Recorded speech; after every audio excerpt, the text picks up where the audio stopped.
Hi, everybody. Welcome back. It is day number 3 and game number 11 here from Troy University.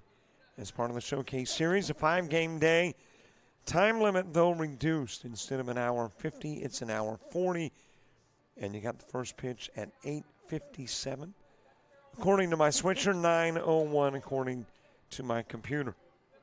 So instead of a 10:47 in time, you're looking at a 10:37 ending for this one, or thereabouts. Braxton Phillips stepping in. Well, you talk about backs against the wall. Prime 9, Gray 16 still has a chance to get in to the championship, but they can't allow any runs. If they allow one run, they've got to outscore the Pelicans by 15. If they allow 2 runs, they're not in the championship Sunday. So Prime 9 still mathematically in, but need a shutout. And what they get is a leadoff hitter, Braxton Phillips, on. Trying to assure that if they do allow a run, they get 15 or more. Braxton Phillips, the leadoff guy for Prime 9. Evan Morris batting second. Cooper Falk is the 3-hitter. Josh Lacrosse is in the 4th spot. Aiden Gordon hitting 5th. Cameron Richards is the 6-hitter.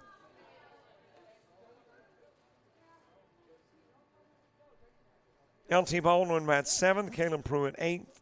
Harrison Collins 9th. Logan Suggs in that 10 hole.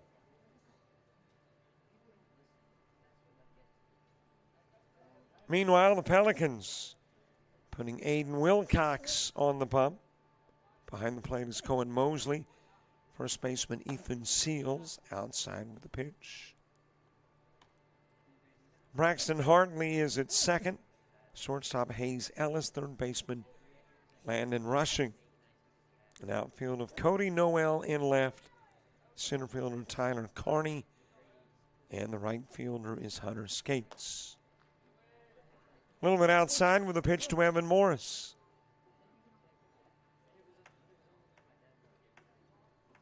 A ball game that was originally slated for Friday at Eagle Stadium. Rains came and rearranged things.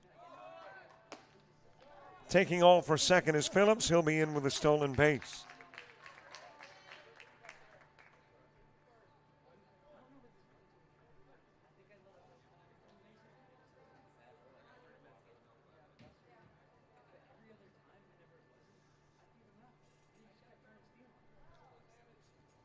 So a base runner in scoring position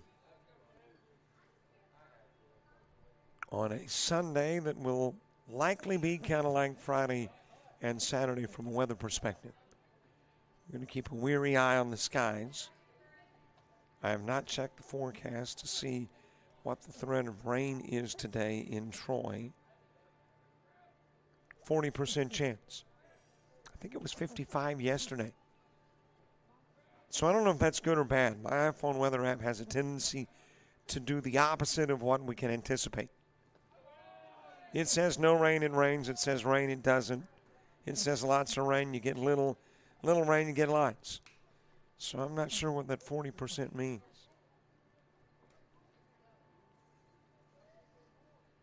But here's all we can do. Playing the game until Mama Nature says put it on hold. And then we'll go back to playing again. Couple of base runners aboard for Cooper Falk. Josh Lacrosse to the on-deck circle. Strike delivered on the inside part of the plate.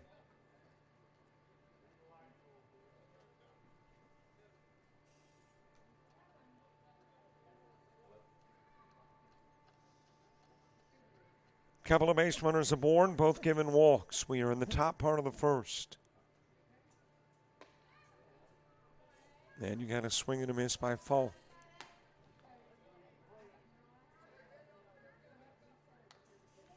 Prime 9, 0-2, but as I mentioned, still with a chance to get in. and get in as a 3 seed.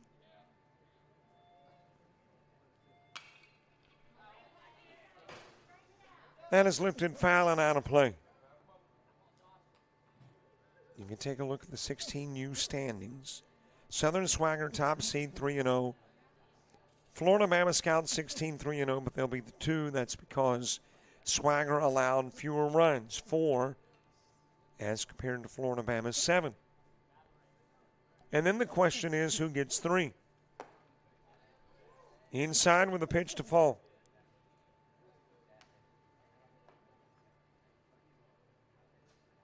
Prime 9 Navy 16 has wrapped up play. They are 1-2 and have allowed 14. So they are the high water mark.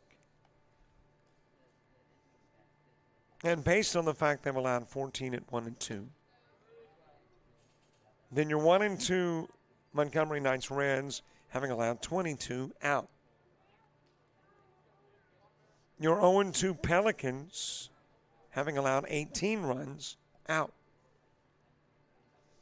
And the team that's got a chance is Prime 9 Grays 16. 0-2, 13 runs allowed.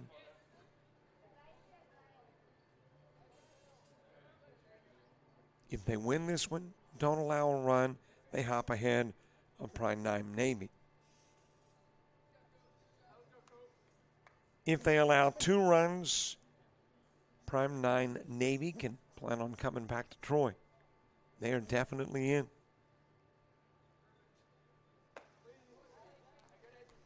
Over the head of Falk, that is back-to-back-to-back walks from Wilcox. And Prime 9 has loaded it here in the top part of the inning.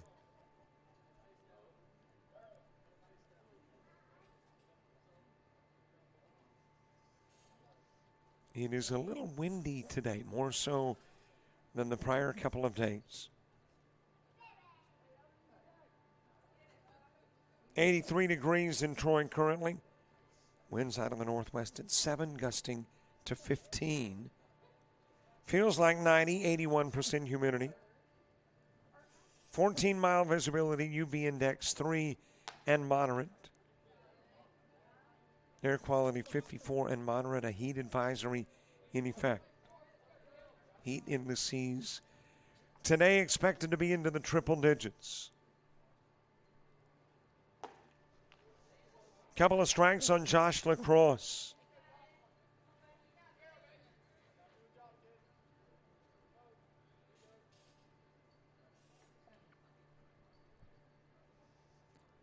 Aiden Gordon moving to the on-deck circle. And we'll get into the stands out of play, stay a couple of strikes on Lacrosse. What precipitation is nearby? There's a lot of it around.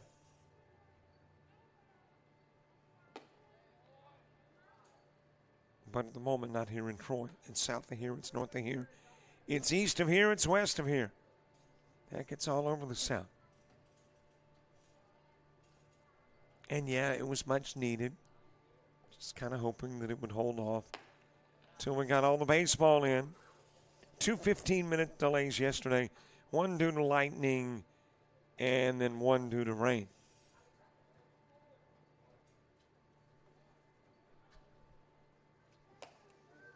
A little bit inside with the pitch and the count evens.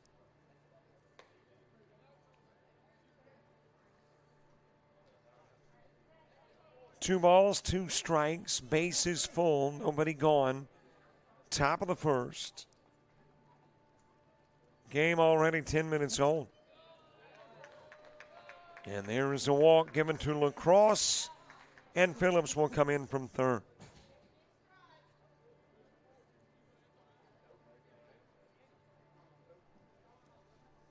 Four consecutive walks. And Aiden Gordon coming to the plate.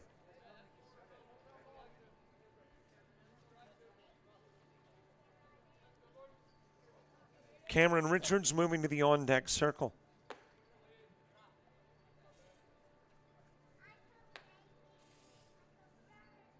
Thank you very much to Troy University for the great seat in the house, sitting in the radio booth for the Trojans.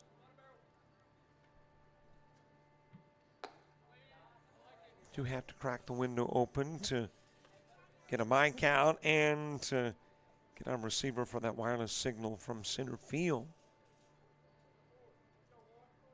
But hey, still stays pretty cool in here. And on a hot June day, I'm good with that. Aiden Gordon, bases loaded. 2-1 the count. Cameron Richards on deck. By the way, if you got to get it done in June, you better do it today. That is ground towards second. Hartley's got it. Goes to second for one. Throw to first. No out there. Morris will come in to score. Gordon hits into the 4-3 and picks up the RBI.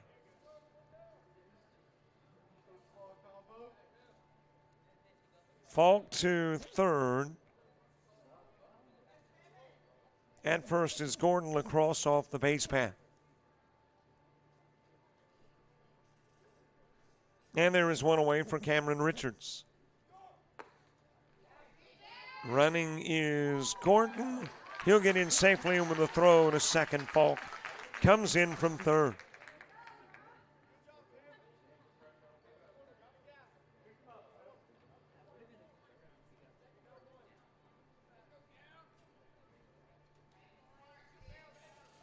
Well, I'm here. Dallas Renzi is in Pensacola at the University of West Florida.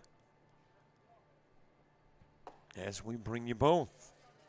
A couple of locations. That'll happen twice this summer in 2 weeks. I'll be in Ruston, Louisiana at Louisiana Tech. And Dallas will be at the University of South Alabama in Mobile.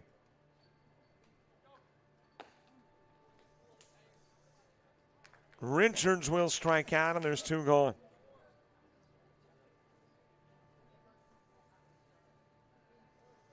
L.T. Baldwin to the plate. Kind of a unique twist to this ballgame. Typically, if you're a team, you are really looking towards putting runs on the board, and obviously Prime 9 wants to do that, but more of their focus is going to be on defense. In trying to keep the Pelicans off the board.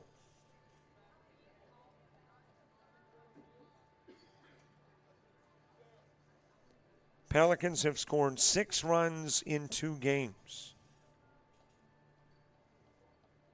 averaging 3 a game.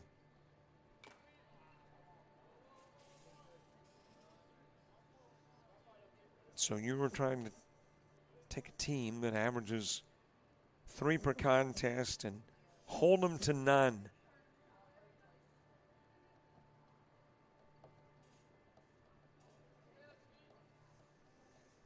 L.T. Baldwin with Caleb Pruitt on deck.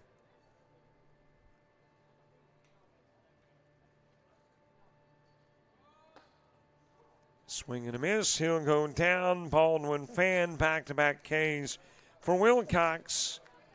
And the top of the first ends with 3 runs on the board for Prime 9.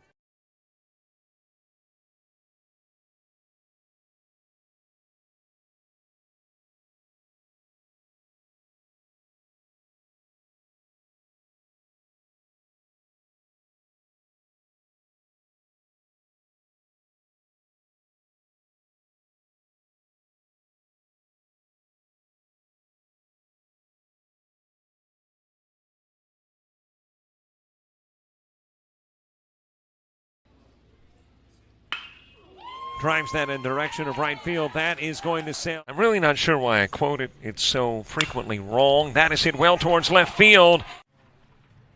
Jackson Hyatt, 1 for 2 in the game, lifts this one towards left center. Here's the 1-0 offering. That is hit well towards left field. High fly ball, left. That is shot in the direction. Barr, who is issued in Sackerly with 2 gone. Sackerly trying to come to the plate with put the finishing touches on a Mercy Rule win. That's hit well, though, towards left field, and it'll be wrapped up around 8 o'clock. And a shot in the direction of right field. Lyles. 2-1 offering. And a shot towards the gap.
First pitch, bottom of the first, Braxton Hartley to left field, and there for the catch is Cameron Richards. A pitch in and out in the bottom of the first. Hartley the leadoff guy, Tyler Carney batting second. Hayes Ellis is the three-hitter, Aiden Wilcox in the four spot. 500 Cohen Mosley, Cody Noel batting sixth. Ethan Seals seventh, Landon Rushing eighth. Hunter Skates is the 9 guy. And Jet Durden. Almost, but not quite. What an effort behind the plate by Pruitt to try to come up with that popper.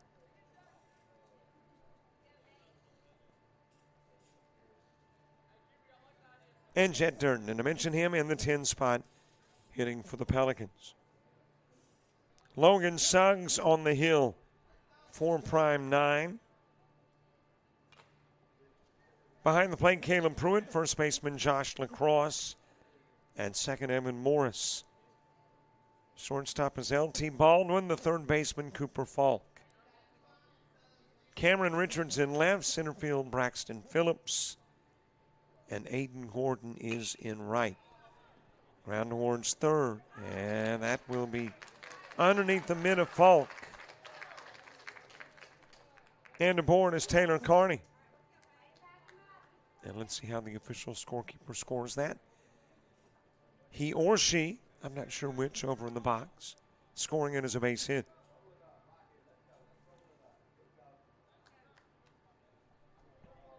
And a base runner on for Hayes Ellis.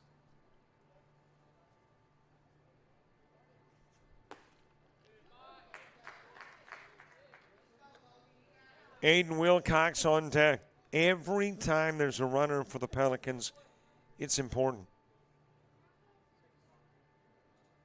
As I mentioned, 1 run allowed as the runner takes off, and in with a stolen base is Carney.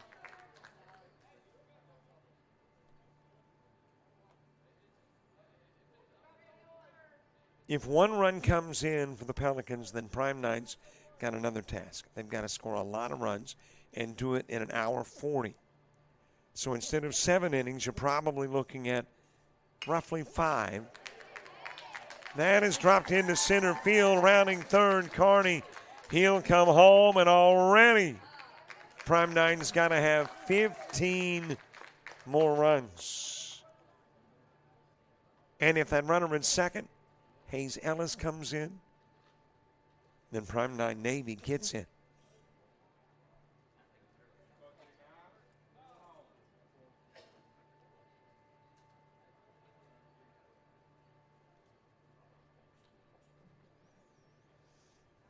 Aiden Wilcox coming to the plate.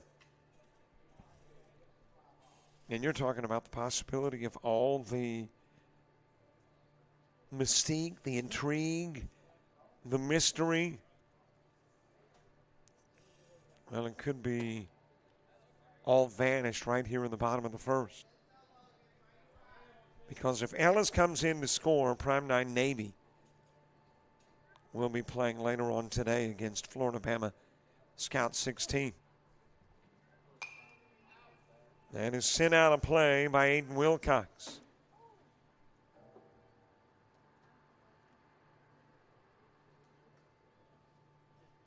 Cohen Mosley on deck.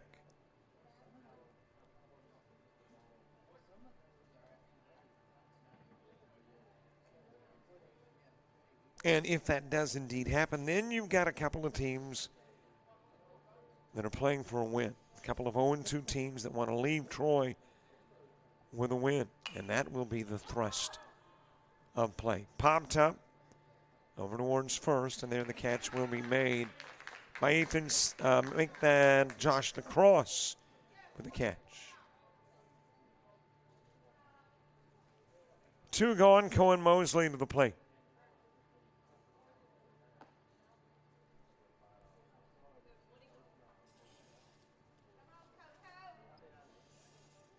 Cody Noel is on deck.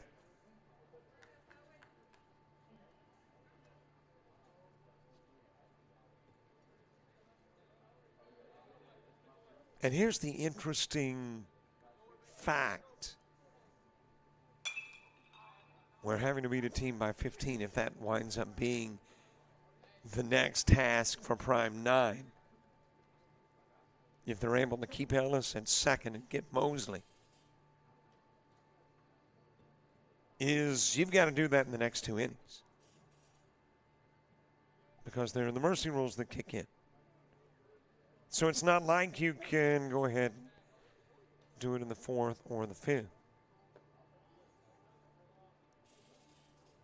You've got to plate a total of 12 runs in innings 3 and 2.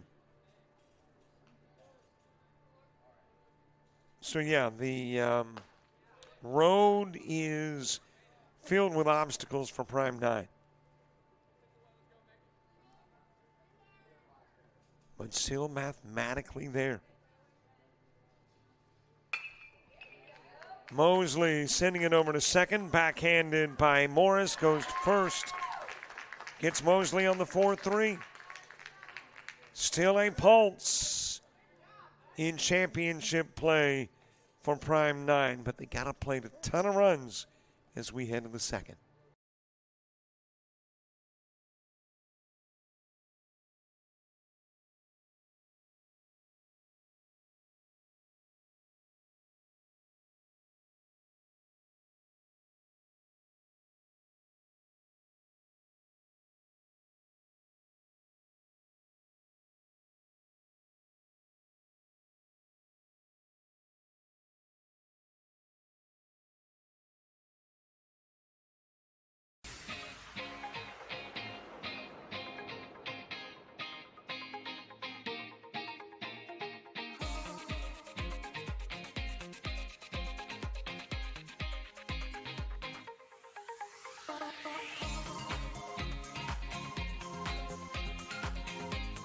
Here's the 7 guy.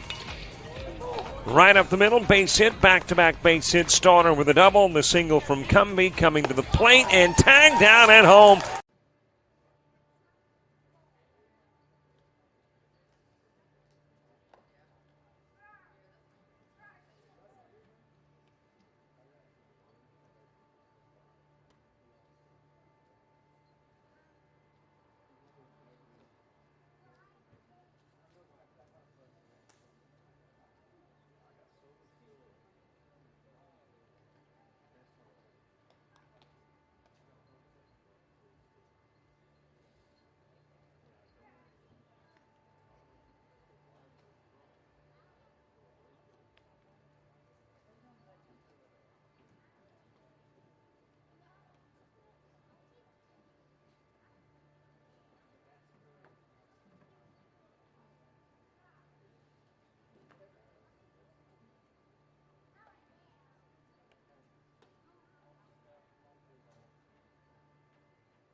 We head to the top of the second. Caleb Pruitt will start it. Harrison Collins and Logan Suggs due up in the inning, too.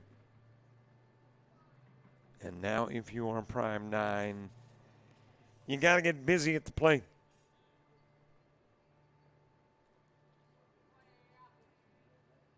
And if you were a Pelican fan going, hey, there seems to be a lot of emphasis on Prime 9. What about the Pelicans?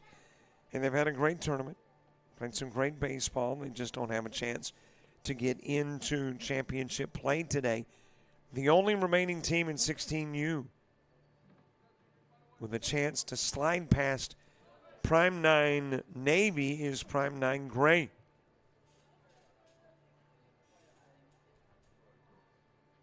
And if they don't score a ton of runs, they're not going to get there. And if they allow another run, they will not get there. So still a little bit of unknown where that 3 spot in 16U is concerned. Swing and a miss by Pruitt. Well, you talk about a recovery for Wilcox. He walked 4 straight to begin the ball game. He's now fanned 3 in a row.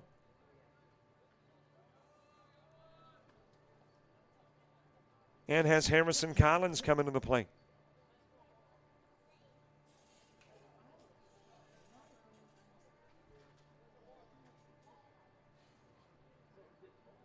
Logan Suggs on deck, and now too that a little less time, an hour 40 to play, is working against you. If you hold the Pelicans scoreless in your Prime 9, it kind of works to your favor.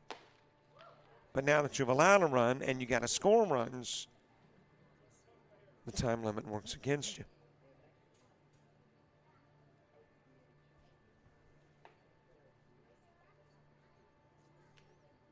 Harrison Collins, 0-2 count. Just a little bit high and outside with the offering.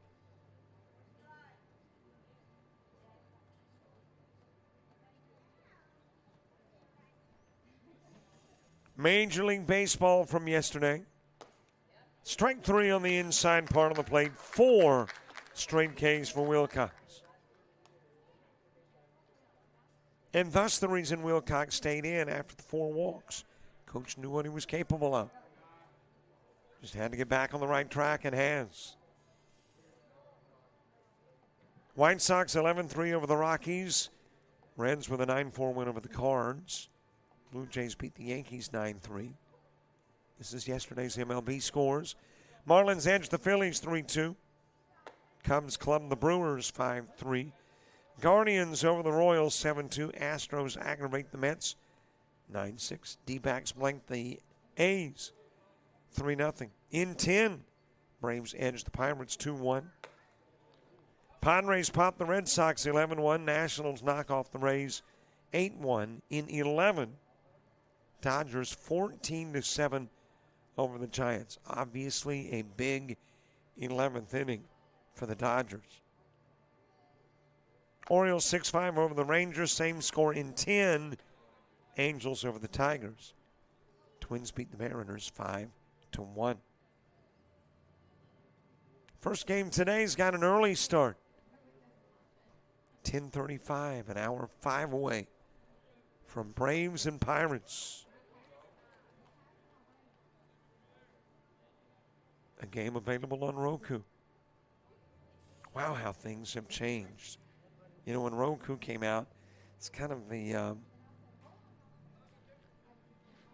understudy. I'm trying to think of a politically correct term. You know, hey, it's great, but... And now you got Roku with the exclusive coverage of a Major League Baseball game.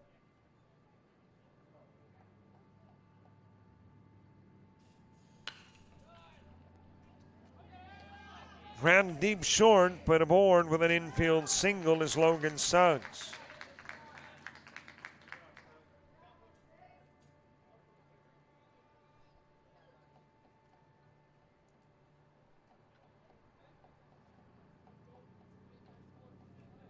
And he will get a runner. And that runner is Tucker Clay. So Clay running for Suggs. after the 2-out single. And we're back to the top of the order. Braxton Phillips to the plate. Walked, stole a base, and scored a run in the first.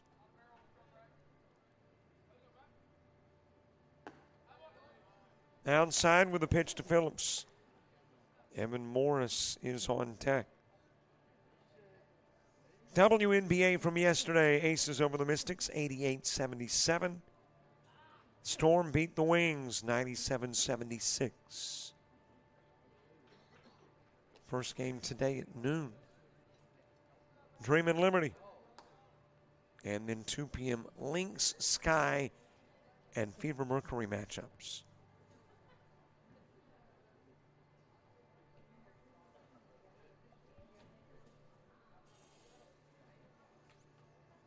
Two gone, one on. We're in the top of the second.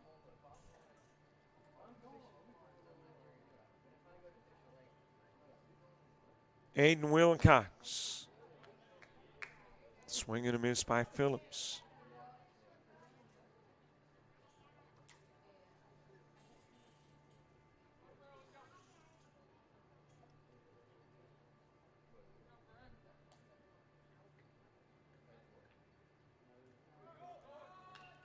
Running is Clay, and his foul tipped back to the screen by Phillips, and Clay will come back first.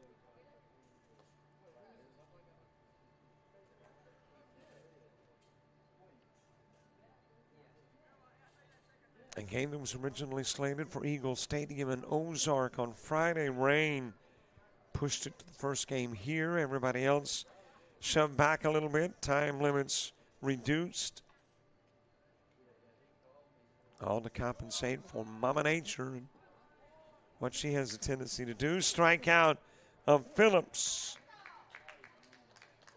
And that's 5 Ks in the game now for Wilcox. One runner stranded, nobody scores. We head to the bottom of the second. Noel Seals and Rushing coming up.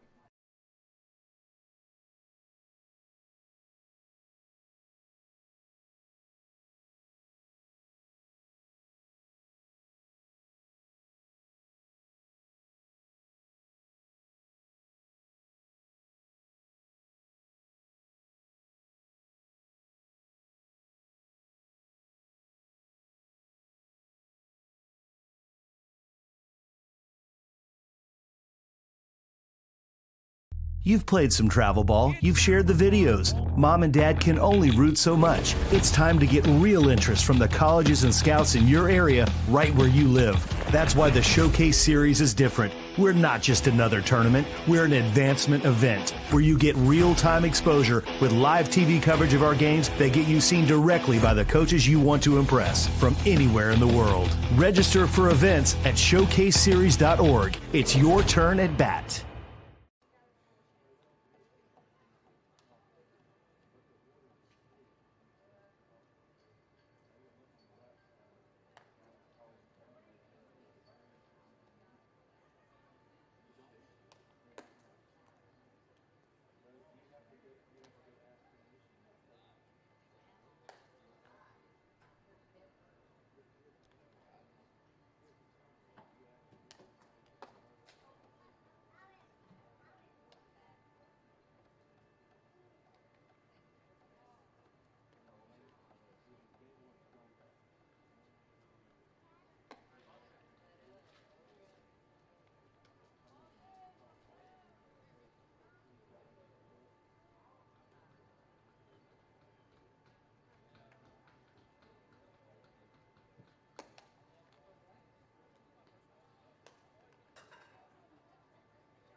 Those little red markers, those are indicators of where the Showcase Series is and has been. And heck, before long, you won't be able to see the state boundaries because there are so many red marks on there. Going to all kinds of venues all over the country. And starting with the Southeast, the Showcase Series, you'll want to get on board. Play ball with the Showcase. As we head to the bottom of the second, Noel, Seals, and Rushing. Little outside with a pitch to Noel. Well, a scoreless top part of the second. Not what Prime 9 needed. After the run plates, got to outscore the Pelicans by 15. And if another run plates for the Pelicans, all the mystery's over. All the possibilities out the window. And we'll just play the final game in pool play.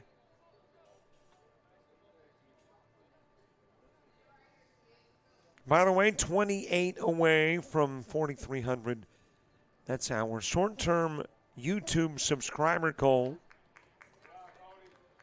So if you haven't already subscribed, please do. As Noel is given a walk.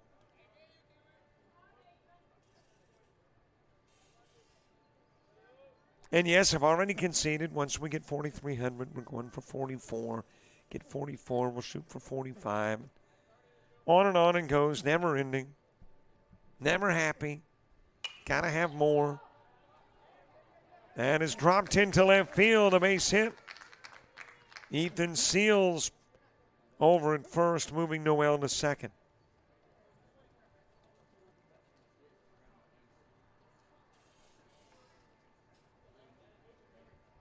But actually, we are kind of happy. We're delighted that you subscribe when you do.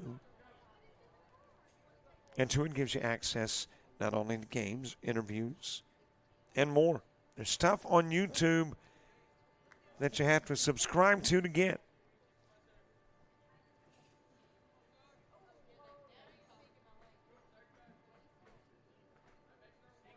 And of course, you know the other benefits too. It alerts you when a link goes live. You can share us. And more. Landon Rushing with 2 on. Hunter Skates on deck.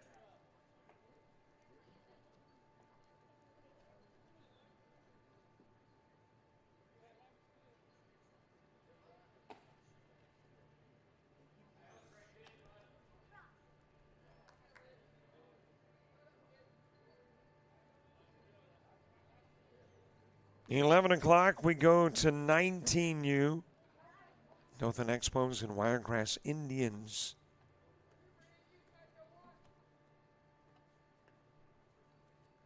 En route to a 19U title game, which will be played at 3 this afternoon.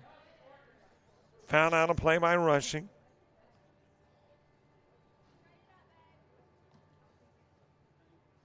So the rest of the day looks like this. Dothan Expos and Wiregrass Indians at 11.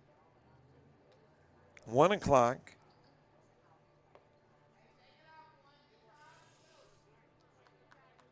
You've got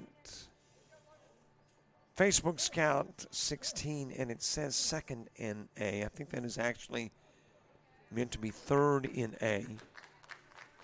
And you got a walk given to Rushing. And the base is loaded, and the gentleman at third that can basically punch the ticket for Prime 9 Navy and get them into that 1 o'clock game against Florida Bama Scout 16. 3 o'clock, it's the winner of Dothan Expos and Wiregrass Indians taking on Prime 9 18U.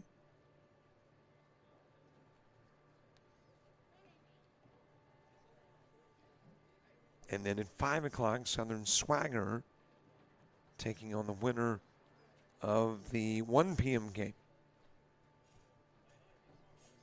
And again, the 1 p.m. game, if the runner comes in from third, Noel, will be Prime 9 Navy and Florida Bama Scout 16.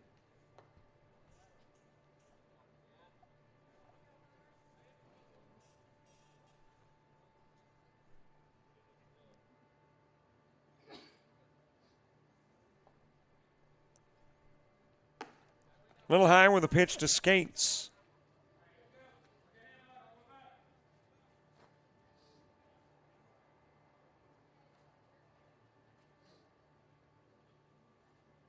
Jet Durden moving to the on-deck circle. Bases are loaded. Into the dirt with the pitch. Nice job of keeping it in front of him by Pruitt.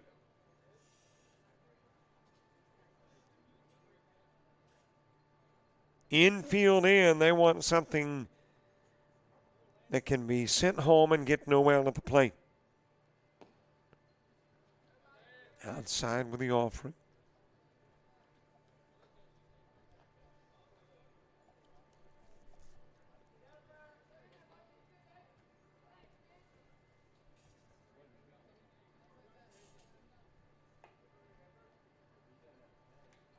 Suggs pitch into the strike zone. Talk about pressure. Suggs, one pitch outside of the strike zone, away from deciding who's playing at 1 o'clock. And there it is. Got a walk given to Skates. Noel will come in from third. And the most significant aspect of the run is that it has decided. Prime 9, Navy 16, and Florida Bama Scout 16. We'll tangle at 1 o'clock this afternoon to see who will face Southern Swagger at 5. That is lifted out of play by Jet Durden. So all of the mysteries resolved from that perspective. Got many more mysteries to resolve today, but that one is taken care of.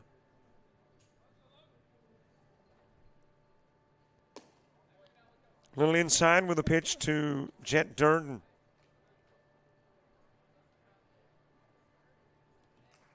Top of the order, moving to the on-deck circle, Braxton Hartley.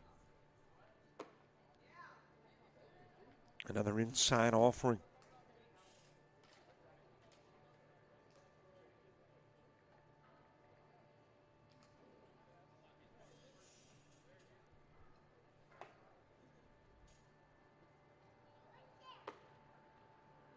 That pitch high, and the count goes to 3-1. Seals at third, rushing at second, Skates at first, picked up the RBI with the bases loaded walk. Swatted in the direction of third and foul.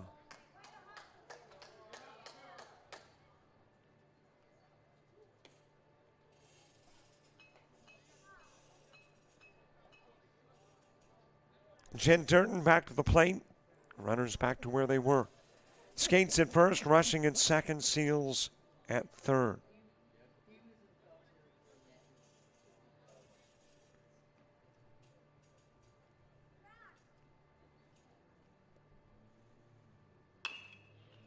Chopped again towards third. Falk's got it, comes home with the throw, gets the lead runner.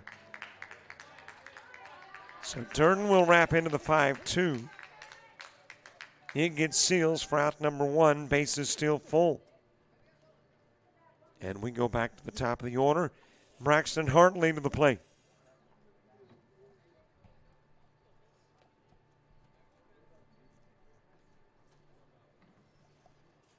Hartley popped out to left field. He was the first out in the first inning.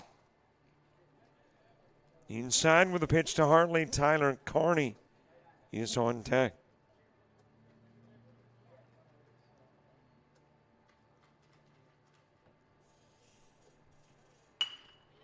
Chopped over towards second. Morris will go to second. It's dropped there.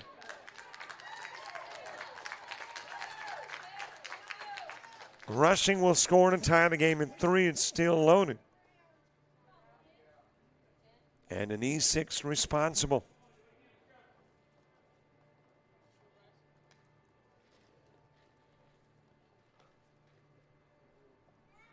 Skates to third. Durden to second. Hartley at first. Popped up left side. And able to get over and make the catch is shortstop L.T. Baldwin. Carney with the out number 2.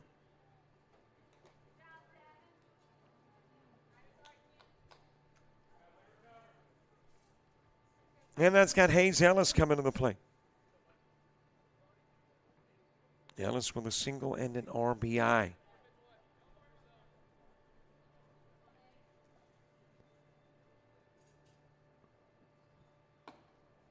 A little bit inside with a pitch to Ellis. Aiden Wilcox on deck. Third inning. For Prime 9's got Evan Morris, Cooper Falk, and Josh Lacrosse coming to the plate.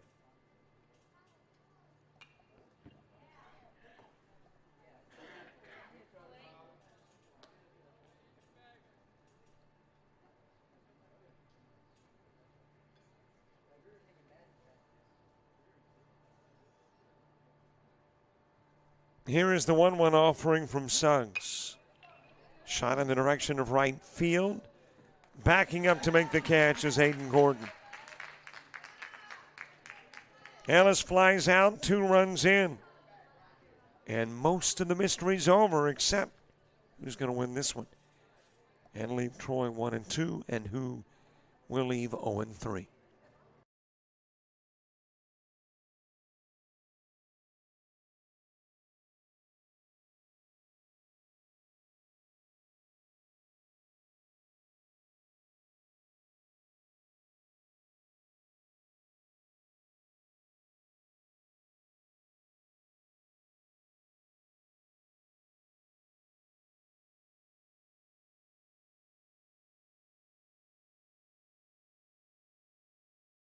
University of Alabama Online, where legends log in. A tradition of excellence. Decades of experience in distance learning. Empowering students of all ages. More than 90 degree and certificate programs to advance your career. UA Online. Flexible, affordable, legendary. Let your computer be your campus. Visit online.ua.edu.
Top of the third gets underway. Evan Morris starts at Cooper Falk, and Josh Lacrosse due up in the inning, too. Evan Morris with a walk in the first. Back to the plate in the third. And Wilcox has countered his 4 walks with 4 strikeouts, giving up a single hit and 3 runs. On the inside part of the plate to Morris.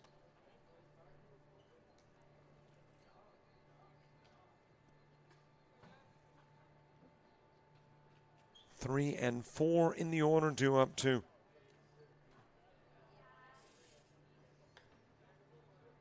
Next for us, it is next weekend at the University of Louisiana Lafayette. 9th and 10th of July, back here for the ALA-BCA. Second week in July. Couple of showcase series at the University of South Alabama and at Louisiana Tech. Following week, we head off to Virginia and do some softball there. And for the showcase, will be back in Lafayette. As that's dropped into left field by Morris. Second base hit off Wilcox. And then the last weekend of the month, Orange Beach. For us, baseball in August is the Cal Ripken World Series in Branson, Missouri, a Babe Ruth World Series in Cape Girardeau, Missouri. And then by the end of August, about the 23rd-ish, football gets underway. And as I mentioned yesterday, added another football client while I was sitting here doing baseball. So we know right now in the fall, Bayside Academy, Georgia Military College, Allen University, Great American Rivalries, ACCA Games of the Week,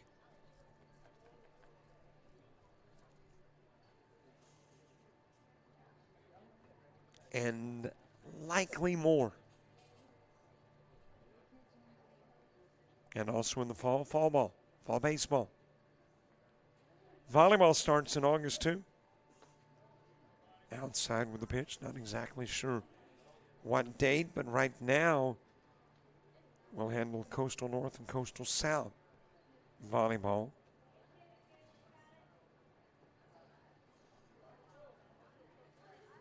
So that coming up too. All this fall and all right here. A little too far inside with the pitch to Cooper Falk.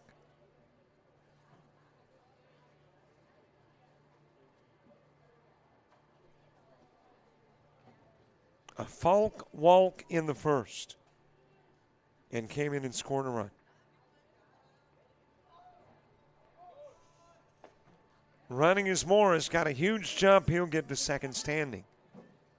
And there's a walk as well to Falk. And a couple of base runners on for Prime 9.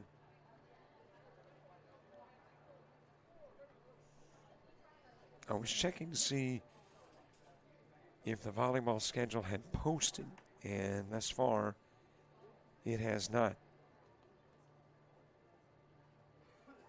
But if it is similar to last year, I think our first games were the 17th of August. So we're not far away from volleyball. Couple of runners on for Josh Lacrosse.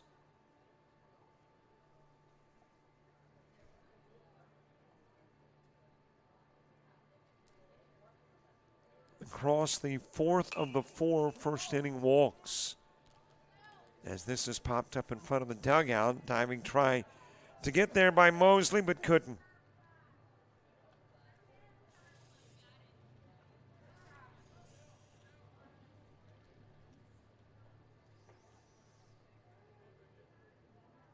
Aiden Gordon moving to the on-deck circle.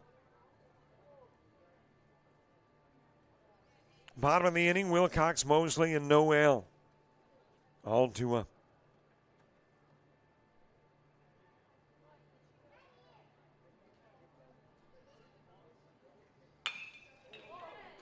Shot towards center field, and that will sail over the head of Tyler Carney. And that is Hunter Skates now in center. It will bring in Morris. Falk to third, Lacrosse at second.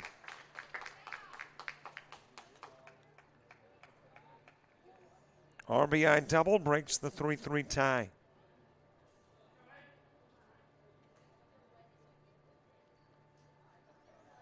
And a couple of base runners in scoring position for Aiden Gordon. Gordon ground into a 4-3 that drove in a run in the first.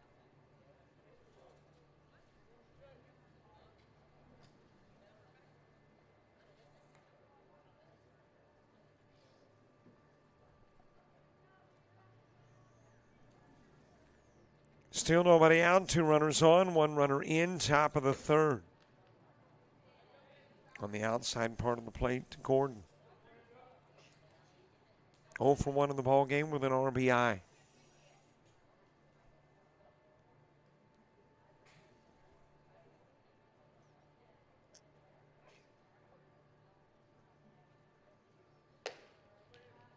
little bit outside with a pitch to Gordon. Cameron Richards is on deck.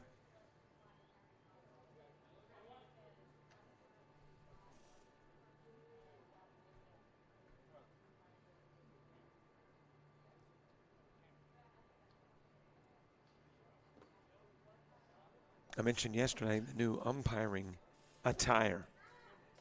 For the field up, plate up still got the long trousers on. Field up with shorts, definitely cooler.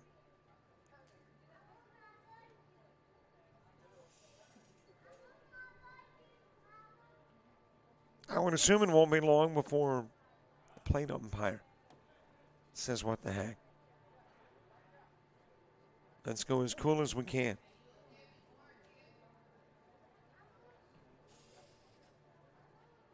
You know what's next? Tank tops, right? I mean, that'll be next. In trying to stay cool. Okay, maybe not.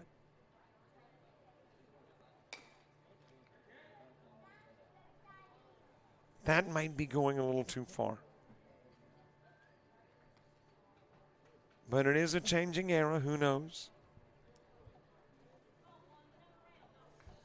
Umpires in tank tops. I don't know if I'll see that. I'm talking about official umpires. Outside of the strike zone on the walk given to Gordon, bases loaded.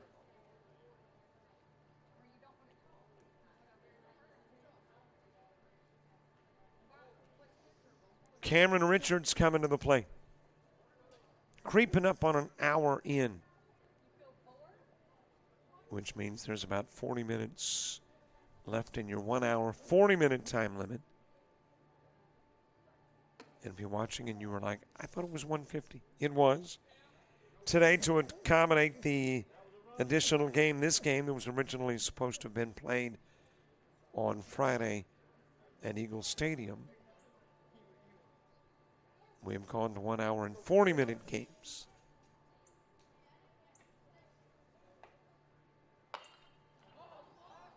Popped up on the infield at second. Catch made by Hartley.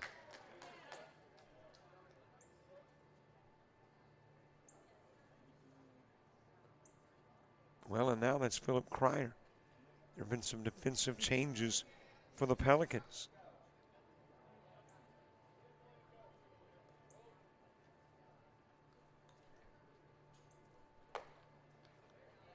One out for L.T. Baldwin with the bases loaded.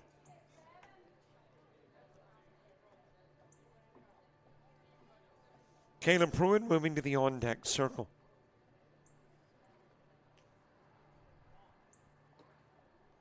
A little bit inside with the offering to Baldwin.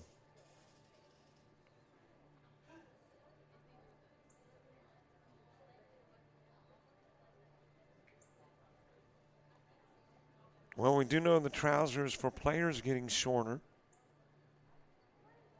You'll see several these days with the trousers above the knees.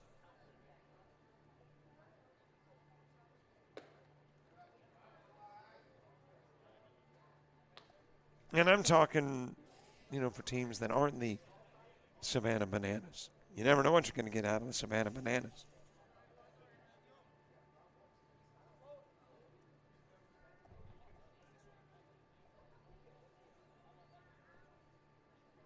Baldwin with a strikeout his last plate appearance. If you're not familiar with the Savannah Bananas, Google them.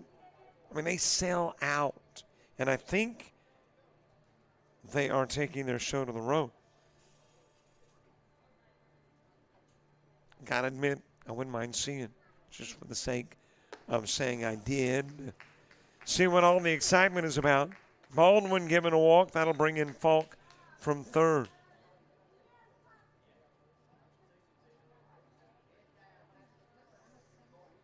Bases still loaded. Caleb Pruitt coming to the plate.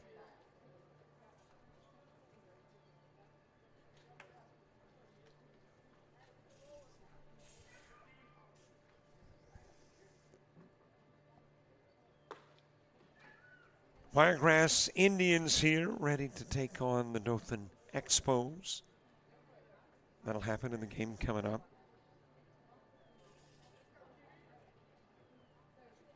And we'll have about 20 minutes in between ball games. So I think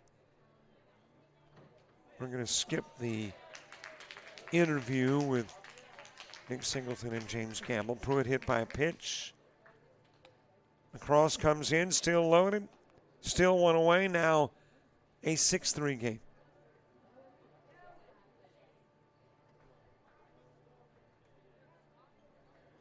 And Harrison Collins to the plate.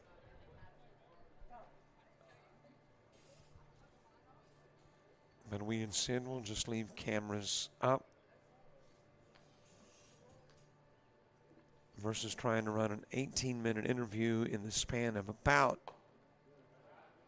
18 minutes between games.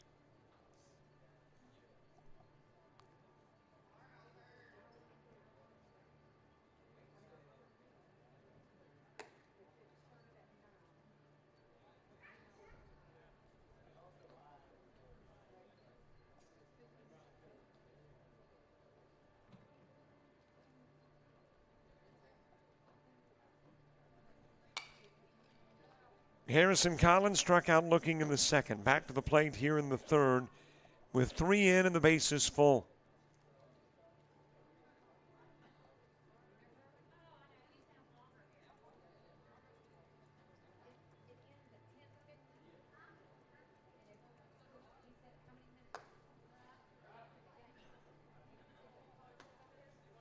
Count goes to 3-1.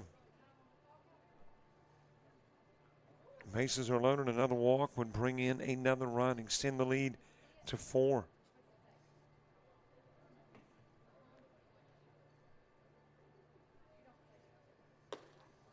That's high. There's the walk. There's the run. In from third, Gordon, going to first, Collins.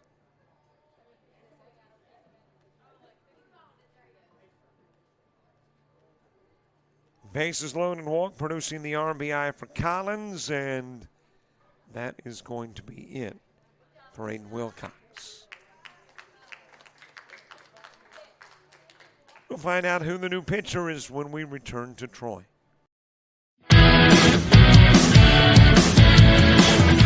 Frustrated. She's having trouble with her defensive player. Look at this sweet pass behind the back for 2 on the assist. And that one is hit on a rope to center field. Watch that one. And it is, oh, what a great diving catch by the center field. And in that game, it was basically a running back by committee. I mean, you had a lot of guys carrying the football. Is that the protocol for the upcoming season for the backfield of Jackson State? It's a really nice pitch to get the ground ball double play. Second one. 6-5 is your final. East Georgia advances to the championship game.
Top of the third, bases loaded. Bottom of the order, Logan Suggs to the plate. The new pitcher is Cody Noel, coming in from left field. Aiden Wilcox works 2 1/3, faces 19, 5 strikeouts, 8 walks, 3 hits, 1 hit batsman. 7 runs allowed thus far, but he leaves with the bases loaded. High and away with the pitch to Suggs, who is 1 for 1 in the game. And a single in the second. Outside with the pitch to Suggs. Braxton Phillips on deck. And the guy in the hole is the guy who started off the inning, Evan Morris.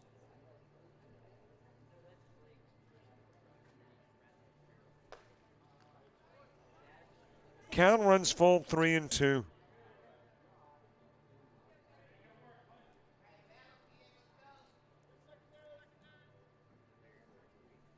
Here is the payoff pitch. And that will get out of play. We'll get payoff pitch number 2.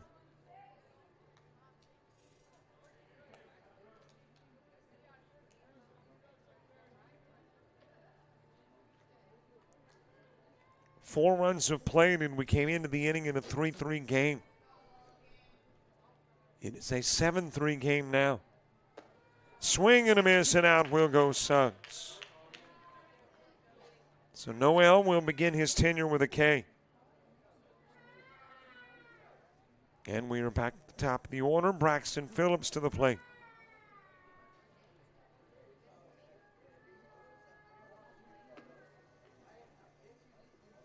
Phillips has walked and struck out, walked in the first, fanned in the second. 1 of 8 Wilcox walks, 1 of 5 Wilcox Ks. That is ground towards short. Scooped up there by Ellis. He'll throw it away at first. Baldwin's in, Pruitt's in. Collins goes to third. Phillips winds up at second.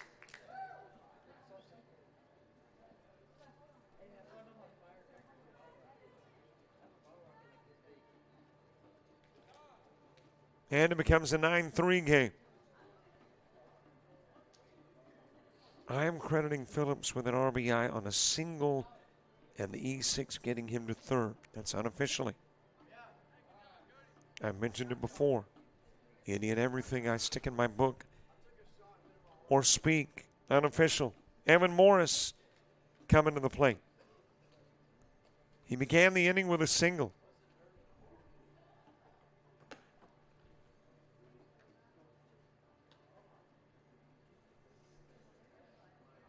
One for one in the game with a couple of runs scored.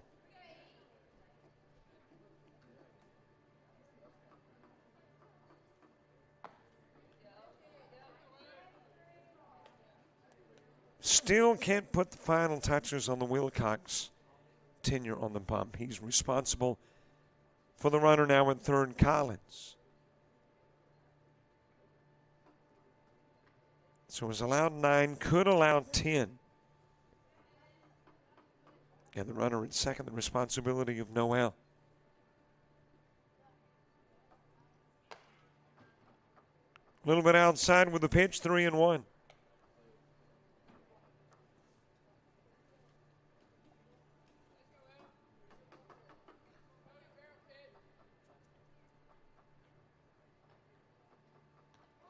Hit by the pitch is Morris. He'll go down to first, and the base is loaded for Cooper Falk. Falk becoming the 12th at-bat in the third inning for Prime 9.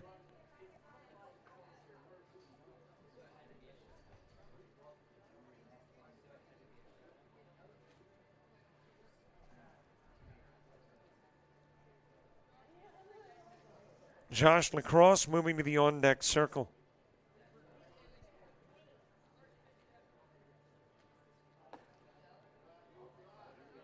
Low and away with the Noel pitch. Falk, a couple of walks. One came in the first, one came earlier in this inning. Has scored a couple of runs. That pitch high and inside. 2-0.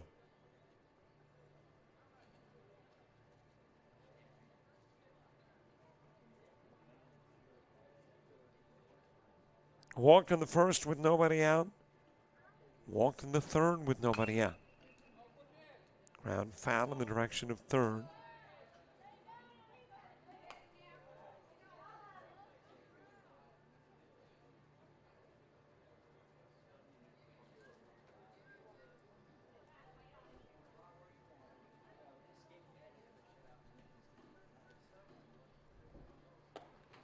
And a couple of strikes on Falk. Bottom of the third, Wilcox will start it. Mosley and Noel due up in the inning, too. A 6-run prime 9 lead, and that gap, that 6-run lead, all happening here in the third, outside with the offering.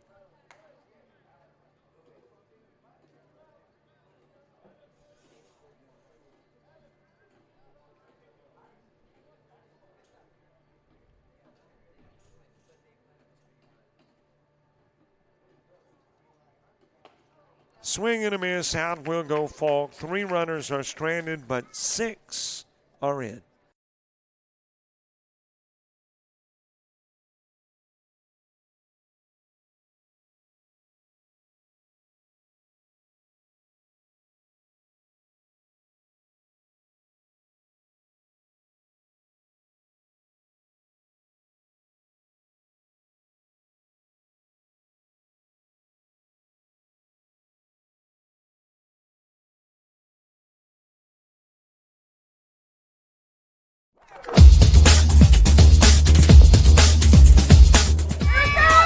Just about all White Jones County. Diving catch at shortstop. Gross.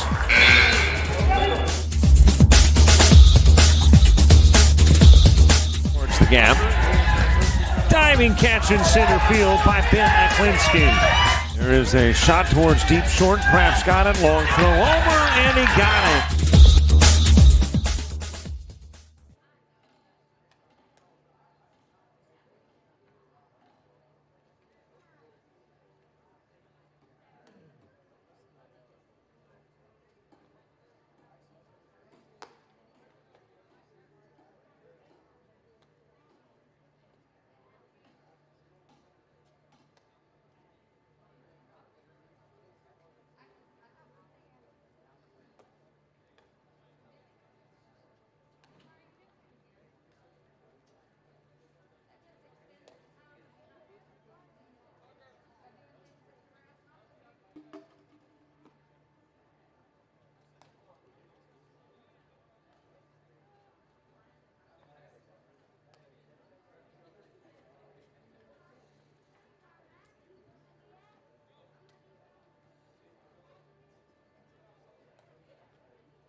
The new pitcher is Joe Everett, throwing to Aiden Wilcox, and it looks like a pinch hitter. No, that's Hayes coming to the plate.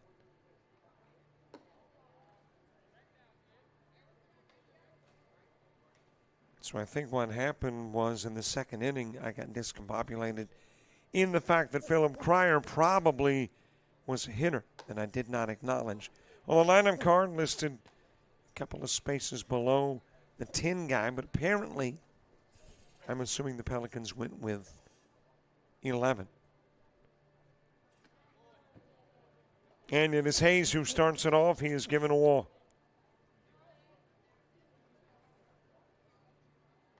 So that means I can shove everything back. The E6 would have gotten Cryer on. Carney would have flown out to short. and Ellis batting in the third.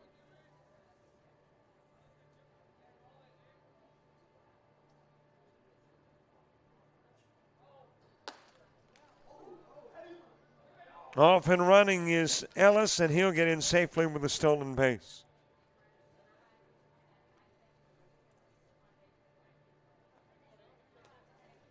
And in scoring position.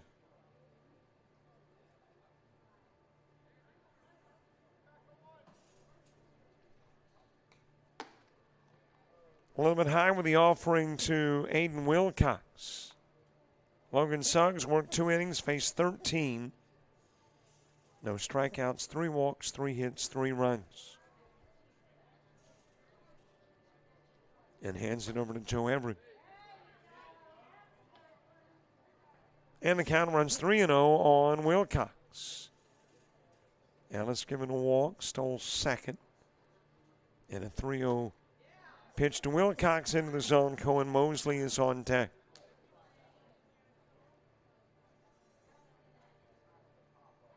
A 12 at-bat top part of the inning. And you got a walk given to Wilcox.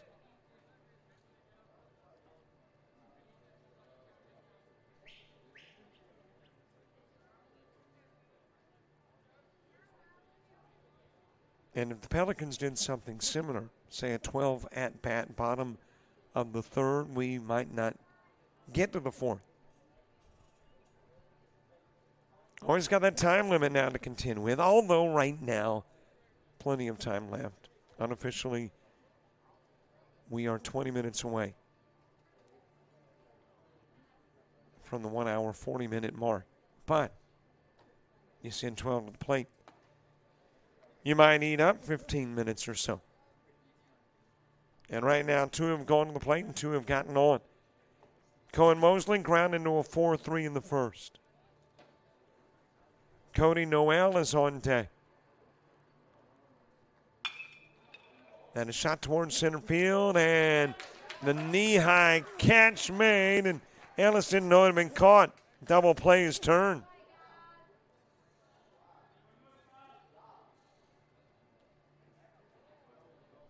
What a catch in center field by Phillips.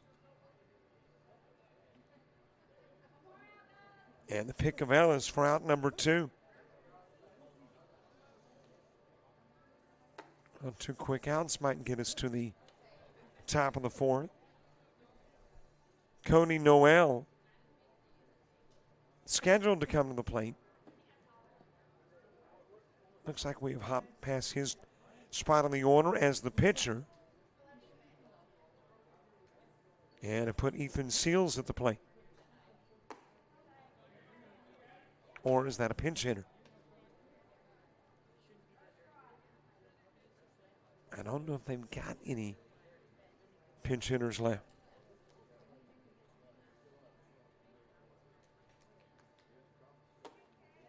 Little bit inside with a pitch. And that will be a walk, not of Seals. Let me see if I can do a little cross-referencing and let you know who the gentleman was that came to the plate. That is Wallace, and I do not have a first name.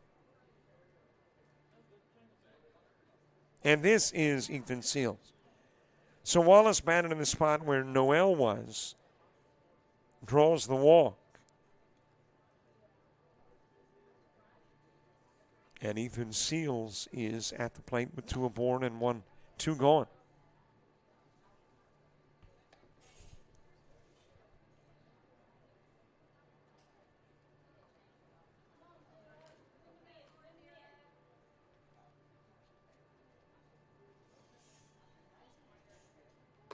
A little high with a pitch to Seals. Landon rushing on deck.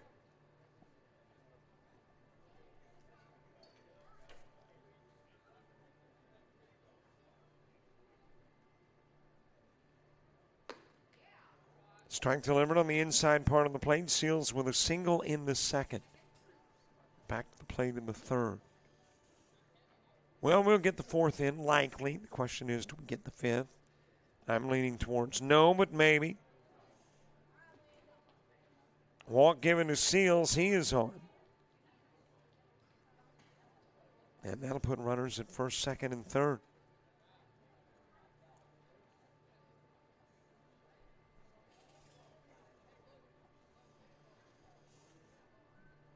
And Joe Everett being paid a visit. 2 gone, 3 on, bottom of the third in a 9-3 game. And there is some changes going on, and apparently one of those is going to be Joe Everett leaving. So new pitcher coming to the bump from Prime 9, the new guy, and the Everett numbers when we return.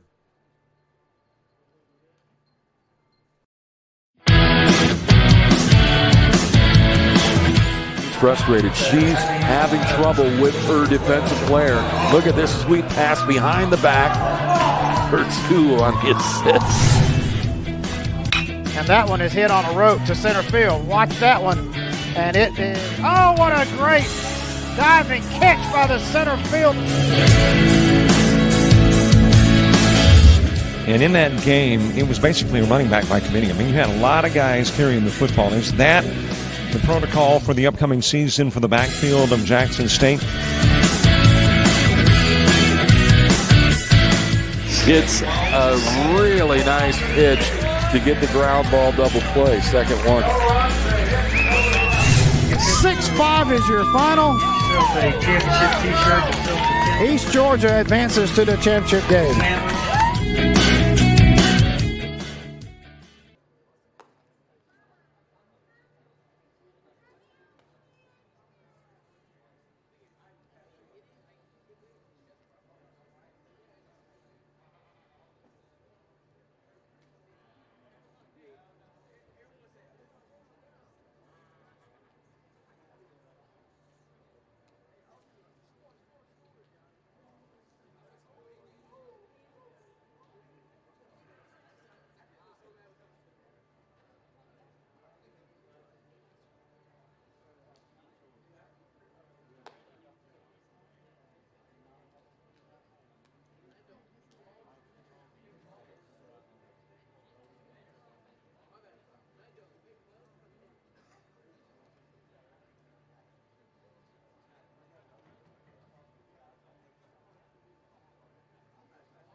Braxton Phillips, the new pitcher. Joe Everett worked 2/3 of an inning, faced 5, walked 4. No strikeouts, no hits. Hasn't allowed a run. Got bailed out with a double play and still has a chance to hold the Pelicans scoreless in his time on the bump. It will depend upon Braxton Phillips, though. Count even in 1 with the bases loaded. That is popped up towards center field. And there the catch is made for out number 3.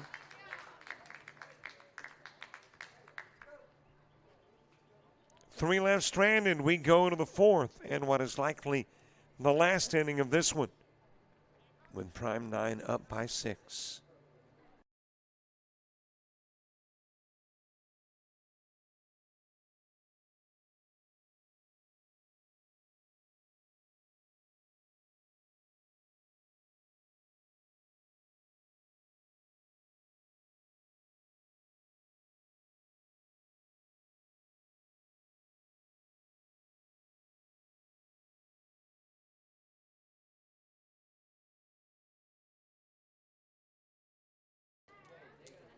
Well, you can see this one is final, so apparently we are not going to the 4th. 3 innings of baseball will wrap it up. Of course, you got a 1 hour, 40-minute time limit versus the 150. And it'll be the Pelicans going 0-3. Prime 9 Gray 16 will go 1-2 in Showcase Series play this weekend. And The game is already decided that Prime 9 Navy is into the 1 o'clock contest against Florida Bama Scout 16. Who's going to be in the 19U championship? We know one team, Prime 9 18U, is in. Who will be the other? The next game decides it. Before we head that way, though, let's do some formalities and get you the final numbers in this one. For the Pelicans, 3 hits, no errors. And I actually checked that. They had 1 error in the third. 3 hits, 3 runs, and those 3 runs scattered this way, 1 in the first and 2 in the second. For Prime 9, 3 runs in the first, 6 in the third, off a total of 4 hits and an error. 4 stranded by Prime 9, 7 left on by the Pelicans. Game 1 in the books, Game 2 coming up. And looking at the clock, we may have time to get our interview in with James Gamble and Nick Singleton. So let's do that first. Leaving the link open and the camera's on at Troy.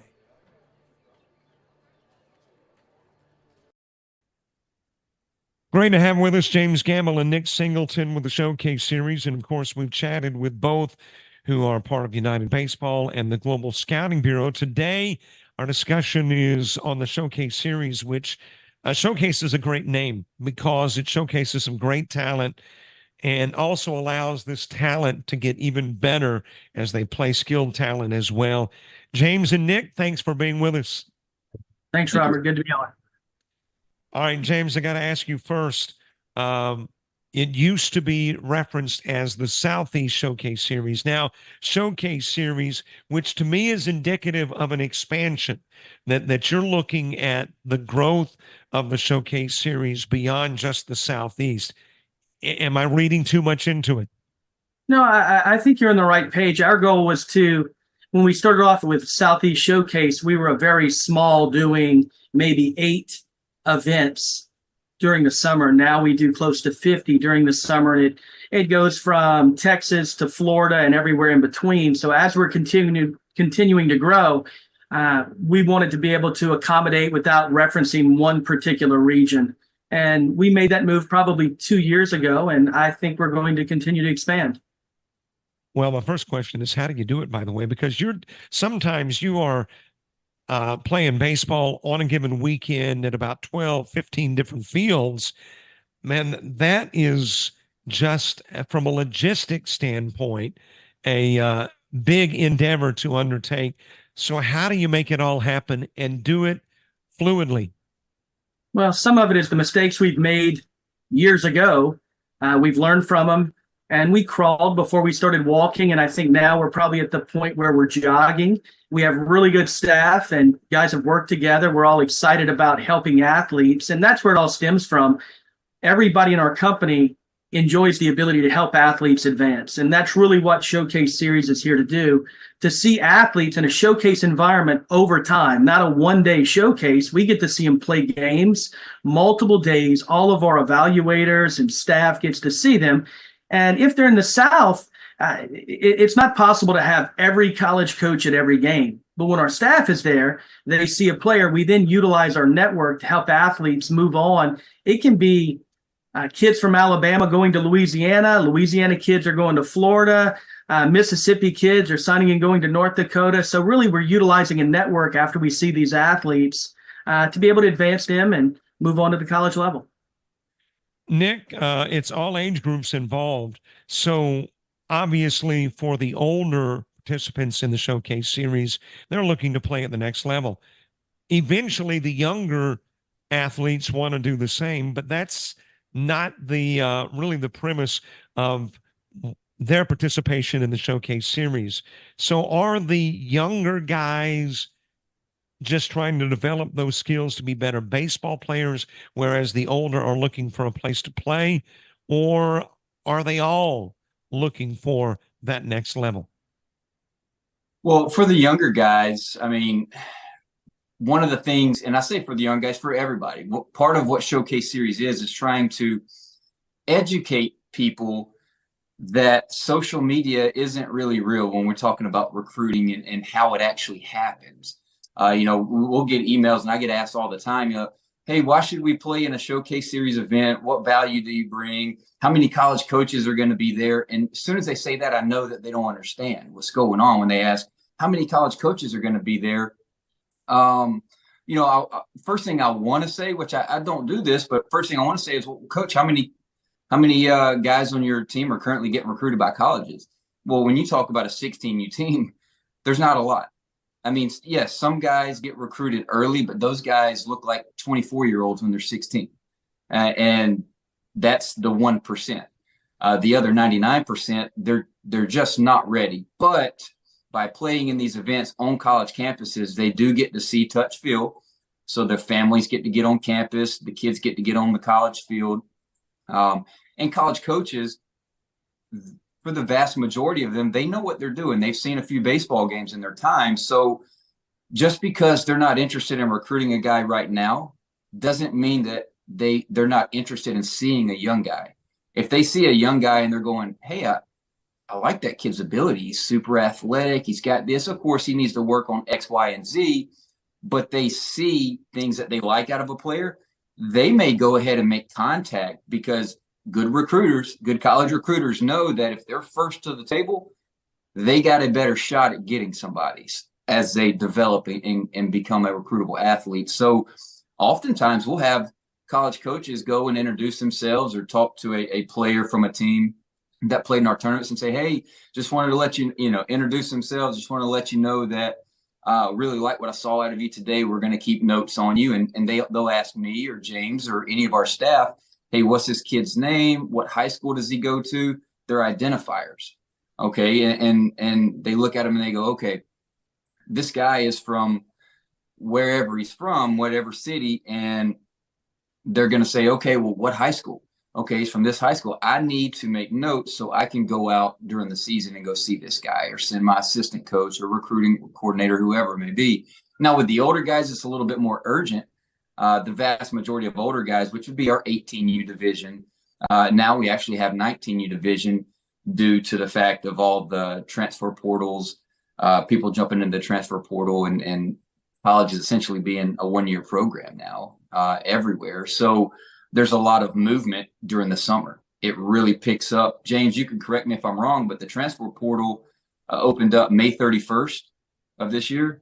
May 30th, it closes July 13th. So within the first 24 hours, I believe there was almost 1,500 players in the portal. And as of yesterday, there were over 4,000. Yeah. So just imagine the movement that's happening right now. And a lot of these guys are freshmen in college. And what they did is they went to a bigger school, then saw the writing on the wall. I'm not going to play. These juniors and seniors that have been in college programs for 3 years now, they're just ahead of me physically, mentally. They've played more games. And that's what we're trying to do with Showcase Series is give players opportunity to play more games. That is how you're going to develop. Social media may tell you to go see Teacher Man or whoever it is that, reinventing the wheel and getting your pull down so you're 94 off the, throwing it to a net, but then you get on the mound and you're 84, that's a problem. And that's a problem in today's world. So in regards to recruiting in sports, but Showcase Series is meant to be an opportunity for players to stay within their recruiting region, enter tournaments, because we have multiple in regions throughout Texas, Mississippi, Louisiana, Alabama, Florida. We have multiple opportunities for these teams to come in and go play at a coastal Alabama if you're from Alabama, or a Pensacola State, or University of West Florida, or University of Houston, Glenn Community College, who just won a national championship. We have a tournament at their place this weekend. So it's meant to give opportunities. United Baseball, underneath the Global Scouting Bureau umbrella, it is responsible in large part for the teams that are part of the Showcase Series, but not exclusively so. So how do you get teams that are not underneath that umbrella? I mean, do you go recruiting? Do they come looking for you? I think it's a little bit of both. Because from a Showcase Series, we're very open to seeing more players. A lot of players, they have teams that they play with. We know their coaches. And the thing where we're a little bit different is our network with Global Scouting Bureau is simply bigger and stronger than any one person's or one team's. And I know that may offend some people, but myself, James Gamble, I have a certain network of people, but when I add Nick Singleton to it, we've grown by his network. Well, we're very large as a company, so our network spans not only throughout the United States, but about 23 countries around the world. So there's nowhere we can't get to in an effort to help the athletes advance. And like Nick was pointing out, at this point of the year, so many places that maybe 3 weeks ago said, we don't have a need for players. Now players go into the portal, they have a need for players, and they have money readily available. But 3 weeks ago, they said, we're out of scholarships, we don't have anything. When that happens to one school, they'll go out, find a player, and a lot of times it's a trickle effect to another school and another school. So our goal is trying to keep up with the movement, continue to network with the coaches to find out what they're looking for, and identify the athletes that we're seeing if they're good fits for those programs, and then connect them. Let me say hats off to you, by the way, in that you find some of the best venues in this country to have these showcase series. And granted, if it was all about the money, then you could just find some rinky-dink park and bring the kids there and collect cash. It's not about the money. It's about getting them in an environment where they get a feel already for big league baseball in some of these venues. And I'm talking about Texas A&M. I know in years past, LSU, and you name it, La Tech. How do you pick out the venues for the showcase series? Well, I think we're very open to working with a lot of the coaches. And this year we're going into East Central, which a lot of people don't know of it. When we work with the schools, our goal is to get the athletes, open their mind, because they only know what they've seen. And a lot of times kids, they're attracted to the top 25 on a college poll. But once they show up at a University of West Florida, they go, oh my gosh, this is phenomenal, but they didn't know it. So we try to have a variety of schools from Division 1, 2, 3, NAIA, junior college. And as the players go on a circuit from week to week, it opens their mind and their family's mind. Could they see themselves playing here? And when they're young, we want them to have that dream, to see it, so that when it becomes time to make decisions, they can remember the city they were in, the campus they were on. What was the field like? Do you know of the coaches? Have you followed that program? So a big thing that Nick touched on is we're really big on educating people versus the cliff notes of social media that they're getting, which doesn't always accurately help the family in advancement. Nick, the teams that participate in the various showcases, how do you determine what team goes where? I mean, when you're putting on so many different events, each weekend, do they get a say in where they head? Is it geographically based? How do you decide who goes where? Communication is key, and that's just in life in general, but especially with this, because summer baseball tournaments, regardless if it's us or national events or any other tournaments, can become chaotic very quickly. All it takes is a little bit of rain and movement happens, and all of a sudden, 400 people are asking the same question. And where are we playing next? Our game just got rain delayed and we're moving to it can get chaotic very quick. So communication is very, very key, but communication prior to a team even playing our events is key as well, because we want to have the conversation. If it's a new group that's never played with us, I personally, or our staff wants to personally have the conversation of, hey, coach, tell me a little bit about your team. What's the age group? What caliber players do you have? Because, and this is a personal thing for me, when I used to coach college baseball, I would run tournaments. Other tournament companies would host events at our park. And I'm thinking, this is a great opportunity to recruit. But a lot of tournament companies, what they do is they just bring a lot of teams in, and then they just match them up based off age groups, and that's it. And so what ends up happening is you see a 16U team with a bunch of guys that are just finished their sophomore year, going into their junior year, playing against a team with freshmen, rising freshmen, rising sophomores. That's probably going to be a one-sided game, and nobody gets anything out of that. Now, you can't control everything. Just because a team looks good on paper doesn't mean they're going to perform well. That's just based on an individual player. So we try to have the conversations with all the teams prior to a tournament starting and saying, Coach, what kind of players do you have? Well, from there, we'll try to guide them. Well, I tell you what, I know you said you wanted to be in this tournament, but I think this one may be a little bit better for you based on the caliber of teams you have. Or, we'll have the conversation of, okay, you have these caliber players and this is where you want to play. Great. So now we know we're able to communicate with our scheduling team and let the schedulers know, like, hey, listen, what we want to do is here's some of the younger 16U teams and here's some of the older 16U teams. Let's match those guys up early. So it's a competitive baseball game where not only do the players get an opportunity to play, more innings, play against similar caliber teams. So it becomes competitive. And we all know a 2-1 game is exciting versus a 15-1 game. That's not very exciting and it's unrecruitable. Because if you have a 15-1 game, what happened is one pitcher or a couple pitchers dominated a team that did not have high enough caliber athletes to compete with that. And so not only did that pitcher not have to struggle, me as a college coach, if I'm watching this, which I'm no longer a college coach, but as a college coach, if I'm watching this, I go, well, I didn't see anything other than I could have just watched this guy throw a bullpen. I need to see him compete against stronger teams. And so communication is key. And, me, James Gamble, Jerry Martinez, Daniel Ballard, anybody who is directing a tournament, on site, boots on the ground, anything like that, we are communicating with teams beforehand so we can try to match up to the best of our abilities. We're going to miss. To the best of our abilities, give teams opportunities to compete. Not only do we know about the teams and being able to match them up, but now if I know a team's got a 16-year-old kid that's throwing 86, 87, I have college coaches asking for younger arms. Hey, we're recruiting the 27 class. We're looking for some arms. I tell you what, there's a team that's got a guy that's coming. And so we can logistically line up things based on you need to come over to UL or University of Houston or University of West Florida, wherever we're going to be. Hey, you guys need to come over to the stadium and watch this play. And that is how it begins. It all starts with communication.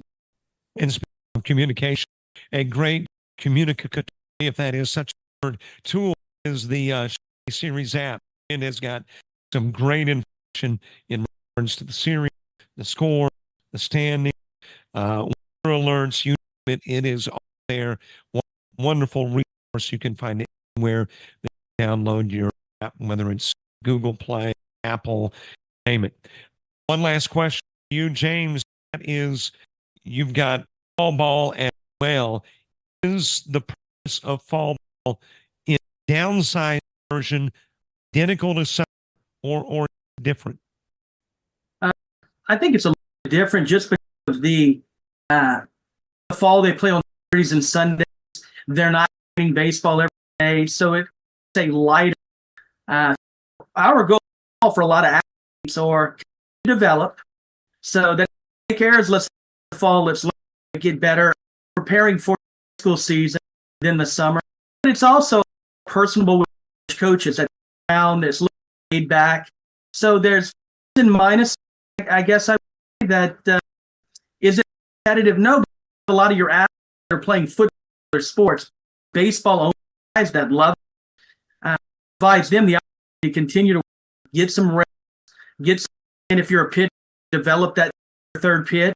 You're ready for the as go out to colleges, see them, still get a little bit of case feel. Emil Nixon with Showcase. Thanks for this. And while I got you on the line, thank you for the opportunity to stream Showcase Series baseball. I think we've been about 4 years now. Enjoyed every of it. Enjoy the great ball with Showcase. Thank you. We love having.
Hi, everybody. Welcome back. It is game number 2 of our 5-game Sunday slate, and this is the first of the games that directly impact the championships. One of these two getting into the 19U title game at 3 o'clock this afternoon, and it is a rematch of the first game we had for you here on Friday morning at 10 o'clock. Dothan Expos and Wiregrass Indians on that particular day. It was a Wiregrass Indians win, 8-4. Will they win again? Or will the Expos take it? J.W. Bass delivering with a single into left field.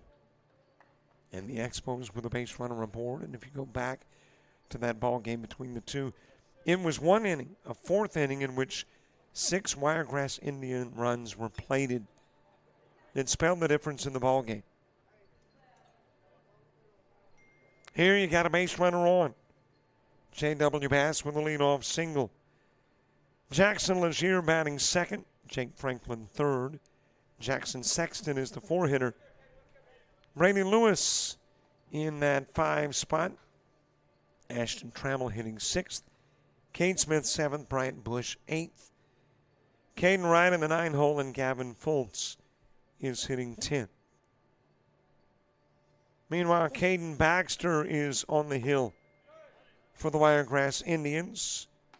Behind the plate, Brody Elliott. First baseman is Taylor Bauer. At second, Kyler Cullen. At shortstop, Martin Mitchell. And the third baseman is Grant Houston.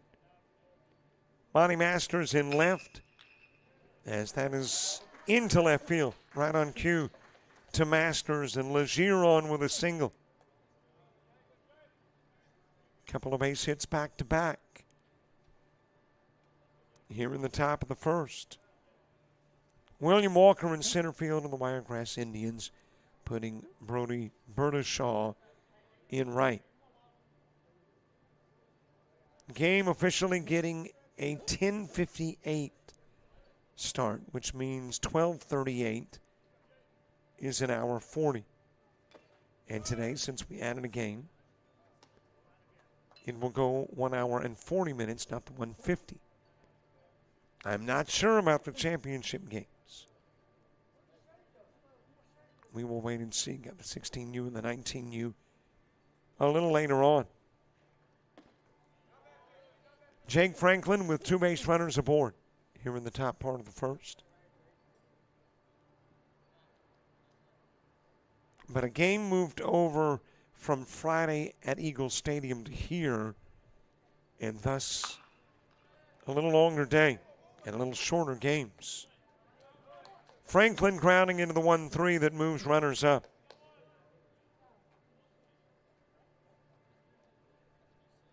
Jackson Sexton to the plate. And don't forget, too, want to catch some of the baseball in Pensacola. Dallas Renzi's there at the University of West Florida. So we are covering a couple of spots this weekend.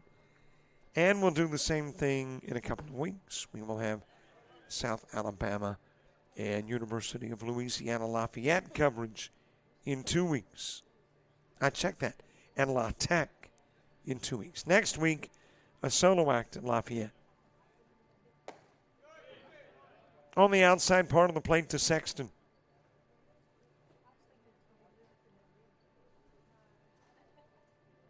Hard to believe we are already better than halfway through our coverage. 10 weekends. And already more than halfway there. That'll be a 6-5 putout. That will get Legier. Bass will score. And Sexton is on at first.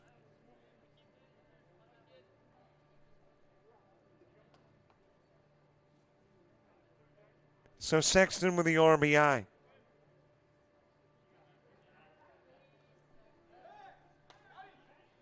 Over to first with the throw. Back safely, Sexton.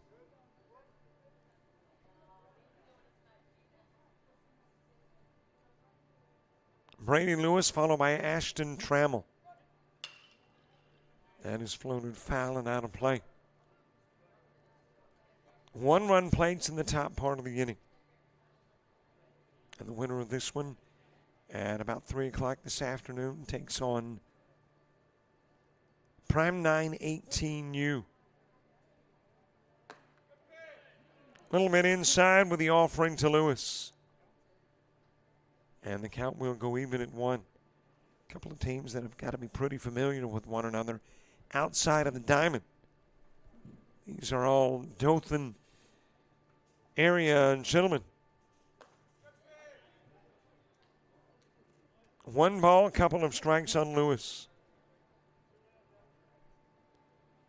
So with a 10:58 start time, that means you're looking at about a 12:38 end time. Thereabouts, give or take a few.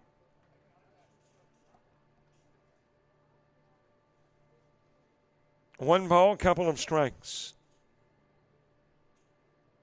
Cloudy skies here in Troy. As that is into right field, and it's into right field because Cullen had broke to cover the bag while Sexton was stealing. That would typically be likely a 1-4-3 putout. But because Cullen had made the shift to cover the bag, it allows Lewis to get on with a single and move Sexton to third.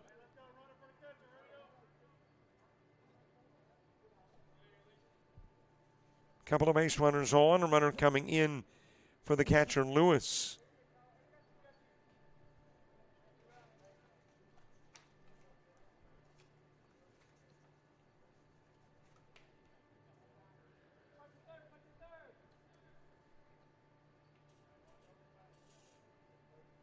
And I'm looking to see who that is, if that's an 8, and that's what it looks like. I'm going to have to do a little research to find an 8.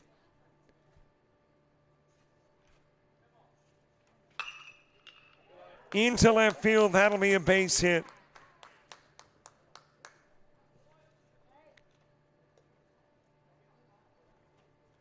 Let's see. I do not see an 8 anywhere in my research. Couple of base runners on. Ashton Trammell delivering with a single that drives in Sexton. Picks up the RBI. Cade Smith to the plate.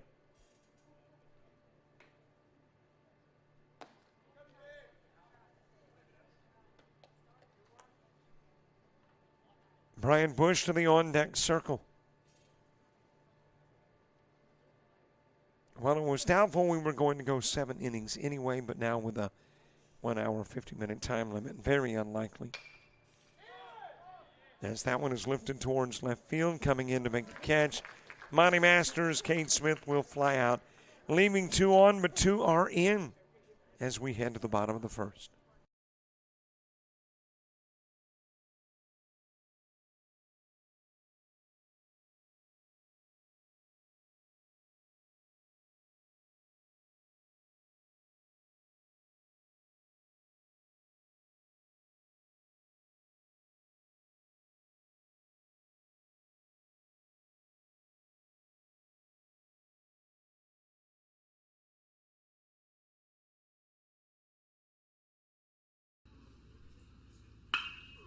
Drives that in the direction of right field. That is going to sail. I'm really not sure why I quote it. It's so frequently wrong. That is hit well towards left field.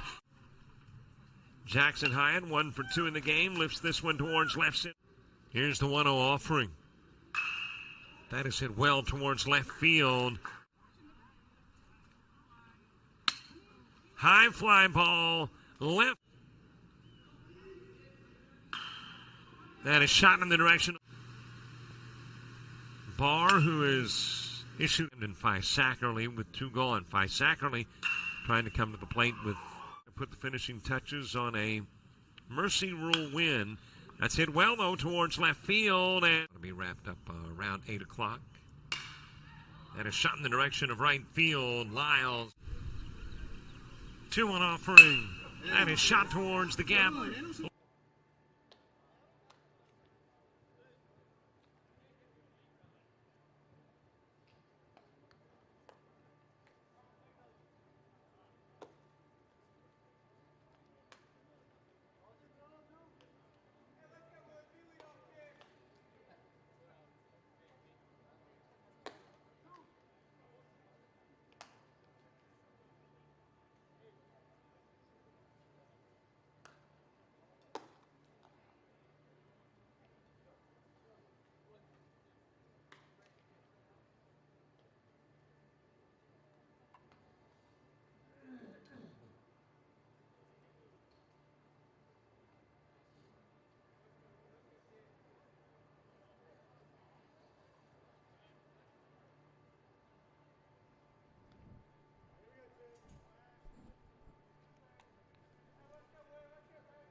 We head to the bottom of the first. William Walker will start it for the Wiregrass Indians. Brody Elliott, the 2-hitter. Grant Houston batting 3rd. Martin Mitchell 4th. Taylor Bauer in the 5 guy. 6-hitter Monty Masters. Tyler Booth in the 7 spot. Brody Burdishaw hitting 8th. Kyler Cullen 9th for the Indians. Ashton Trammell getting the start on the bump for the Expos. His battery mate is Brady Lewis. Dropped into left field, and William Walker will lead it off with a single. Just as the Expos got lead off on, Indians do too. And a base runner aboard from Brody Elliott. Brady Lewis behind the plate for the Expos. First baseman Jake Franklin at second, Jackson Legier. Shortstop Brian Bush and the third baseman Cade Smith. Caden Ryan in left, J.W. Bass in center, Gavin Foltz in right.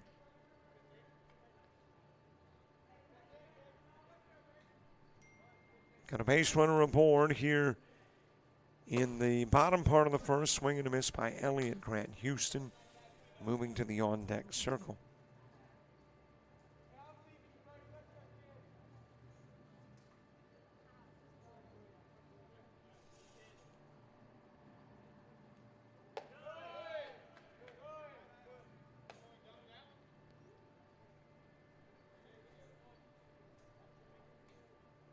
Cloudy skies in Troy. There currently is no mention of rain, but don't put a lot of stock in that.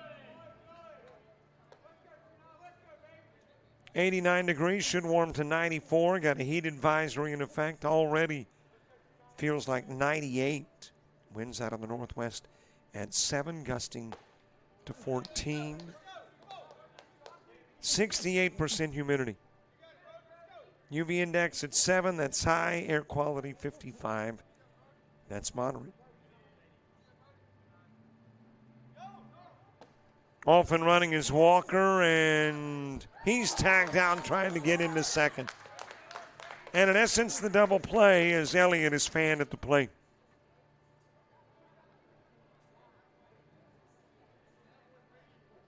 So 2 gone and the base is cleared.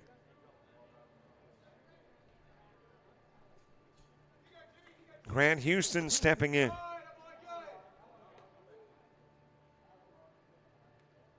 Sun sets at 7:53. Moon rises at 2:48 tomorrow morning. Check that. That's when it sets.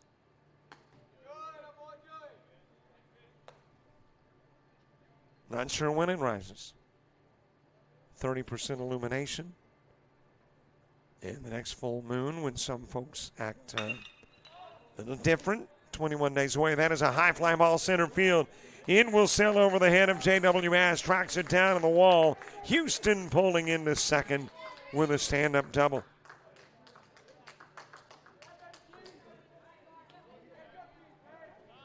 In scoring position for Martin Mitchell.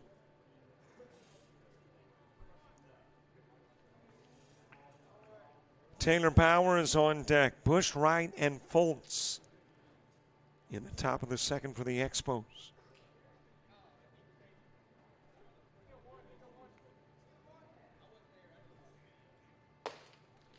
On the outside part of the plate to Mitchell.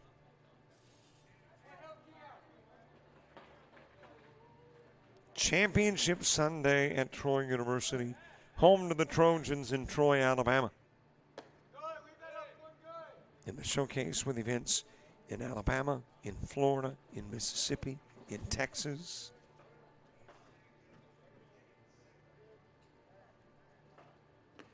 Outside with a pitch to Mitchell. Houston holding at second with 2 gone in a 2-zip game. Bottom of the first.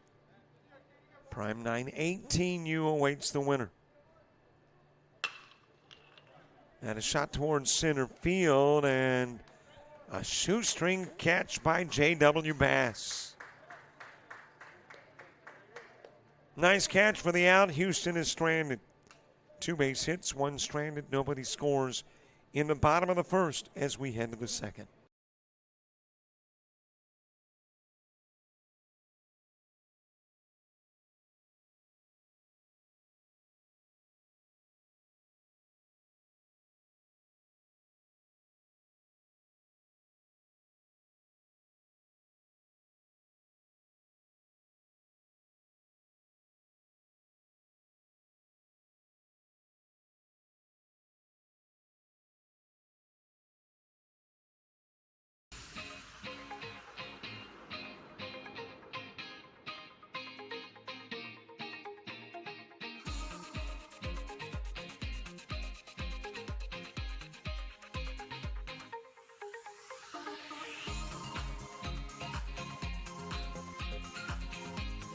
Is the 7 guy.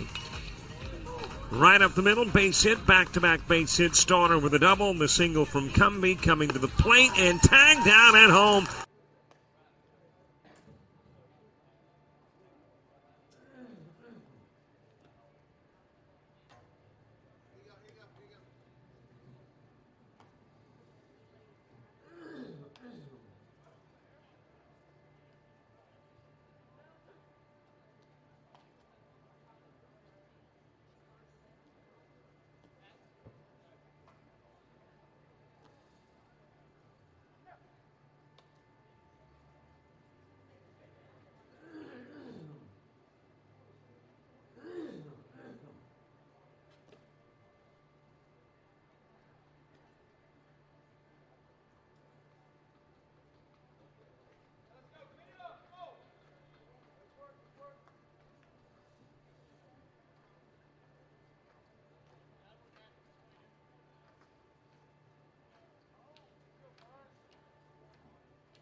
Top of the second gets underway. Bottom part of the order. Brian Bush starts it. Caden Ryan and Gavin Fultz.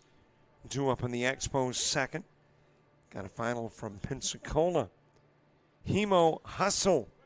A 5-4 winner over TaylorMade in 16U baseball at UWF. Opening game here was a prime 9-3 win over the Gulf Coast Pelicans 16. It's a shot that is deep to left center field and hops over the fence. Ground rule double for Brian Bush.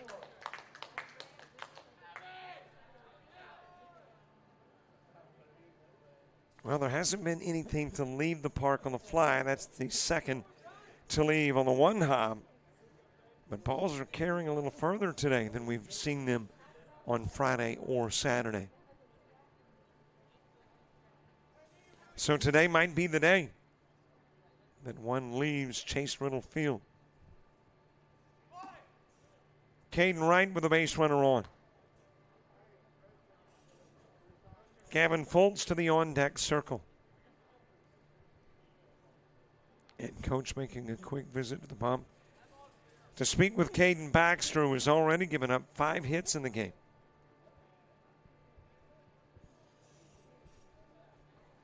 Four in the first and 1 thus far in the second. Leadoff has gotten aboard every time thus far. I know early in the game in the second inning.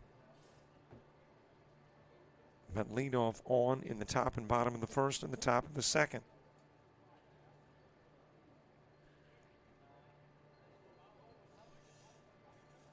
Already got some Major League Baseball underway. Pirates and Braves playing in Atlanta. And it is scoreless in the bottom of the third with 1 away.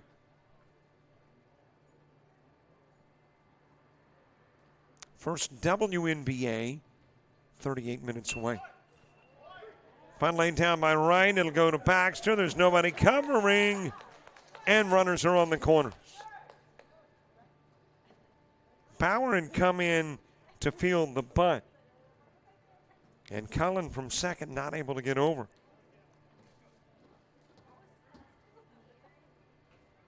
And you got a couple of base runners on for Gavin Fultz.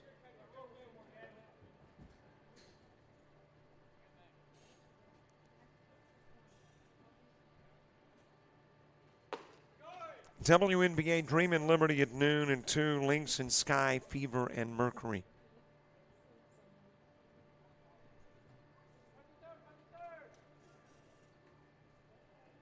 Bottom of the order to the plate, 2 runners aboard.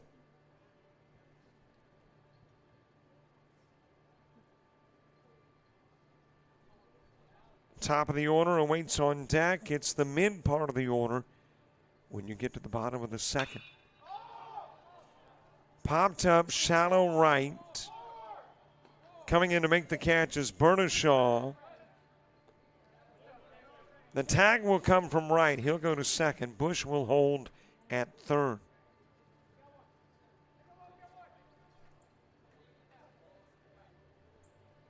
And there's one away as we head back to the top of the order. J.W. Bush, who singled and scored an inning ago. Back to the plate, Jackson Legier moving to the on-deck circle.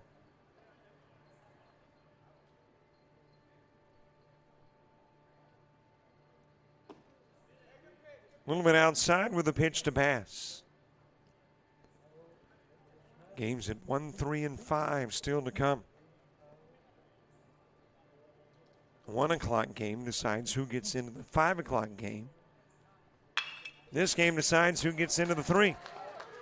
Bass has got his second single, an RBI 2. How about another one? 2 runs were played, and with the throw to the plate, Bush going to second.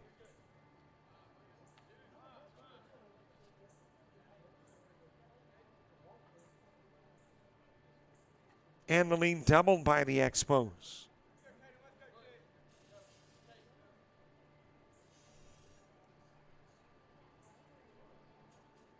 Jackson Legier singled in the first. That is hit number 7 already in the game.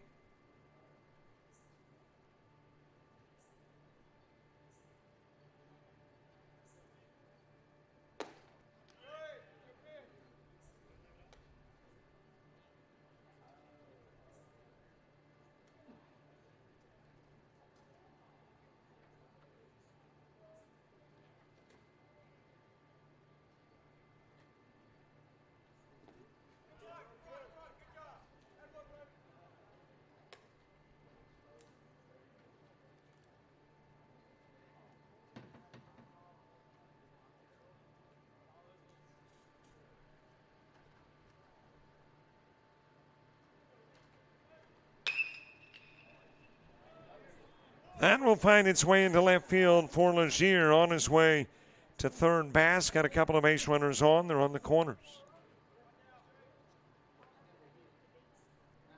And Jake Franklin coming to the plate. Jackson Sexton to the on-deck circle.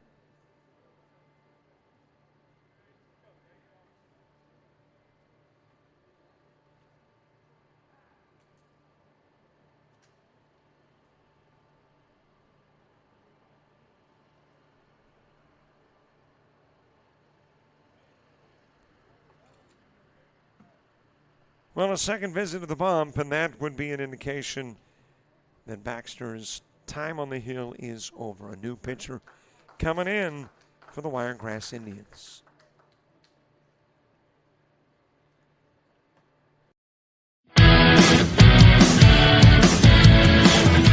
Frustrated. She's having trouble with her defensive player. Look at this sweet pass behind the back for 2 on the assist. And that one is hit on a rope to center field. Watch that one. And it is, oh, what a great diving catch by the center field. And in that game, it was basically a running back by committee. I mean, you had a lot of guys carrying the football. Is that the protocol for the upcoming season for the backfield of Jackson State? It's a really nice pitch to get the ground ball double play. Second one. 6-5 is your final. East Georgia advances to the championship game.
Jake Franklin to the plate with a couple of base runners on, and the new pitcher is Martin Mitchell.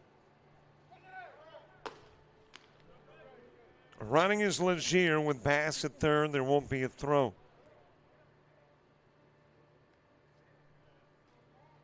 There is one out in the inning. That was the fly out by Fultz. That one is lifted towards center field. It's going to be deep enough to bring in the run. Catch made by Walker, but an easy tag and 90 feet. For Bass to the plate and Legier to third. So a Franklin sac fly bringing in a run. Turning it into a 5-zip game. And bringing Jackson Sexton to the plate. Martin Mitchell moving in from short. The new shortstop is Kyler Cullen, the former second baseman.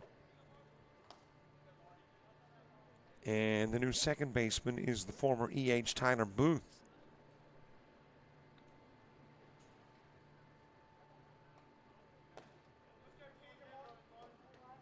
Sexton ground into a 6-5 that produced a run in the first.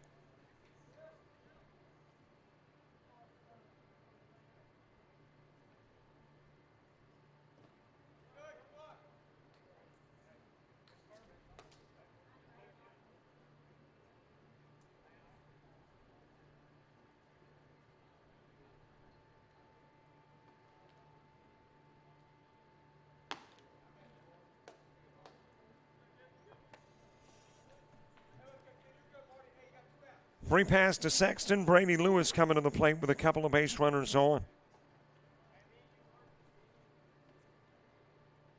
Still don't know the entire results of the Baxton time on the bump.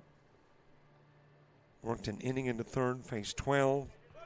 Well, now we may, as the run comes in from third, Legier, and there we can put the finishing touches on that Baxter tenure. 1 1/3 innings of work. No strikeouts, no walks, 8 hits, and 6 runs.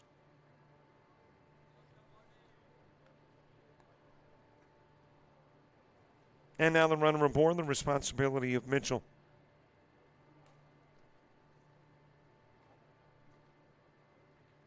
Brady Lewis followed by Ashton Trammell. Outside with a pitch to Lewis.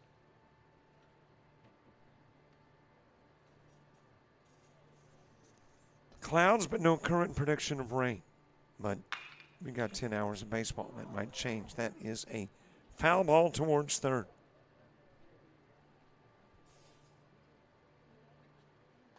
It's been a few since I checked out the radar. Let me see what we got going on. Really not substantial rainfall. Just cloudy conditions. Little rain east of Tallahassee, moving to the southeast.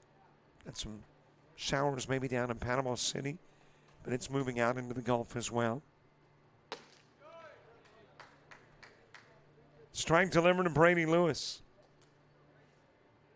Got some rain up around Chattanooga and Huntsville.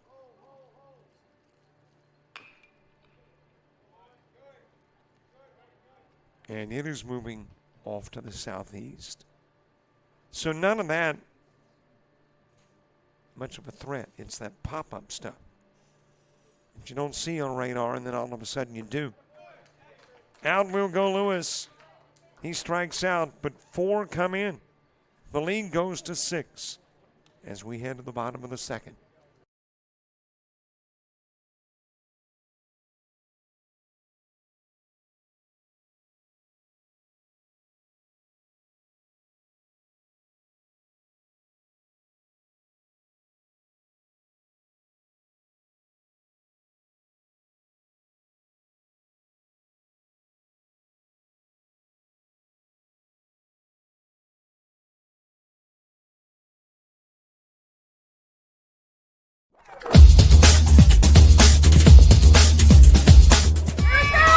Just about all White Jones County. Diving catch at shortstop. Gross.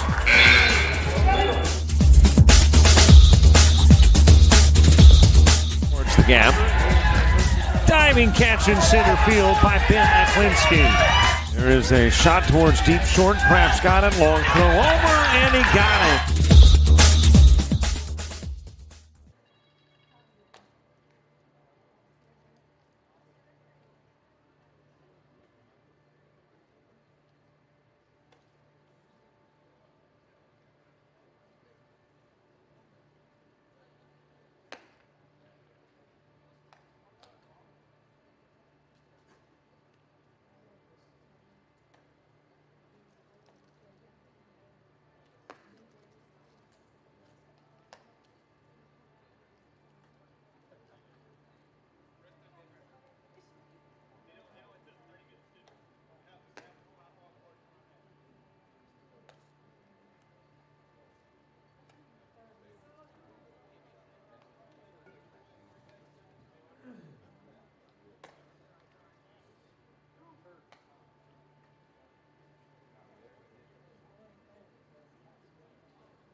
That's just the beginning of the red markers.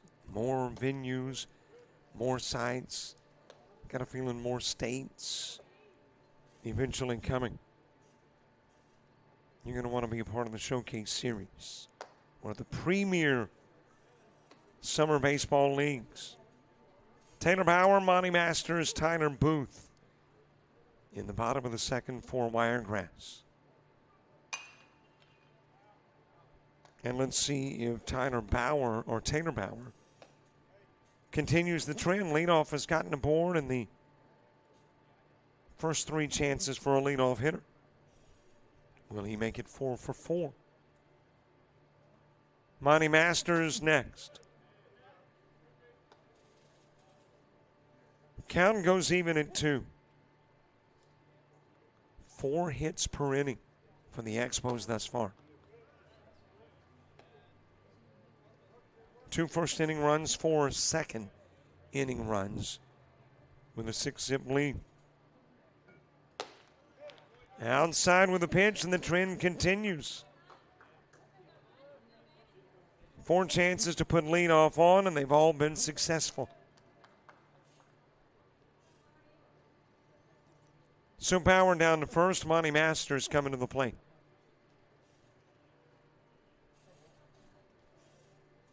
Tyler Booth to the on-deck circle.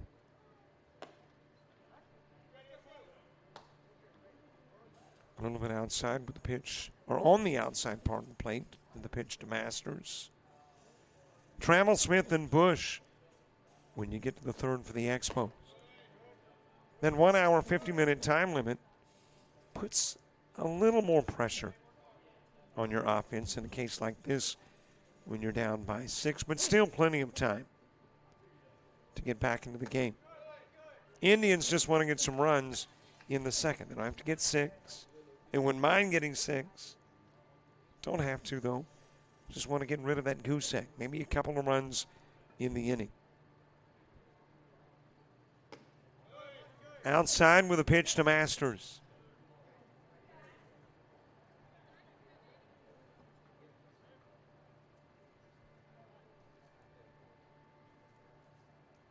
Bauer getting his lead at first, and that's a runner for Bauer, I do believe. Or is it?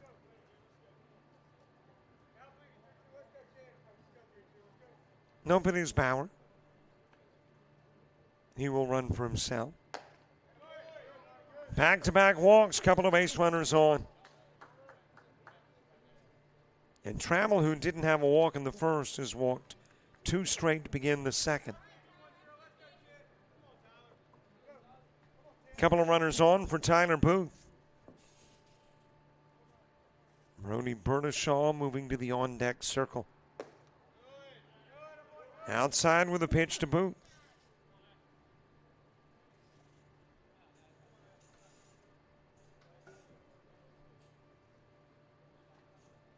3 teams still in it in 16U, 3 teams still at it in 19U. And here are 2 of your 3 19Us still with a shot at the title. Prime 9 18U the other. And in 16U, you still got Prime 9 Navy 16. You've still got Florida Bama Scout 16. And you've still got Southern Swagger with a chance to win it all. Strike out of Booth. That'll be the second K of the game for Trammell.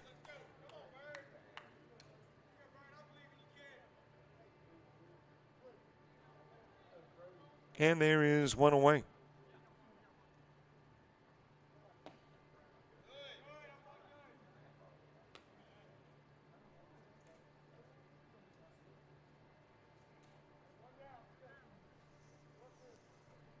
Brody Burdishaw followed by Kyler Cullen. Count goes even at 1.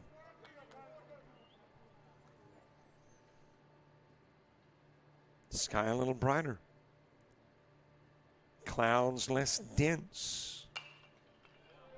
And maybe there is some message to what Daniel Ballard came through the room and said earlier. Beautiful clear skies. Or maybe it was beautiful blue skies. And a very overcast moment. There's a wild toss. Bauer and Masters advancing. And I asked him if that was the power of positive thinking. He said, yeah, may have worked. There's more blue now.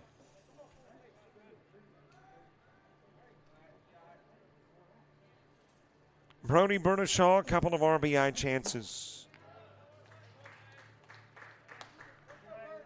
But he will have to turn that opportunity over to Kyler Cullen. After back-to-back Ks and 2 gone.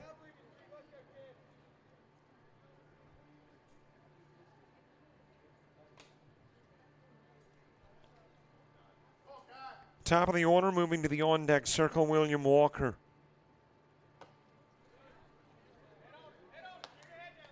Trammell, Smith, and Bush in the top of the third for the Dothan Expos. A little bit outside with the offering. Count will go even at 1.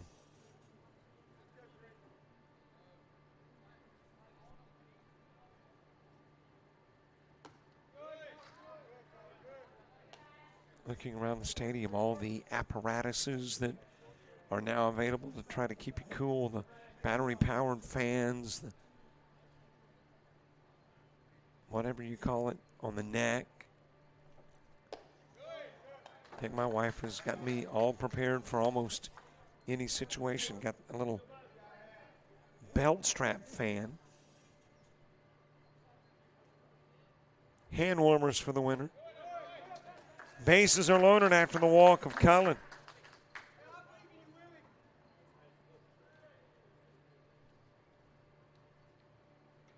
Coach coming out to have a conversation with Trammell. After 3 walks in the inning, loaded up.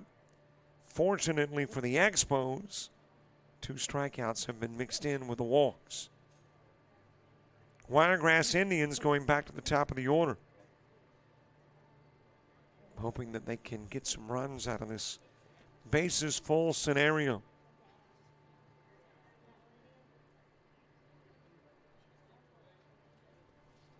That conversation doesn't have the look to a Trammell Yank. He's going to stay in the game. And face William Walker. Bases loaded, 2 gone. Walker with a single in the first.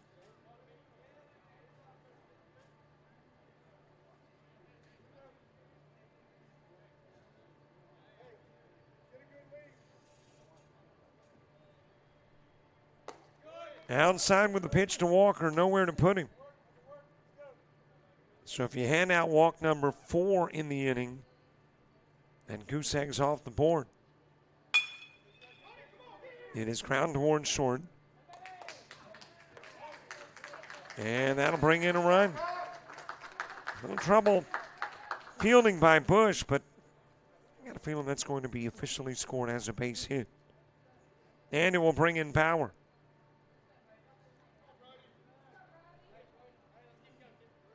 And the base is still loaded.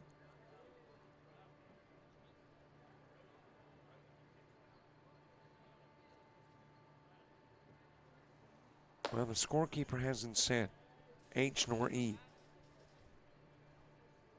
So that means it's up to me in my book. I'm putting it down as, that's a tough E, but if he fields and gets into second, the run doesn't come in. Elliott with a fly out to right.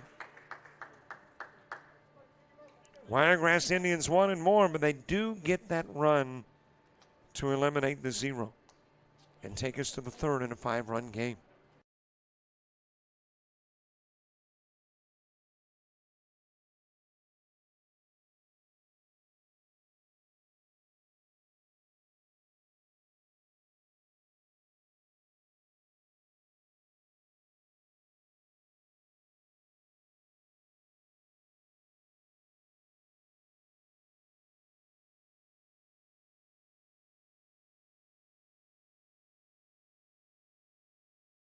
University of Alabama Online, where legends log in.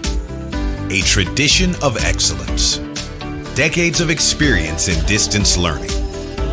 Empowering students of all ages. More than 90 degree and certificate programs to advance your career. UA Online. Flexible, affordable, legendary. Let your computer be your campus. Visit online.ua.edu.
We get the top of the third underway. Ashton Trammell will start, and Cade Smith and Bryant Bush due up in the inning 2. Troy University, Troy, Alabama. Some great athletics played here. And as a matter of fact, we do Coastal Alabama North basketball, and the head ladies basketball coach, Mandy Armstrong, who guided North to their first postseason appearance ever and a D2 championship this past year, is a Troy alum who is in the Hall of Fame in Troy for her basketball prowess.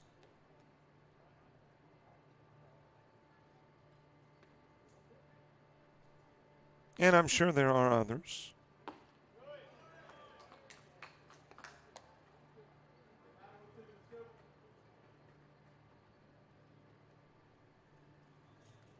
Trammell with a single and a run driven in.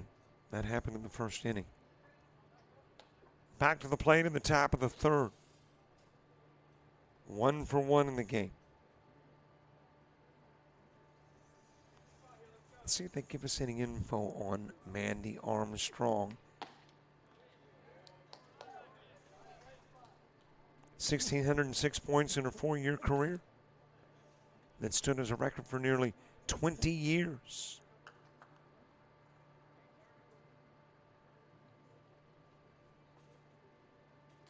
And you would never know it. I never knew that. Talking to Mandy, who is also, by the way, you talk about interesting. She is also the police chief of Monroeville, Alabama, in addition to her basketball coaching duties.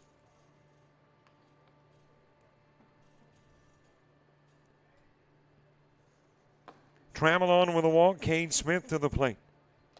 Bryant Bush to the on-deck circle.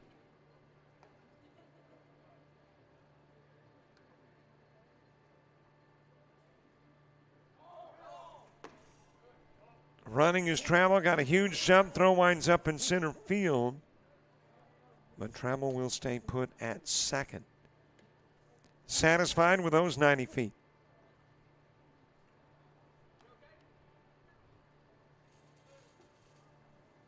And Cade Smith with an RBI chance, trying to get that run back given up in the bottom part of the inning.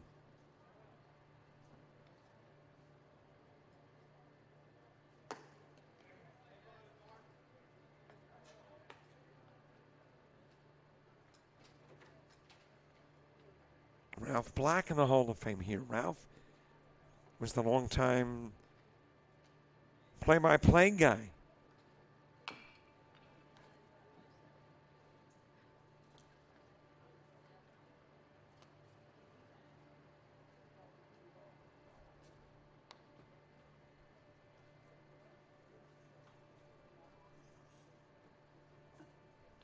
Cade Smith with a fly out to left field, 0 for 1 in the ball game. Back to the plate here in the third.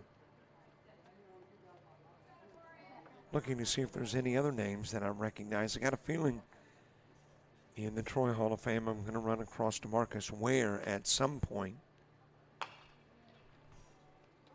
That's a foul ball towards first. Obviously Chase Riddle, for whom this field is named. Mike Turk. That name sounds familiar, wasn't he? As that one is dropped into center field by Smith.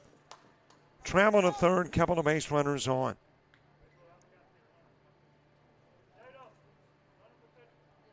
Yep, quarterback here.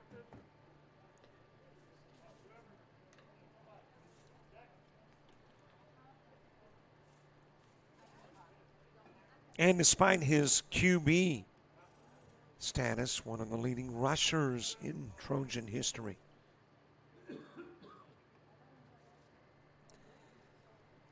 Well, it's apparently going to do it for Martin Mitchell. A second pitching change coming for Wiregrass.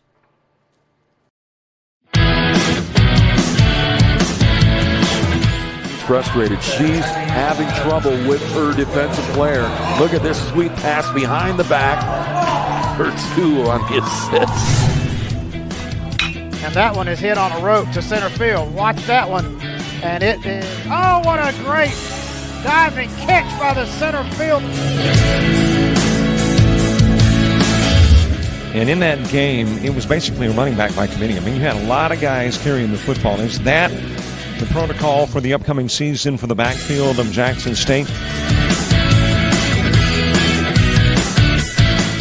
It's a really nice pitch to get the ground ball double play. Second one. 6-5 is your final. East Georgia advances to the championship game.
The new pitcher is Brody Burdishaw. Martin Mitchell will work 2/3 of an inning and face 5.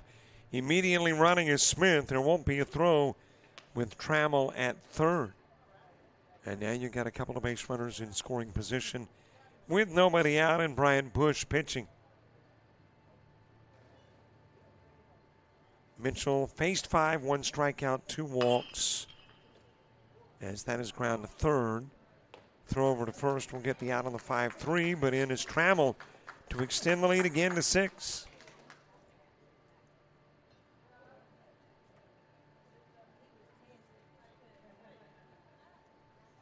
Smith will go to third. And Caden Wright coming to the plate. Mitchell gave up a single hit. We'll see how many runs. The max would be 2. He's allowed 1 thus far, but he is responsible for Smith at third. Caden Wright with a single in the second. Gavin Foltz on deck. Pitch coming in low, and you've got a even count at 1. A ball, a strike, and an out.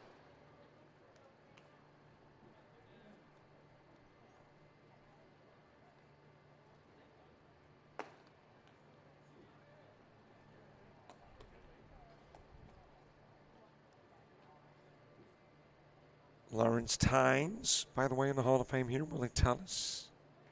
DeMarcus Ware. All familiar names. Tynes was actually a Milton product. Went to Milton High School. Kicked here for the Troy Trojans and then went on to play for the New York Giants in the NFL. That is lifted foul by Wright.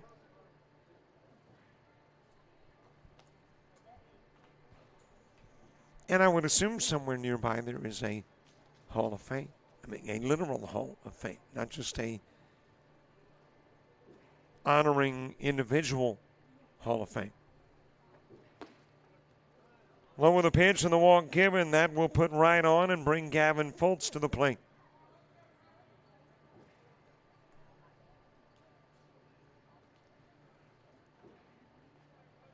Couple of runners aboard here in the top of the third. And time is an issue. We're creeping up on an hour. We're a little better than halfway into the game.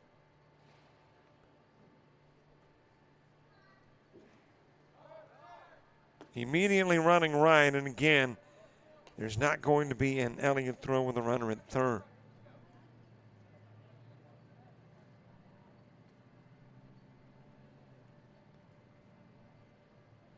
Foltz with a fly out to right field in the second. Back to the plate in the third. On the outside part of the plate.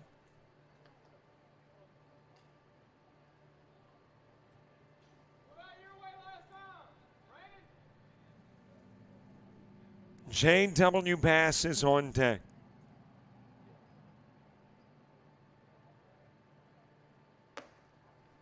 High with the pitch. Count goes to 2-1. Got rain in Pensacola at the University of West Florida. So they are on hold there. Low and away, 3-1.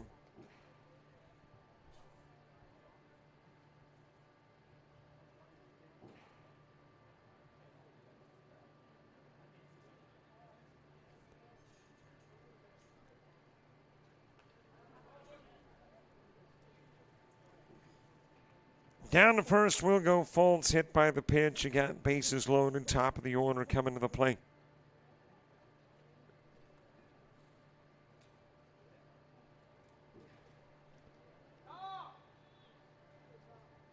J.W. Bass with a couple of singles.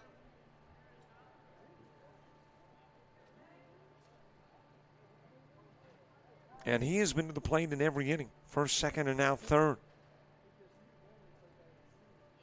Singled in the first and scored a run. Singled in the second, drove into and scored a run. And back to the plate here in the third with the bases full. That's a base hit into center field. Smith will come in to score. Wright will come in to score. 2 more RBIs for Bass. This time on a double, he's 3 for 3 with 4 ribbies. And 2 runs in.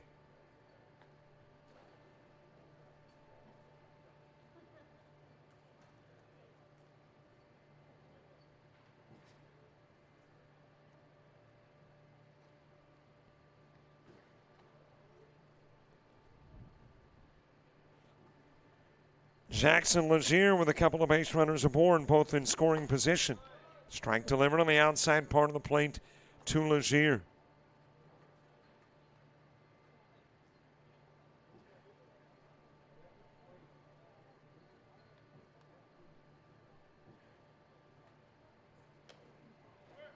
That'll go to the screen. Here comes Fultz from third. He'll score. And the lead goes to 9. To third goes Bass.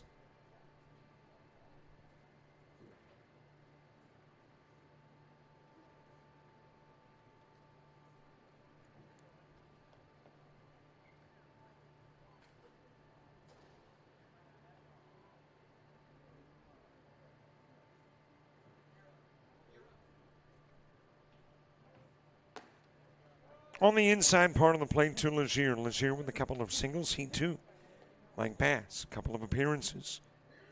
Or an appearance in each inning. A couple prior to the third. Had a single in the first and single in the second.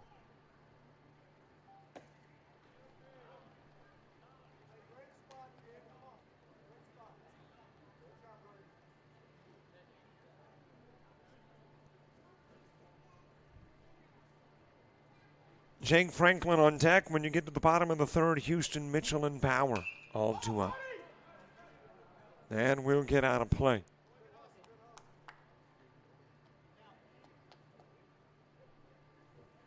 Still a single out. Still a couple of base runners in scoring position. Or actually 1 in scoring position. Bass over at third.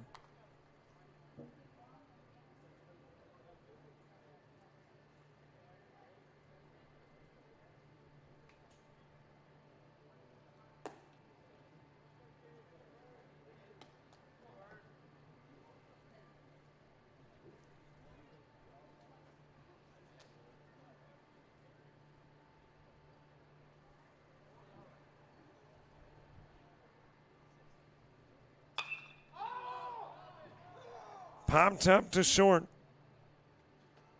And underneath to make the catch is Kyler Cullen. That is out number 2. 2 gone with Jake Franklin to the plate.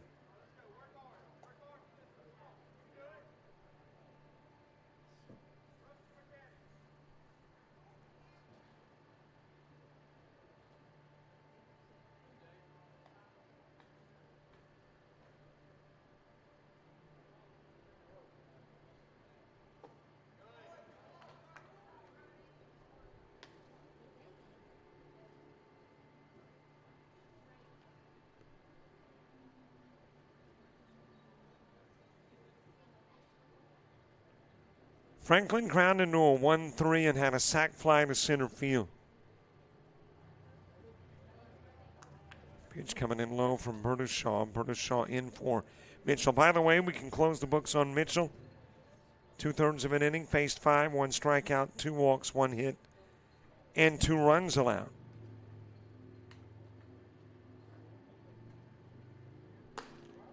And since stepping up onto the bump, Bertishaw allowing a pair of runs.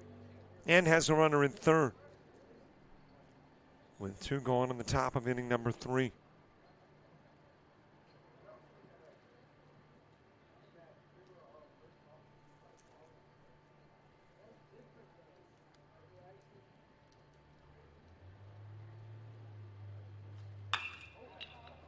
That is hit towards the gap right center field and will hit, drop, and roll up against the wall. On his way to second, Jake Franklin. In to score from third is J.W. Bass.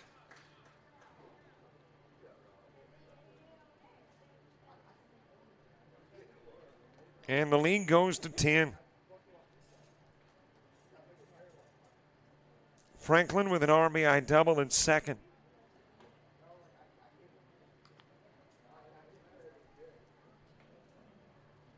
And that's apparently going to do it for Bernashaw. Taylor Bauer about to give it a try when we return to Troy.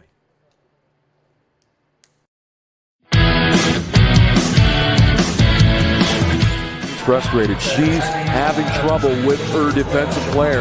Look at this sweet pass behind the back for 2 on the assist. And that one is hit on a rope to center field. Watch that one. And it is, oh, what a great diving catch by the center field. And in that game, it was basically a running back by committee. I mean, you had a lot of guys carrying the football. Is that the protocol for the upcoming season for the backfield of Jackson State? It's a really nice pitch to get the ground ball double play. Second one. 6-5 is your final. East Georgia advances to the championship game.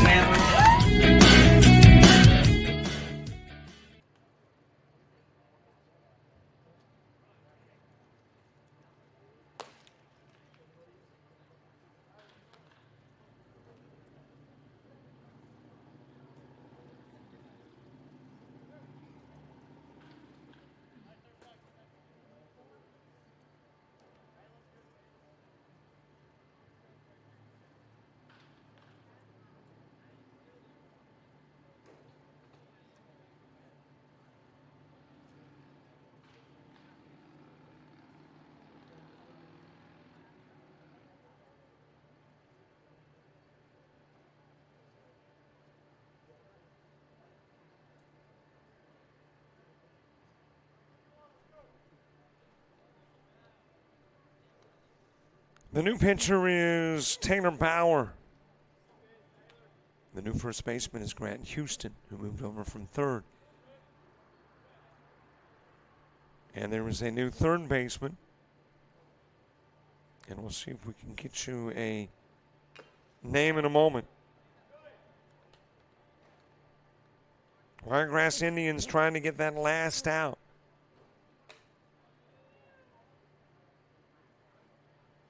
Got a base runner in second in the form of Jake Franklin.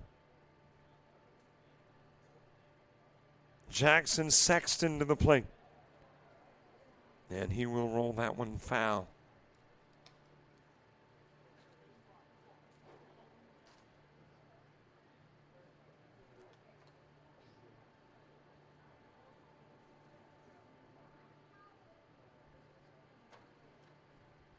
Matthew Bush, by the way, is the new third baseman. Strike 3 on the inside part of the plate. Sexton strikes out looking. One runner is stranded, but 5 more runs are in, and the lead will go to 10 as we head to the bottom of the third.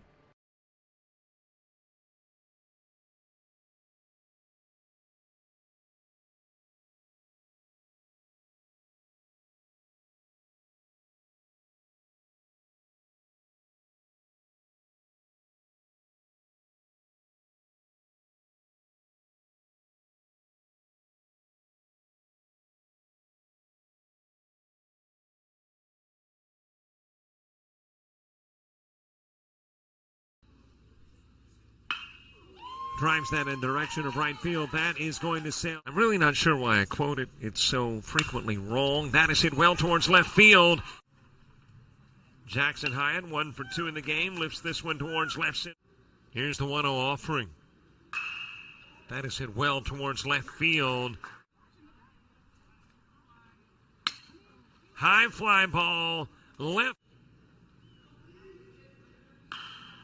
That is shot in the direction.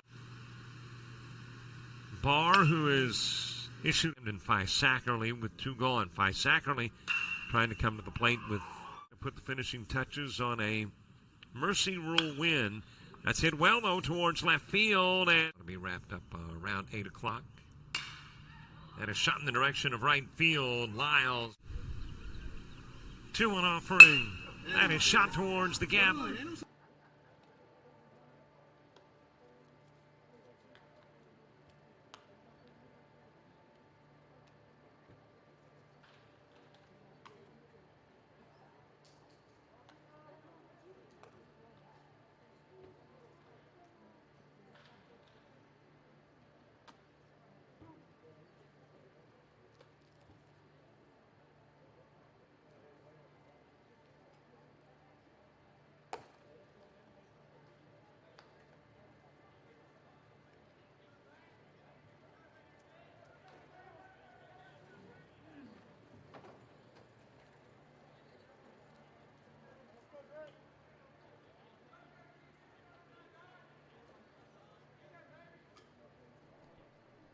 We head to the bottom of the third. Grant Houston starts it. Martin Mitchell and Taylor Bauer due up in the inning, too.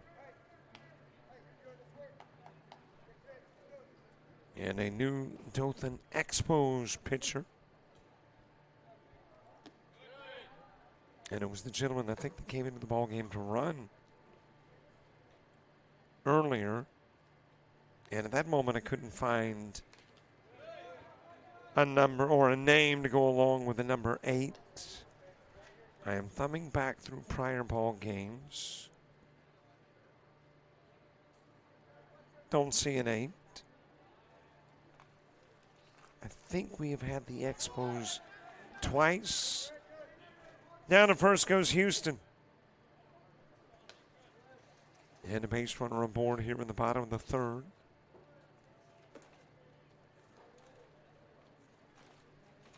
But I only see one Dothan Expos. I can go back a little further and nope, still don't have an 8 listed. So my apologies. Do not know who the pitcher is. But I do know he's put one runner on and given up the hit to Martin Mitchell, who is on his way to second. And will get there standing a couple of base runners on.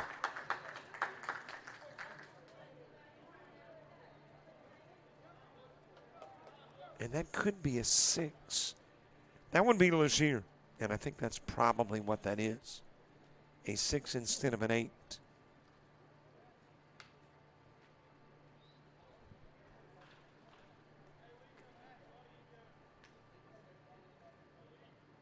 That's what I'm going with at the moment. Jackson Legier on the pump. The font looks kind of like an 8, but actually looks more like an 8 to me than a 6, but I'm now leaning to the 6. Jackson Legier will pitch. Ashton Trammell worked a total of 2 innings. In those 2 innings, faced 11. Had 3 strikeouts, 3 walks, 2 hits, and allowed a single run. And then hands it over to Legier.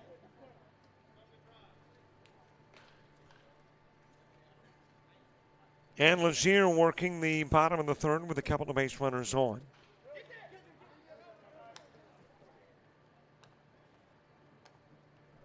Taylor Bauer at the plate, Monty Masters on deck.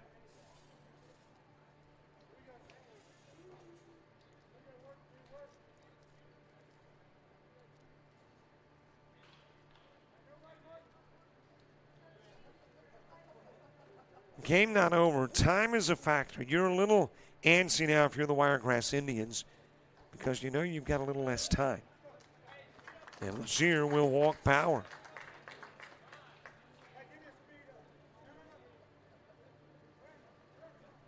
It is loaded in the bottom of the third. Unofficially, my clock began to run on my switcher at 10:58.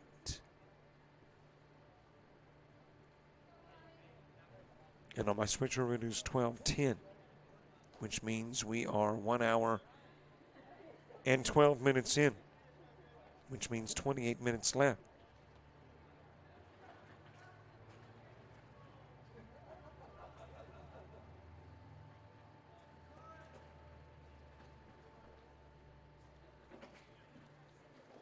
Got a runner at first for Taylor Bauer.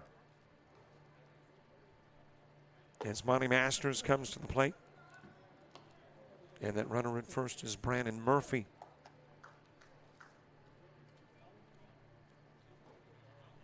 Bases loaded, nobody gone. Foul back to the screen, couple of strikes on Masters.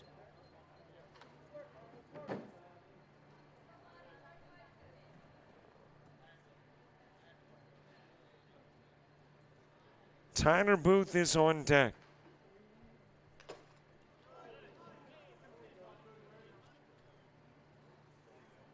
That definitely had to hurt.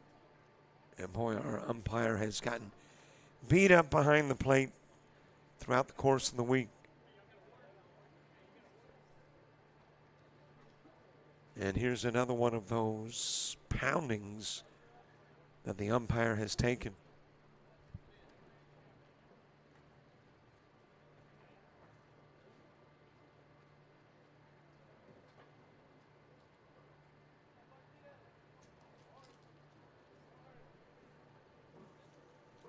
You know, that strap that hangs down from the face mask and covers the throat area is a relatively new, and I say relatively, umpires haven't had those forever.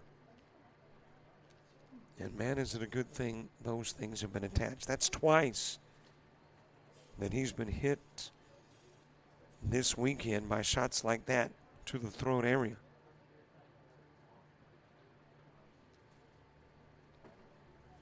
And yeah, I've brought it up before. It's protective, but man, it still hurts.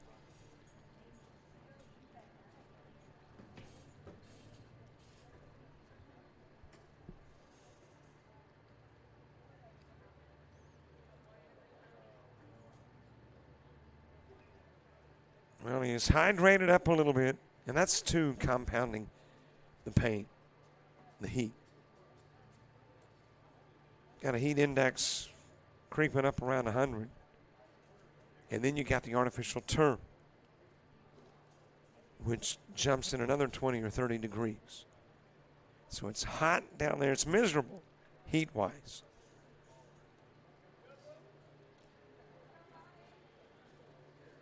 And when it's already kind of miserable, if you will, heat-wise, those kind of whacks just compound the pain, or vice versa. A little bit outside with a pitch to Monty Masters. Tyler Booth is on deck.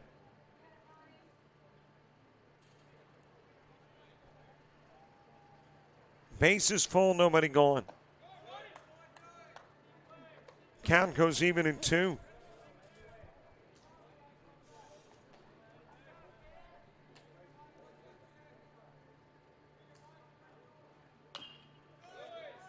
Fouled away in the direction of third. Winner will take on Prime 9 18U in the 19U title game. That'll happen at 3 o'clock this afternoon. Big pitch coming from Legier. He is running to full with the bases loaded. Nowhere to put Masters.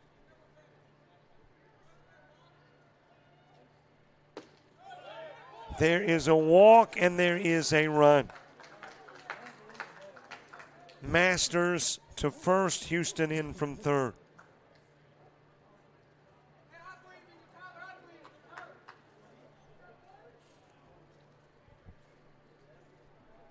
Still loaded, still nobody out. Tyler Booth to the plate.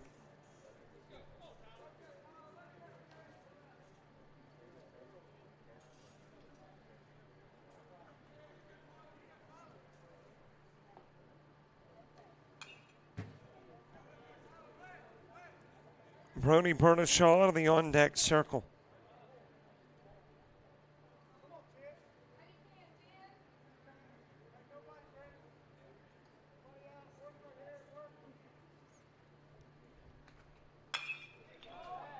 Popped up in the direction of center field.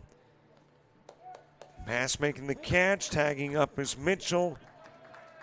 Expos concede the run. Right now more content with outs.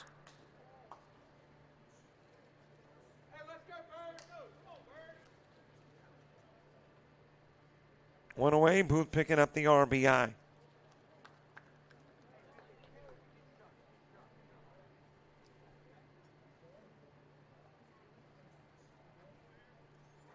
Brody Bertashaw next. He struck out in the second. Connor Cullen to the on-deck circle. A little high and inside with the offering.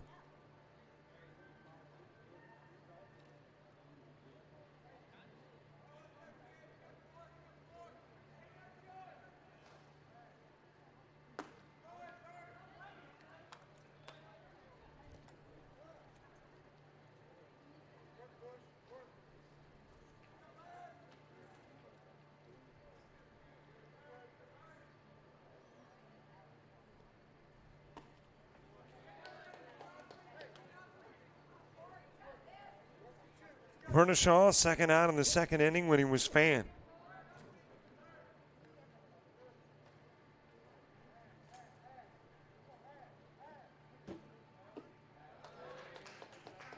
And will become the second out in the third inning via the same route. Legier getting him in the third.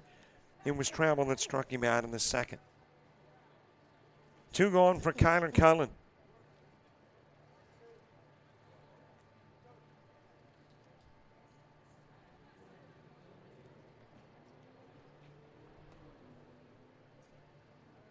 Cullen with a walk in the second. Well, earlier in the game, the Wiregrass Indians would be content with a couple of runs, chipping away at the lead. But then that lead got rather large. And now instead of chipping away, with time beginning to drift away, if you are the Indians, you're really not as interested in chipping away as you are at taking big bites out of that lead.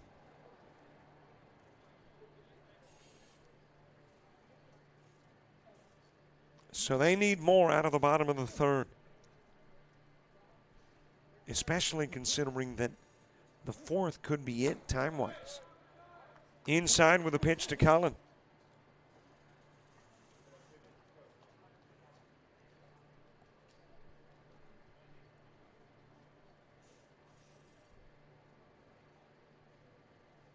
Top of the order, William Walker on deck. Outside with the offering.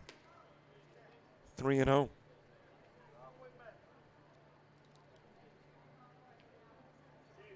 Legier, 3 walks in the inning. Has given up a double and a sacrifice fly. High inside pitch. Cullen walked. And the base is loaded. And coach coming out to the bump. Will it be to get Legier?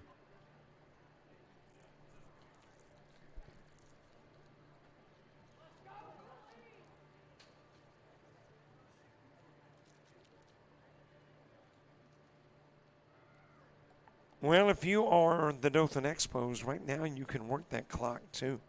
Come out to the bump, have a conversation, run time off the clock, let the umpire come out and break it up. Don't pull him, stays in.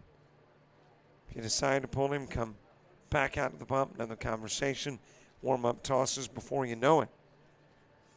You're consuming a lot of the approximately 18 minutes left now.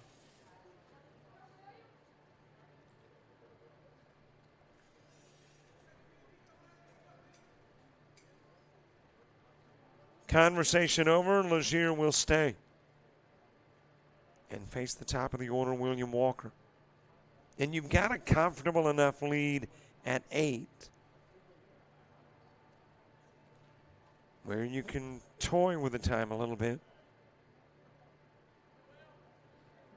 Especially with 2 outs. You feel confident you can get that third out before, say, another 2 or 3 runs played. Wiregrass Indians, on the other hand, want to make this the big inning. They had a 6-run 4th inning the last time these two teams met. They would like to have another one of those big innings. It is bunted back to Legier. He'll go to first. And Walker out on the 1-3. 3 runners stranded, 2 runners in. We're headed to the 4th. And that may be the last inning of the game.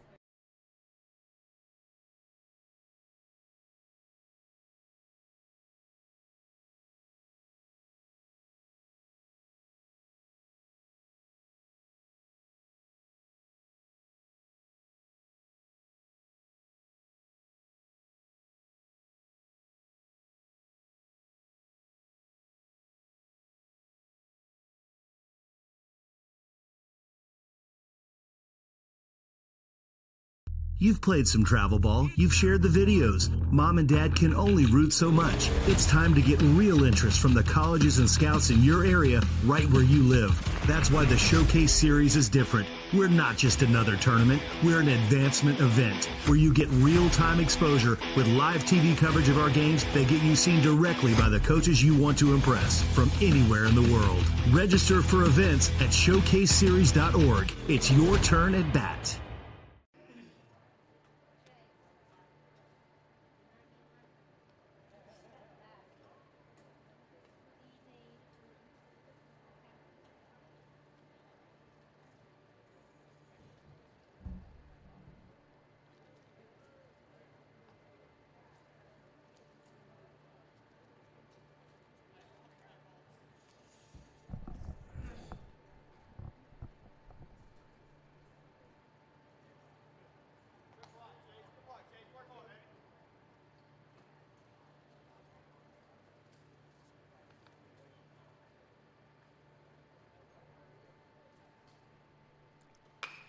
Top of the 4th. Brady Lewis shot over towards third. He will get on, and that will be the 4th consecutive time the Expos have put their leadoff hitter aboard. Tremendous success on getting the leadoff on, and that has turned into tremendous success in producing runs. And Brady Lewis on with a single, 12th Expo hit of the game. Sexton to come out and run for Lewis. Taylor Bauer worked the last out in the 3rd inning on the bump to work the 4th for the Wiregrass Indians. And again, with unofficially 14 minutes left in our time limit. 4th inning likely in. So the Expos want all they can get out of the top part of the inning. Wiregrass Indians want to limit it to none. They don't want a single run in the top part because they already know they got the work cut out for them in the bottom part.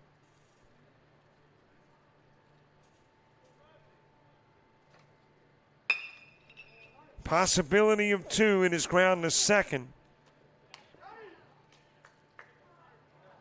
Got the 4-6, not the 3. Got the lead runner. Booth able to get it over to Cullen.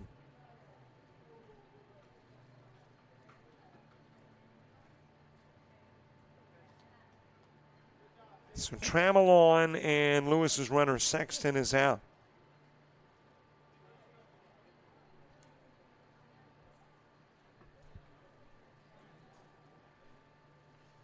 One out for Cade Smith.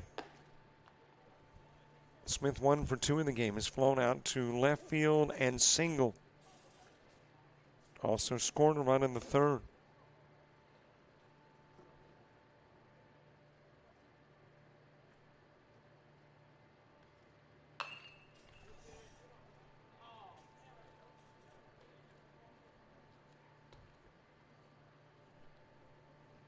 Hey, don't forget, subscribe to our YouTube channel. You're watching on YouTube. You may not have known that. You might have gone to the website, the Showcase Series website, or the JockJive website. But the media player is YouTube. And if you subscribe, we will just say so many nice things about you. I mean, not that we wouldn't anyway, but you'll be our new best friend. And I think we're 28 shy of 4,300. That's the next and short-term goal.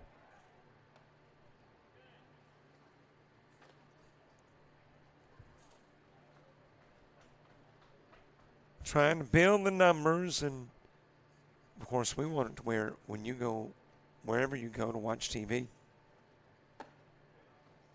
you click over to the YouTube channel, put it on the big screen, put it on the PC, the iPhone, the iPad.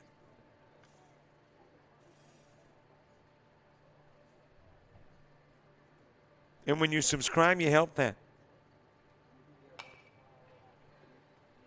Foul out of play by Cade Smith. Bryant Bush on deck.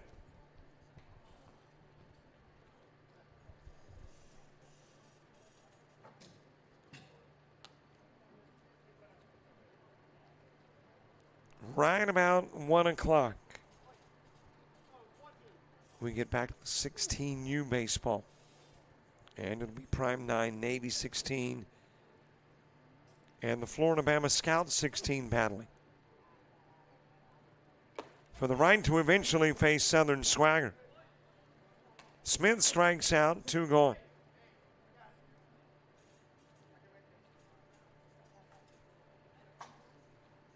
And Brian Bush to the plate. Bush with a double and a ground out to third, 1 for 2 with an RBI, and he has scored a run.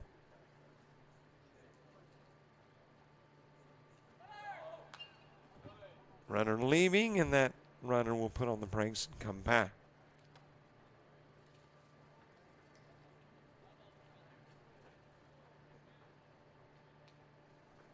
And let's see if that is Trammell running for himself.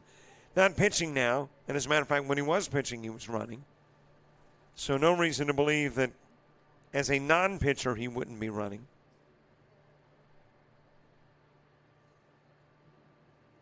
The Bauer pitch, a little check swing sent foul by Bush.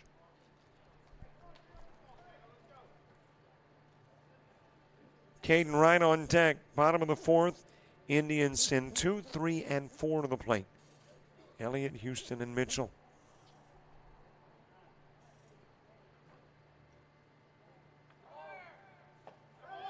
Strike 3 on the outside part of the plate. Bush fan, Trammell left on, 1 base hit. 8-run Expos lead as we go to the bottom of the 4th.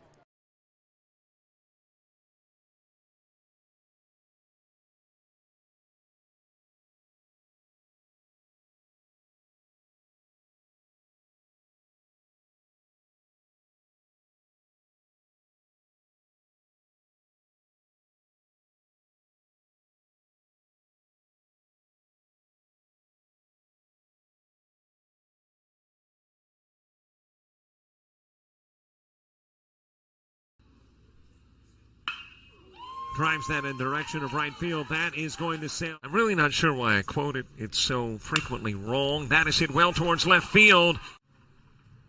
Jackson Hyatt, 1 for 2 in the game, lifts this one towards left center. Here's the 1-0 offering. That is hit well towards left field. High fly ball, left. That is shot in the direction. Barr, who is issued in Sackerly with 2 gone. Sackerly trying to come to the plate with put the finishing touches on a Mercy Rule win. That's hit well, though, towards left field, and it'll be wrapped up around 8 o'clock. And a shot in the direction of right field. Lyles. 2-1 offering. And a shot towards the gap.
Bottom of the fourth gets underway. Brody Elliott will start it. Grant Houston and Martin Mitchell due up in the inning 2.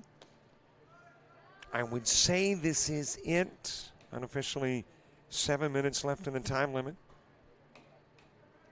I think once we get within 5 minutes, no new inning will begin. So I guess it's possible that my clock is right with theirs. Typically it's a little bit behind. And it's possible that the bottom of the fourth goes so quickly that we get the fifth in, but I doubt it.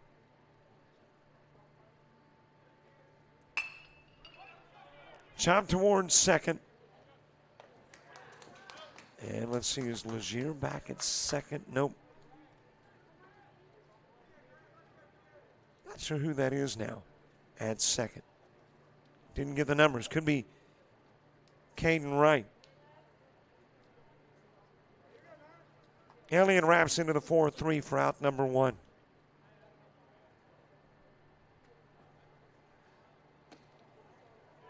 Grant Houston next. Houston with a double and a walk.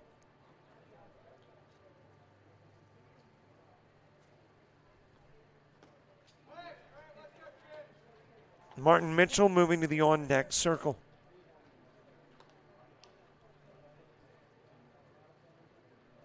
Dothan Expos on the verge of avenging an 8-4 loss to these Indians.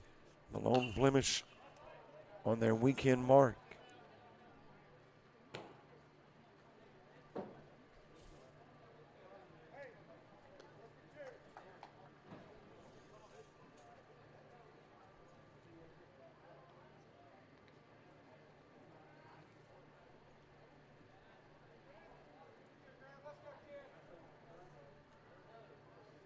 Houston with a double in the first and a walk in the third.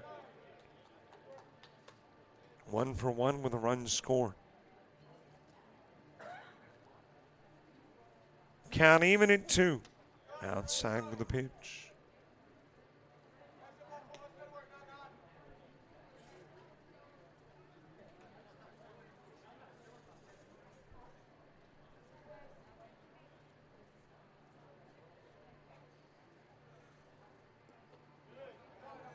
Down to first will go Houston.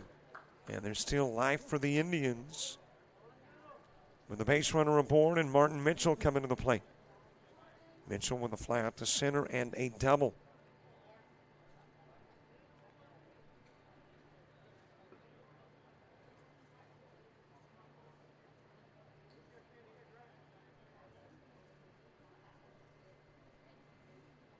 Outside with the offering from Cade Smith.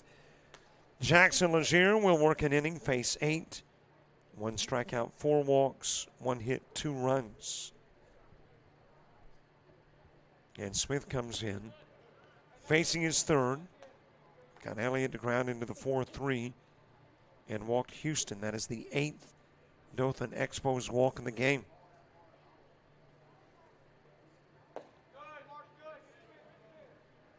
Low inside pitch, and the count evens, or actually goes 2-1.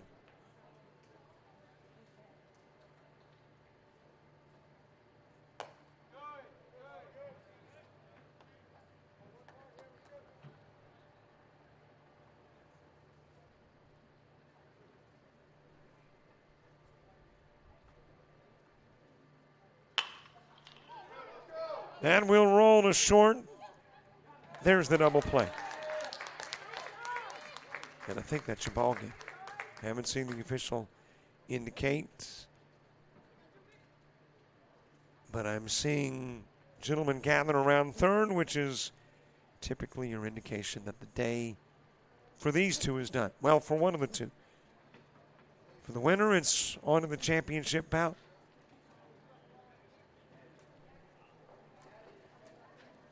Taking a look at your numbers. Indians with a total of 3 hits. They will leave 7 on. Did not commit an error. Got a run in the second and 2 in the third. For the Expos, a 12-hit attack. 11 runs, 2 in the first, 4 in the second, 5 in the third. They leave 5 stranded and commit a single error. So it is the Expos that move on to a 3 p.m. matchup with Prime 9 18U for the 19U time. Coming up at 1, we've got the first of now 2 remaining 16U games. And this one decides who takes on Southern Swagger at 5. It is Florida-Bama Scout 16 taking on Prime 9 Navy 16. That's 20 minutes away. And most of those 20 minutes, we'll let it be consumed by the conversation with James Gamble and Nick Singleton of the Showcase.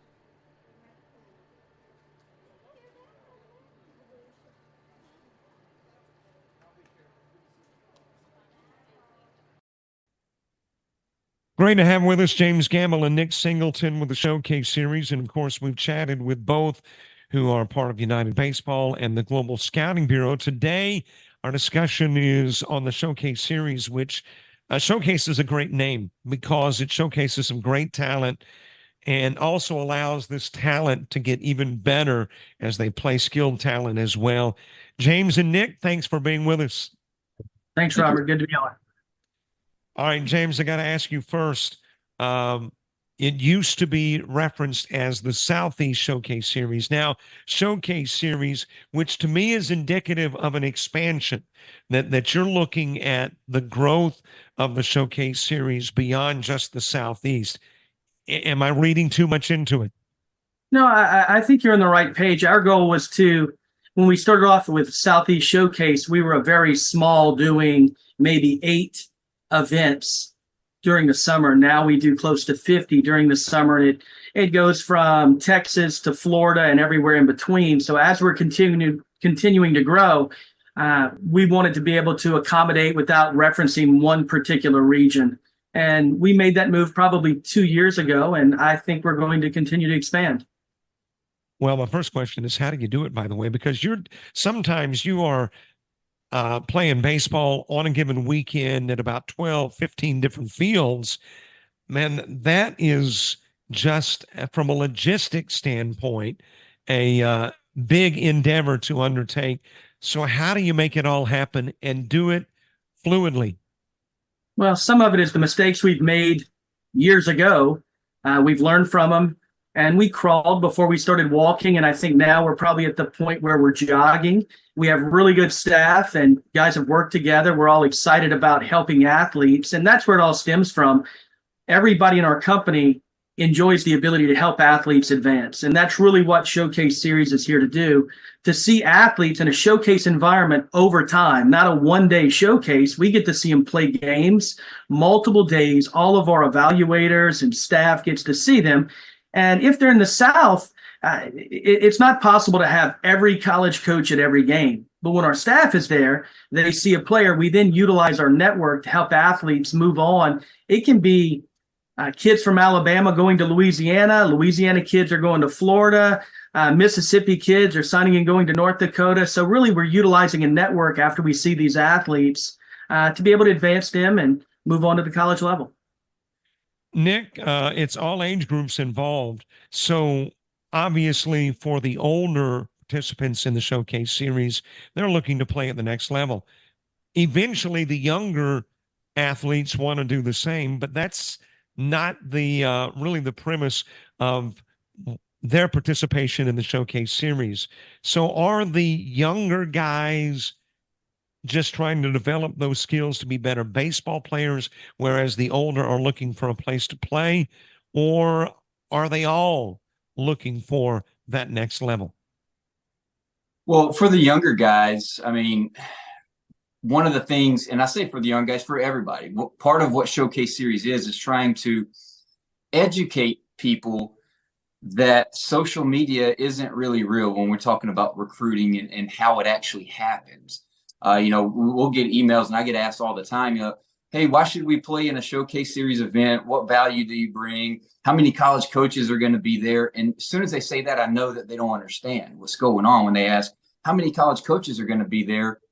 First thing I want to say, which I don't do this, but first thing I want to say is, well, Coach, how many guys on your team are currently getting recruited by colleges? Well, when you talk about a 16U team, there's not a lot. I mean, yes, some guys get recruited early, but those guys look like 24-year-olds when they're 16. And that's the 1%. The other 99%, they're just not ready. But by playing in these events on college campuses, they do get to see, touch, feel. So their families get to get on campus. The kids get to get on the college field. And college coaches, for the vast majority of them, they know what they're doing. They've seen a few baseball games in their time. So just because they're not interested in recruiting a guy right now doesn't mean that they're not interested in seeing a young guy. If they see a young guy and they're going, hey, I like that kid's ability. He's super athletic. He's got this. Of course, he needs to work on X, Y, and Z, but they see things that they like out of a player. They may go ahead and make contact because good recruiters, good college recruiters know that if they're first to the table, they got a better shot at getting somebody as they develop and become a recruitable athlete. So oftentimes we'll have college coaches go and introduce themselves or talk to a player from a team that played in our tournaments and say, hey, just wanted to let you introduce themselves. Just want to let you know that really like what I saw out of you today. We're going to keep notes on you. And they'll ask me or James or any of our staff, hey, what's this kid's name? What high school does he go to? They're identifiers. Okay. And they look at them and they go, okay, this guy is from wherever he's from, whatever city. And they're going to say, okay, well, what high school? Okay, he's from this high school. I need to make notes so I can go out during the season and go see this guy or send my assistant coach or recruiting coordinator, whoever it may be. Now, with the older guys, it's a little bit more urgent. The vast majority of older guys, which would be our 18U division. Now we actually have 19U division due to the fact of all the transfer portals, people jumping into the transfer portal and college is essentially being a one-year program now everywhere. So there's a lot of movement during the summer. It really picks up. James, you can correct me if I'm wrong, but the transfer portal opened up May 31st of this year. May 30th, it closes July 13th. So within the first 24 hours, I believe there was almost 1,500 players in the portal. And as of yesterday, there were over 4,000. Yeah. So just imagine the movement that's happening right now. And a lot of these guys are freshmen in college. And what they did is they went to a bigger school, then saw the writing on the wall. I'm not going to play. These juniors and seniors that have been in college programs for 3 years now, they're just ahead of me physically, mentally. They've played more games. And that's what we're trying to do with Showcase Series is give players opportunity to play more games. That is how you're going to develop. Social media may tell you to go see Teacher Man or whoever it is that, reinventing the wheel and getting your pull down so you're 94 off the, throwing it to a net, but then you get on the mound and you're 84, that's a problem. And that's a problem in today's world. So in regards to recruiting in sports, but Showcase Series is meant to be an opportunity for players to stay within their recruiting region, enter tournaments, because we have multiple in regions throughout Texas, Mississippi, Louisiana, Alabama, Florida. We have multiple opportunities for these teams to come in and go play at a coastal Alabama if you're from Alabama, or a Pensacola State, or University of West Florida, or University of Houston, Blinn Community College, who just won a national championship. We have a tournament at their place this weekend. So it's meant to give opportunities. United Baseball, underneath the Global Scouting Bureau umbrella, it is responsible in large part for the teams that are part of the Showcase Series, but not exclusively so. So how do you get teams that are not underneath that umbrella? I mean, do you go recruiting? Do they come looking for you? I think it's a little bit of both. Because from a Showcase Series, we're very open to seeing more players. A lot of players, they have teams that they play with. We know their coaches. And the thing where we're a little bit different is our network with Global Scouting Bureau is simply bigger and stronger than any one person's or one team's. And I know that may offend some people, but myself, James Gamble, I have a certain network of people. But when I add Nick Singleton to it, we've grown by his network. Well, we're very large as a company, so our network spans not only throughout the United States, but about 23 countries around the world. So there's nowhere we can't get to in an effort to help the athletes advance. And like Nick was pointing out, at this point of the year, so many places that maybe 3 weeks ago said, we don't have a need for players. Now players go into the portal. They have a need for players, and they have money readily available. But 3 weeks ago, they said, we're out of scholarships. We don't have anything. When that happens to one school, they'll go out, find a player. And a lot of times it's a trickle effect to another school and another school. So our goal is trying to keep up with the movement, continue to network with the coaches to find out what they're looking for, and identify the athletes that we're seeing if they're good fits for those programs, and then connect them. Let me say hats off to you, by the way, in that you find some of the best venues in this country to have these showcase series. And granted, if it was all about the money, then you could just find some rinky-dink park and bring the kids there and collect cash. It's not about the money. It's about getting them in an environment where they get a feel already for big league baseball in some of these venues. And I'm talking about Texas A&M. I know in years past, LSU, and you name it, La Tech. How do you pick out the venues for the showcase series? Well, I think we're very open to working with a lot of the coaches. And this year we're going into East Central, which a lot of people don't know of it. When we work with the schools, our goal is to get the athletes, open their mind, because they only know what they've seen. And a lot of times kids, they're attracted to the top 25 on a college poll. But once they show up at a University of West Florida, they go, oh my gosh, this is phenomenal, but they didn't know it. So we try to have a variety of schools from Division I, II, III, NAIA, junior college. And as the players go on a circuit from week to week, it opens their mind and their family's mind. Could they see themselves playing here? And when they're young, we want them to have that dream, to see it, so that when it becomes time to make decisions, they can remember the city they were in, the campus they were on. What was the field like? Do you know of the coaches? Have you followed that program? So a big thing that Nick touched on is we're really big on educating people versus the cliff notes of social media that they're getting, which doesn't always accurately help the family in advancement. Nick, the teams that participate in the various showcases, how do you determine what team goes where? I mean, when you're putting on so many different events, each weekend, do they get a say in where they head? Is it geographically based? How do you decide who goes where? Communication is key, and that's just in life in general, but especially with this, because summer baseball tournaments, regardless if it's us or national events or any other tournaments, can become chaotic very quickly. All it takes is a little bit of rain and movement happens, and all of a sudden, 400 people are asking the same question. And where are we playing next? Our game just got rain delayed and we're moving to it can get chaotic very quick. So communication is very, very key, but communication prior to a team even playing our events is key as well, because we want to have the conversation. If it's a new group that's never played with us, I personally, or our staff wants to personally have the conversation of, hey, coach, tell me a little bit about your team. What's the age group? What caliber players do you have?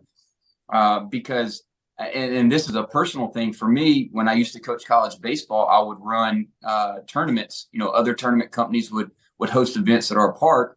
And I'm thinking, this is a great opportunity to recruit. But a lot of tournament companies, what they do is they just bring a lot of teams in, and then they just match them up based off age groups, and that's it. And so what ends up happening is you see a 16U team with a bunch of guys that are just finished their sophomore year, going into their junior year, playing against a team with freshmen, rising freshmen, rising sophomores. That's probably going to be a one-sided game, and nobody gets anything out of that. Now, you can't control everything. Just because a team looks good on paper doesn't mean they're going to perform well. That's just based on an individual player. So we try to have the conversations with all the teams prior to a tournament starting and saying, coach, what kind of players do you have? Well, from there, we'll try to guide them. Well, I tell you what, I know you said you wanted to be in this tournament, but I think this one may be a little bit better for you based on the caliber of teams you have. Or, we'll have the conversation of, okay, you have these caliber players, and this is where you want to play. Great. So now we know, we're able to communicate with our scheduling team and let the schedulers know, like, hey, listen, what we want to do is here's some of the younger 16U teams and here's some of the older 16U teams. Let's match those guys up early so it's a competitive baseball game where not only do the players get an opportunity to play, more innings, play against similar caliber teams, so it becomes competitive. And we all know a 2-1 game is exciting versus a 15-1 game.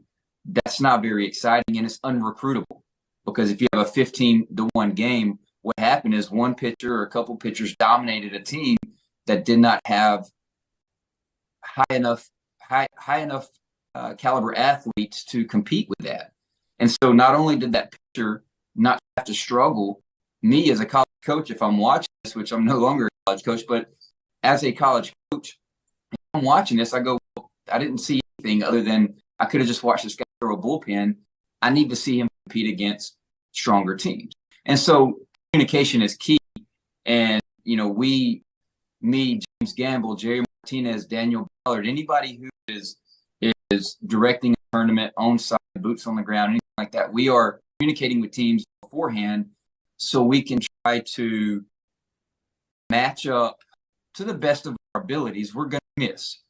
To the best of our abilities, give teams opportunities to compete. Not only do we know about the teams and being able to match them up, but now if I know a team's got a 16-year-old kid that's throwing 86, 87, I have college coaches asking for younger arms. Hey, we're recruiting the 27 class. We're looking for some arms. Well, I tell you what, there's a team that's got a guy that's coming. And so we can logistically line up things based on, you need to come over to UL or University of Houston or University of West Florida, wherever we're going to be. Hey, you guys need to come over to the stadium and watch this play. And that is how it begins. It all starts with communication. And speaking of communication, a great communicator, if that is such a word, tool, is the series app. It has got some great information in reference to the series, the score, the standing, weather alerts, you name it. It is all there. Wonderful resource. You can find it anywhere that you download your app, whether it's Google Play, Apple, name it. One last question to you, James. That is, you've got fall ball as well. Is the purpose of fall ball in downside version identical to summer or different? I think it's a little bit different just because of the fall they play on Saturdays and Sundays. They're not playing baseball every day, so it's a lighter.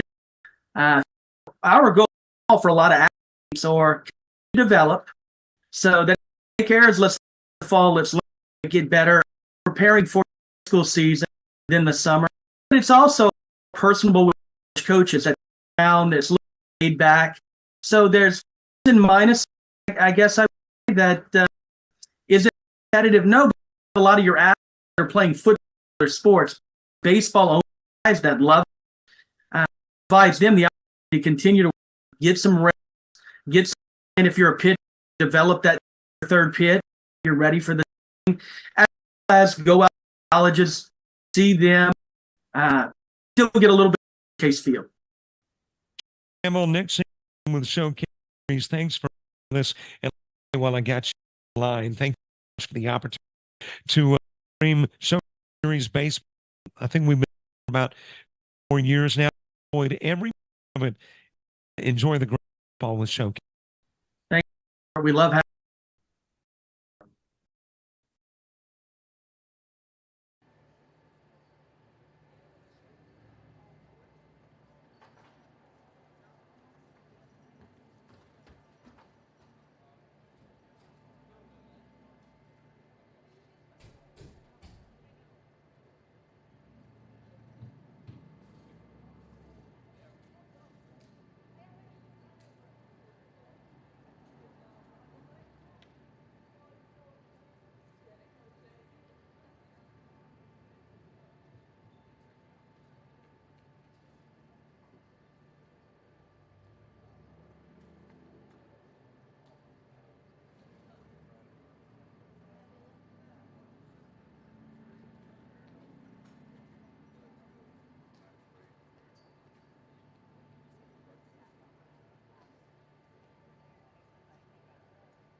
good, man. That's good for my car.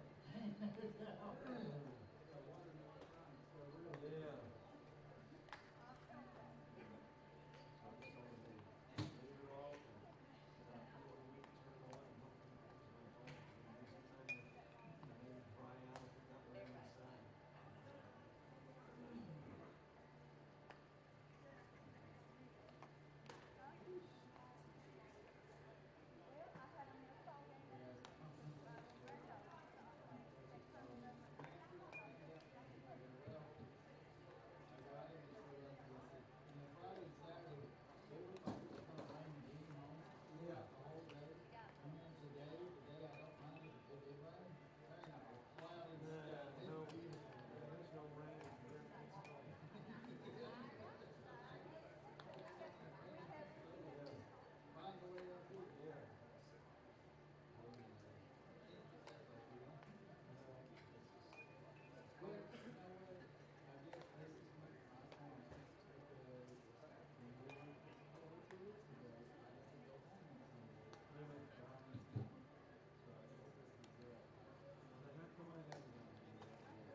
It's probably the way I live, but if I live right, I probably can.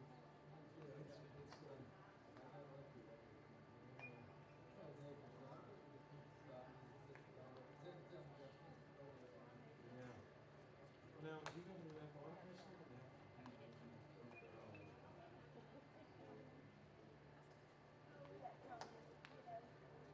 You know, I thought about it. Typically, I thought about having Dallas come here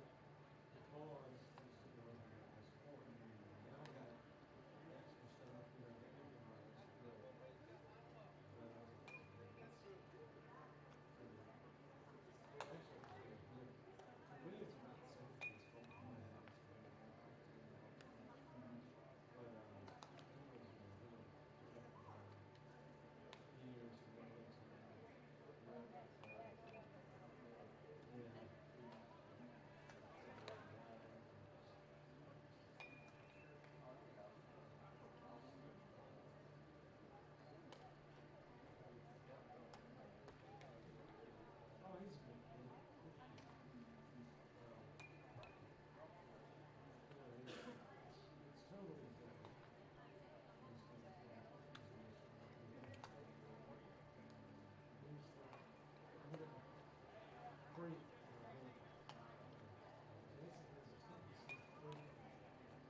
Hi, everybody, welcome in. It is time to get the third game of the day underway. A little bit late, but these umpires are working in some pretty high temperatures.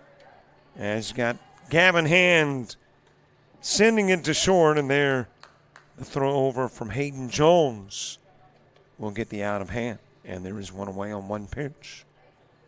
And as a result of, having warm temperatures and an artificial turf, which makes those warmer temperatures warmer, well, the break was a little longer. Went about 10 extra minutes, gets us started at 1:10, which means an hour and 40 minutes from now, it is what? 2:50? Hey, I've got limited math skills. I'm really limited in all kinds of things, math included. But I'm thinking an hour 40 from now is 2:50.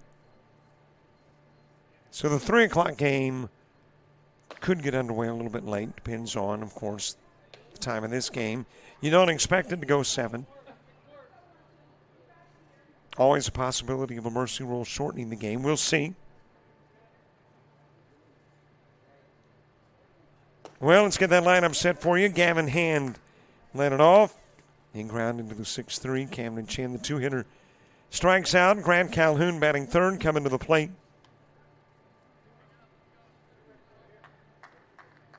Justin Parnell, the 4 guy. Aiden Grover batting 5th. Hoke Harkrider 6th. Seth Williams is the 7 guy. Jeremiah Pitts hits 8th. Zacaden Vincent is the 9 hitter, and Gabe Eshelman will bat 10th. Colton Eason on the hill, as this one is lifted in the direction of left field. And there the catch will be made by Walt Etheridge. 3 up, 3 down in the top of the first. We head to the bottom of the inning on JockJive.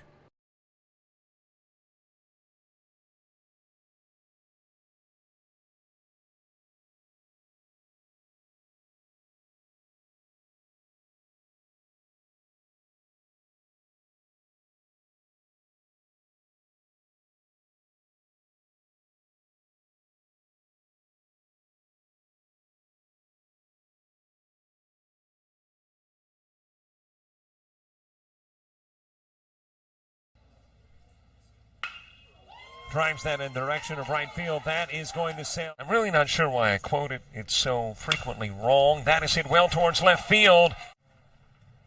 Jackson Hyatt, 1 for 2 in the game, lifts this one towards left center. Here's the 1-0 offering. That is hit well towards left field. High fly ball, left. That is shot in the direction of Barr, who is issued in Sackerly with 2 gone. Sackerly trying to come to the plate with put the finishing touches on a mercy rule win. That's hit well, though, towards left field, and it'll be wrapped up around 8 o'clock. And a shot in the direction of right field. Lyles. 2-1 offering.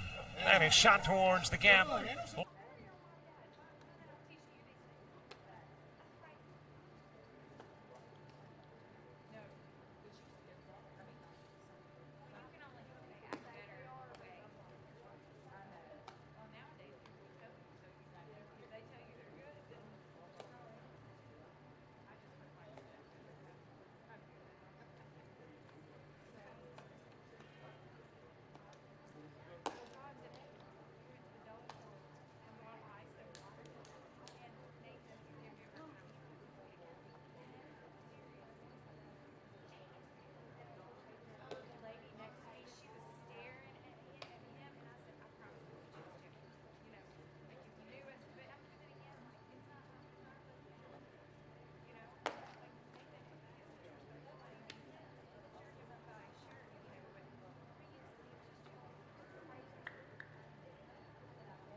Bottom of the first gets underway. John Michael Mordecai will lead it off.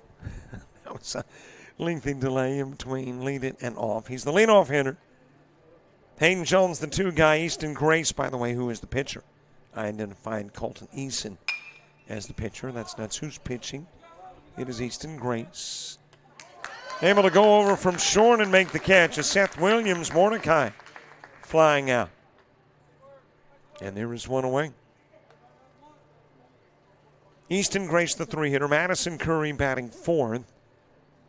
5 guys, Shelton Darnell, Timothy Busby in the 6th spot. Nathan Courier hitting 7th. Walt Etheridge 8th. Aiden Bramblett is the 9-hitter.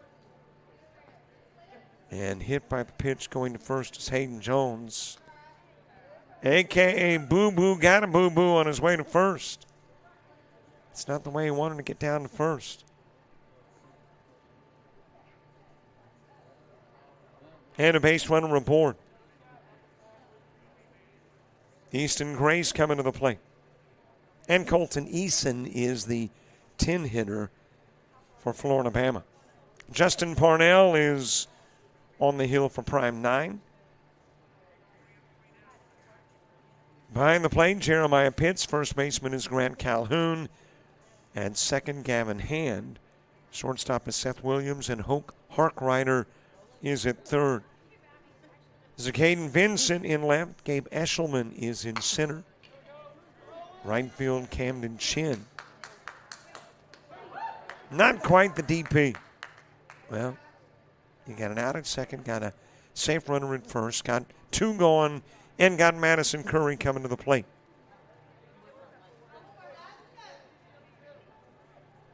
So a 6-4 will account for out number 2. Grace on and Madison Curry to the plate. Rain has shut down play at the University of West Florida in Pensacola. So if you have logged in going, hey, where's that one? They're done. They have stopped playing baseball there because of all the inclement weather. So Dallas gets to head home a little bit early. We're going to hang around Troy a little longer. Save for 2 more games.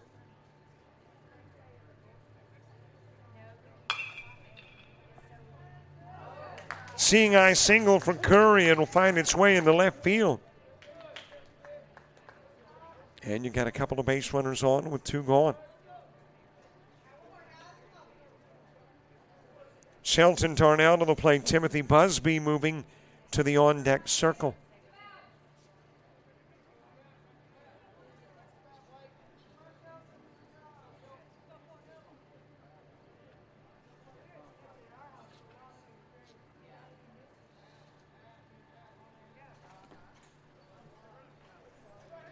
That'll travel into the dirt. Now you got base runner problems for Curry. And it'll be dropped, and that will be a run coming in for Easton Grace. Well, there was a little pressure put on as Easton Grace's runner had a possibility to come home, and then kind of discombobulated things over at first. And Blake Roberts running for Grace will come in to score.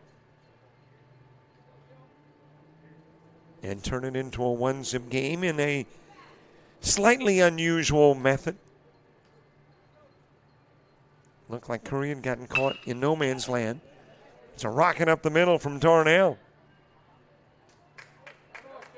Couple of base runners on for Timothy Busby. Nathan Courier to the on-deck circle.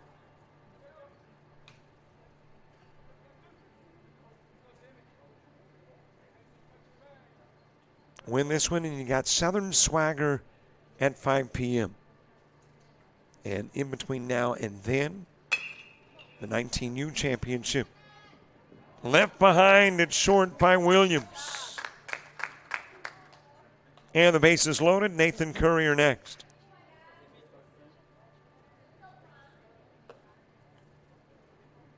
So an E6 putting Busby on. Curry goes to third. Darnell's at first. And Nathan Courier with the bases full and 2 gone. Walt Etheridge moving to the on-deck circle.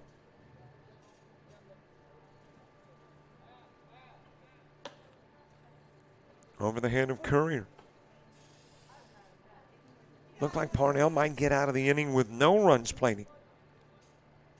And then Grace came in on that Curry, try to get back to first maneuver. Now you got a wild pitch that brings in that same Mr. Curry. And some of the carpet right there around the base, creating a little obstacle for Curry on his way home.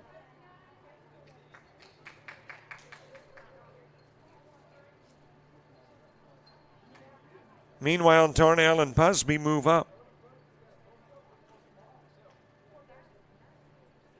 It's all artificial turf, and right around the batter's box, it is Velcroed in. And that is now what the coaches are working on, getting some of the dirt apparently from underneath, and they'll place it back, and it will Velcro back down. And I don't know that that's dirt. That's those little rubber pellets that mimic dirt. And I think Courier was shoving it over the plate, and Blue's like, hey, I got to see the dish.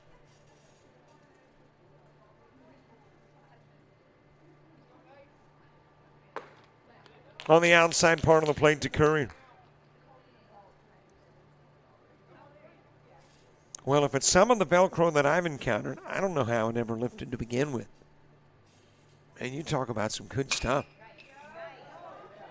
Send towards left center field, drops, hits, and rolls. Darnell's in, Busby's in, Courier pulling into second with a 2-out double.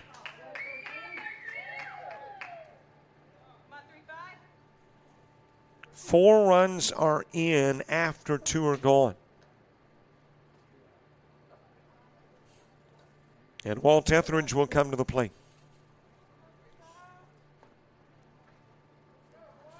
Aiden Bramlett to the on-deck circle.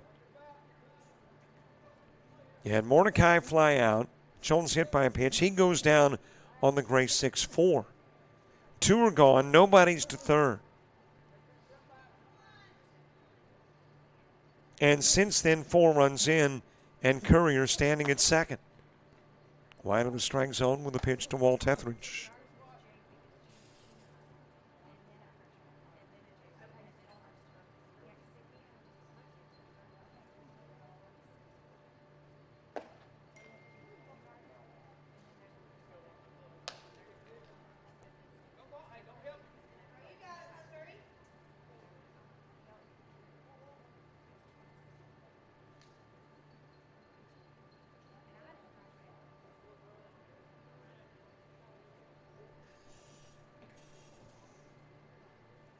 Etheridge with Courier in second. 4 runs in. Swing and a miss by Etheridge. Parnell, Grover, and Harkrider when you get to the top of the second for Prime 9 Navy.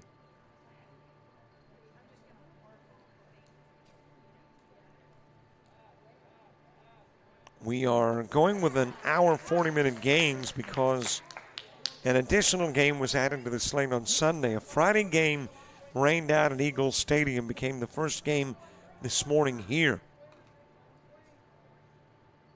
So it kind of shortened the day. The games have been shortened. At least the first 3. Not sure about the championships.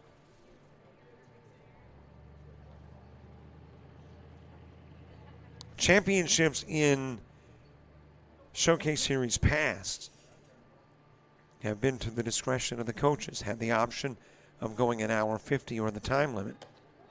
I'll make that hour 50 or the 7. Thrown into left field, Courier hops up, comes home. That'll be an E1 in the 5th. Florida-Bama run has played it.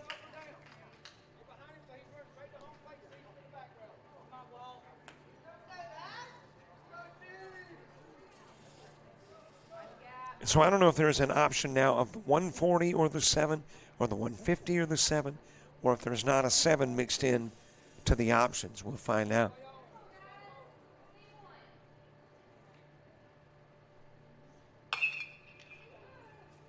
Foul ball towards left from Etheridge.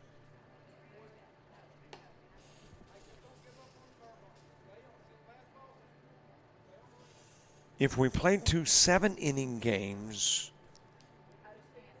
we might be here a while.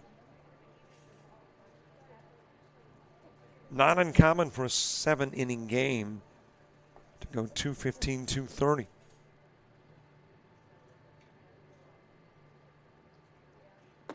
Swing and a miss by Etheridge. He'll go down a K. That's how the inning ends.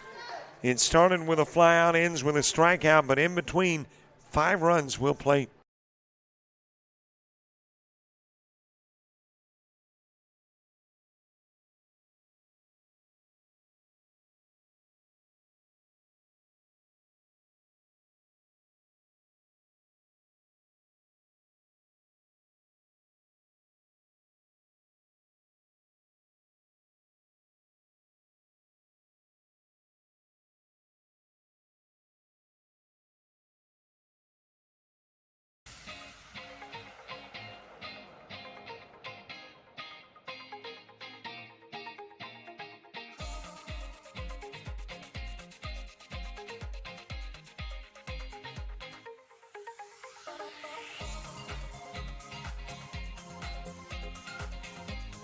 Here's the 7 guy. Right up the middle, base hit, back-to-back base hit. Starter with a double, the single from Cumbie coming to the plate and tagged down at home.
Got a base runner aboard. Parnell hit by the pitch, and he'll come out of the game.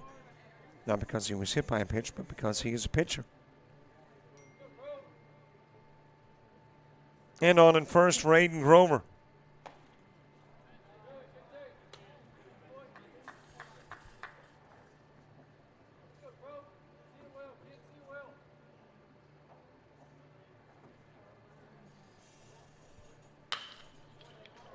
Shot towards right field. It is right to Aiden Bramlett.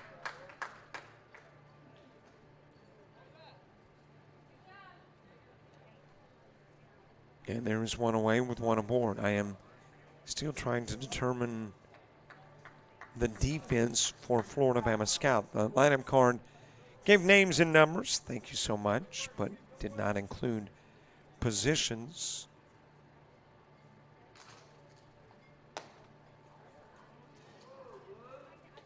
And the one number that doesn't seem to match, there it is, Colton Easton. Now everything matches. And now I can tell you who is where. On the mound, It is Easton Grace. Behind the plate, Nathan Courier. First baseman for Florida Bama is Shelton Darnell. Timothy Busby at second. Hayden Jones at short. Third baseman, Colton Eason. Walt Etheridge in left. John Michael Mordecai in center. And the right fielder is Aiden Bramlett. And there you go.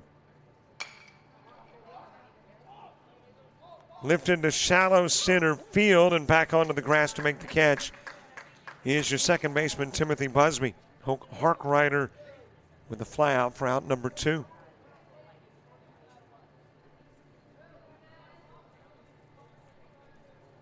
Two gone for Seth Williams.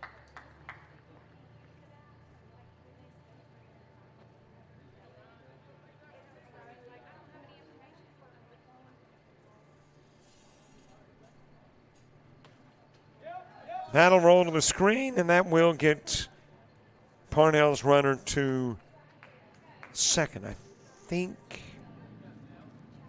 that is a 6 on the back of the jersey. We will see. I can take a peek from here. Yeah, that's an 8, is it not?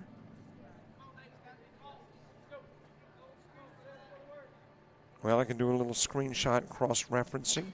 Find out it's Trent Young doing the running for Parnell at second.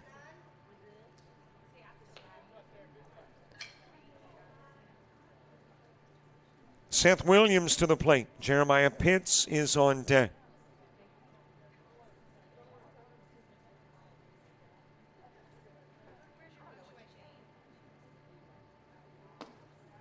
A little bit outside with the offering.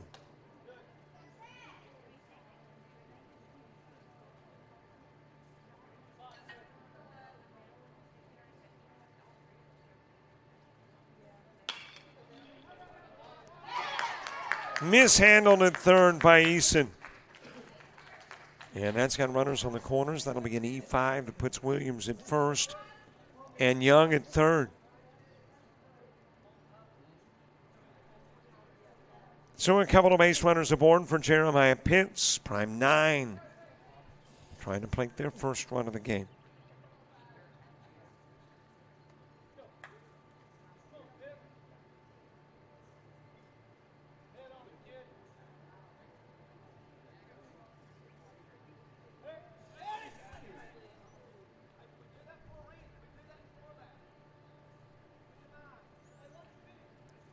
Caden Vincent moving to the on-deck circle. Bottom part of inning 2 starts with the 9 spot. Bramlett, Eason, and the top of the order, Mordecai.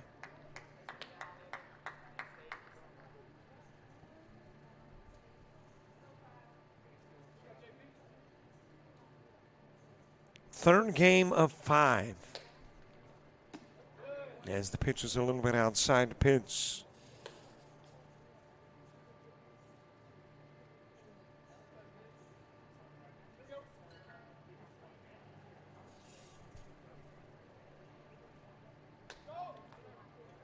Taking off for second with a look to the third base side. Williams will get in, and Young will dive back safely at second. So a couple of base runners now in scoring position, becoming RBI opportunities for Jeremiah Pitts.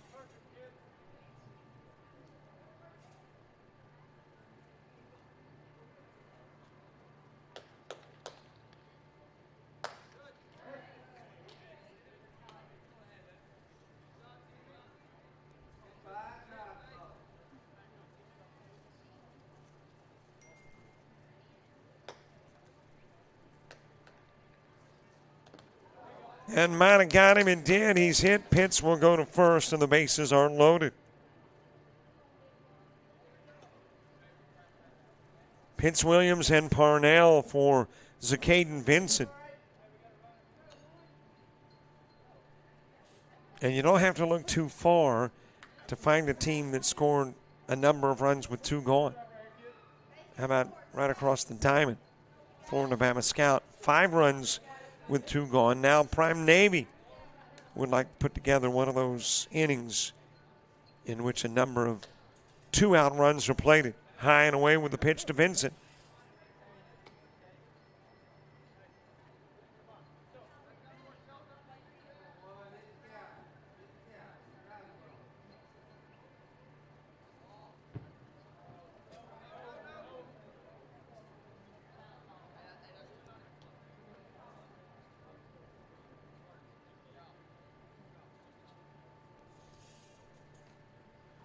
And coach coming out and have a conversation with his pitcher, Easton Grace.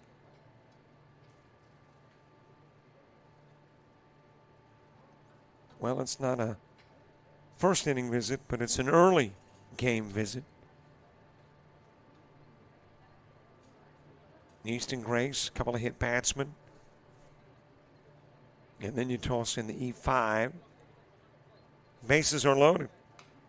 And Caden Vincent looking at a 3-1 count. Gabe Eshelman moving to the on-deck circle.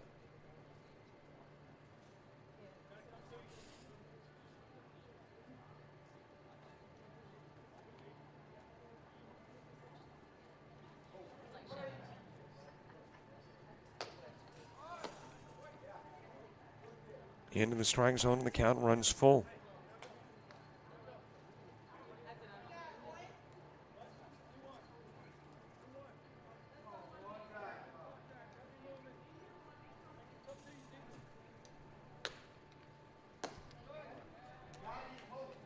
Well, apparently the count was 3-0, and the scoreboard indicated 3-1. And now it is 3-2 in full on Vincent. Payoff pitch. Got the inside part of the plate.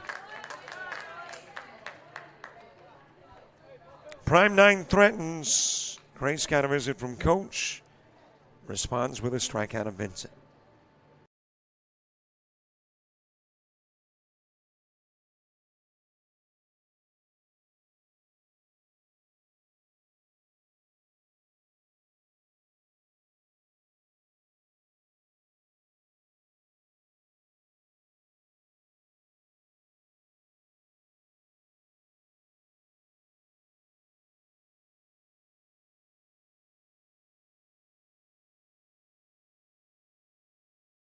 You've played some travel ball. You've shared the videos. Mom and Dad can only root so much. It's time to get real interest from the colleges and scouts in your area right where you live. That's why the Showcase Series is different. We're not just another tournament. We're an advancement event where you get real-time exposure with live TV coverage of our games that get you seen directly by the coaches you want to impress from anywhere in the world. Register for events at showcaseseries.org. It's your turn at bat.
That map of the Southeast, all those red dots, that's where Showcase Series events happen.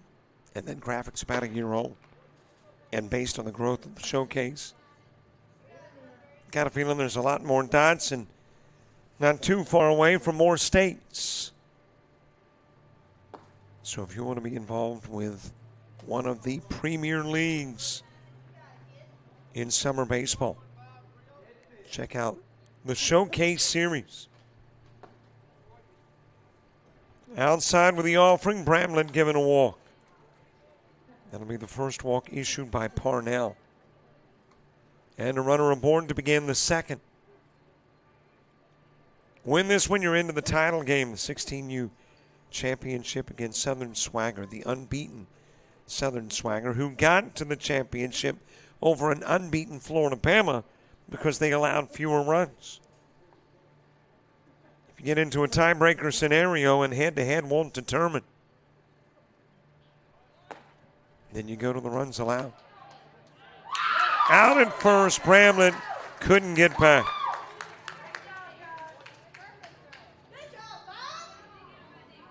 One out for Colton Easton.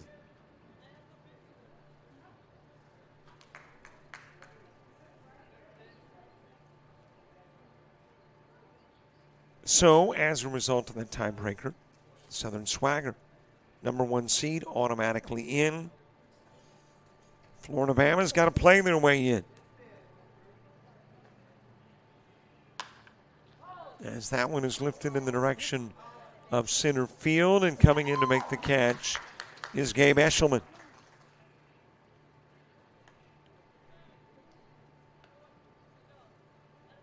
Easton with a fly out for out number 2.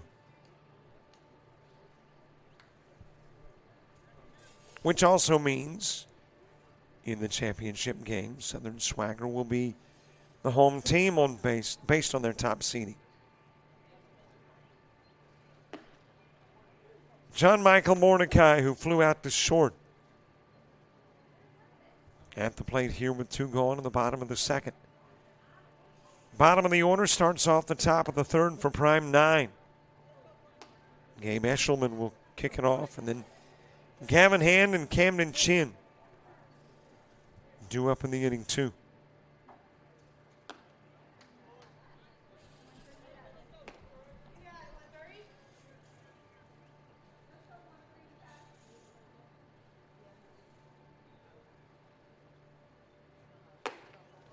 A little bit outside with a pitch, walk given to Mordecai.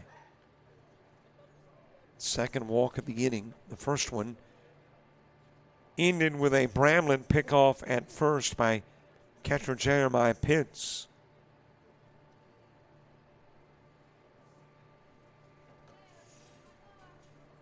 Hayden Jones hit by a pitch in the first. Easton Grace moving to the on-deck circle. A little bit outside with the offering.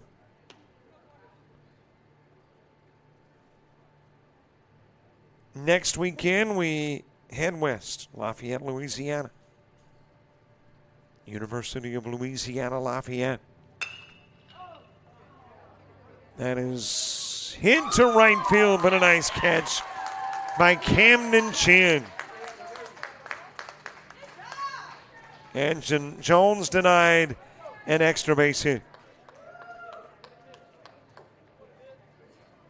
We have wrapped up 2 after 2. Same result as after 1.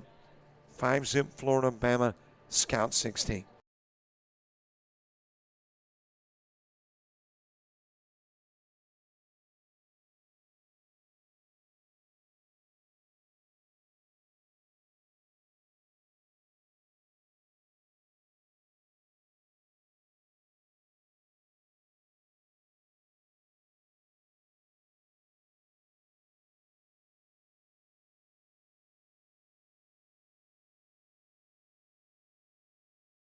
University of Alabama Online, where legends log in.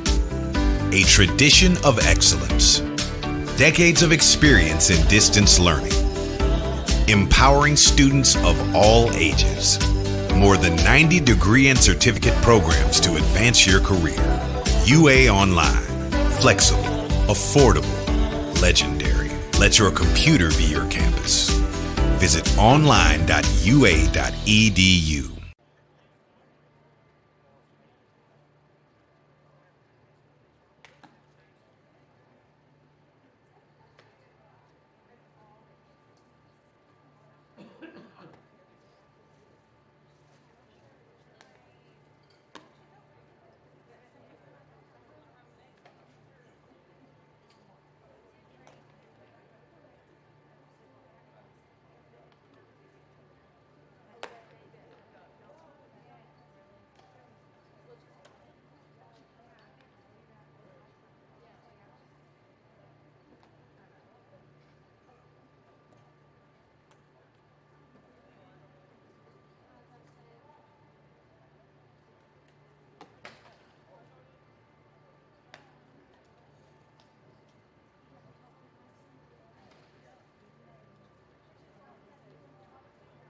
Top of the third gets underway. Bottom of the order coming to the plate. Gabe Eshelman will start it. Gavin Hand and Camden Chin due up in the inning, too. 93 degrees currently in Troy. Got a heat alert in effect. 103 is what it currently feels like, and that's not down there on the diamond. That's just, out in the stands. Feels like 103. Probably more like 130 down on the field. Winds out of the north-northwest at 6, gusting to 13. 59% humidity.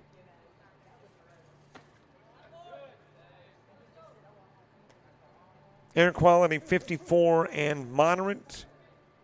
UV index 7 and high. Need a little sunscreen if you're going to get out in the sun. Fouled away by Eshelman. Sun will set at 7:53. Moon will set early tomorrow morning at 2:48. It is 5 degrees above normal for this time of year. And the next full moon, 21 days ago, are away. That is dropped into left field. And will be a base hit for Eshelman. First base hit of the game for Prime 9. And a base runner aboard as we get back to the top of the order. Gavin Hand coming to the plate. Why do I give you the full moon info 21 days away? 2 reasons. One, it's on my iPhone weather app. And number 2 is, if people start acting weird in 3 weeks, there you go. Might be the reason. Or should I say weirder in 3 weeks? Gavin Hand, swing and a miss. Ground into a 6-3 in the first.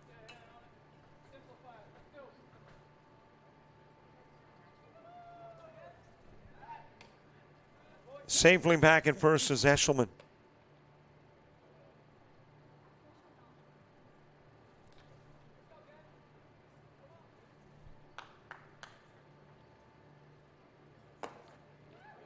That got the inside part of the plate. Had Hand kind of turning away from the pitch, thinking it might nibble him. But instead, catches the strike zone, and the count goes 1 ball and a couple of strikes.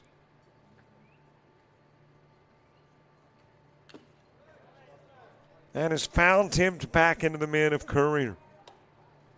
And Hand will go down a strikeout victim for out number 1.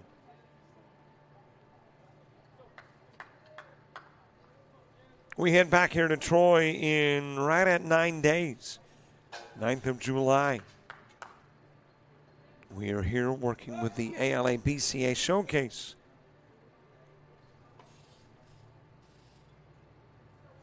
And then it is off to Ruston, Louisiana, and La Tech, and Mobile in South Alabama.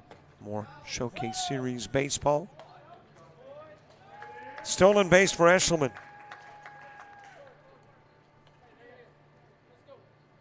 In scoring position, Camden Chin. Struck out in the first. To the plate in the third with a runner in scoring position.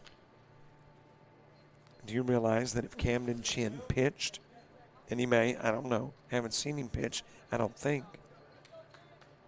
But if he threw a high inside pitch, it would be chin music.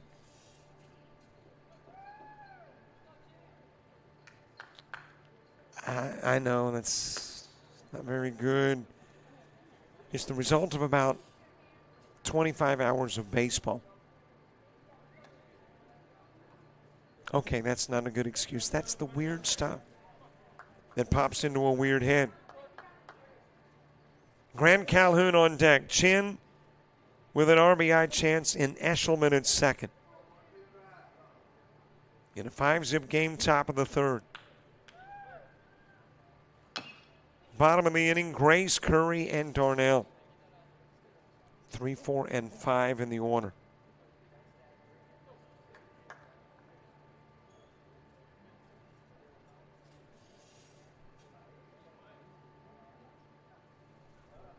Major League Baseball, Pirates have beaten the Braves 4-2. That is the only final thus far. Everything else in progress. Marlins 4-2 over the Phillies at the end of 4. Bottom of 5. Red Sox shutting out the Padres 4-zip. Yankees 4-1 over the Blue Jays, top of 4. Bottom of 5. Astros 4-zip over the Mets. And the Rays 4-0 over the Nationals at the end of 5. A number of shutouts going on. 1-zip Cubs over the Brewers, top of 4. 2-zip Royals over the Guardians, midway through 3. That'll go to the screen. Eshelman will go to third.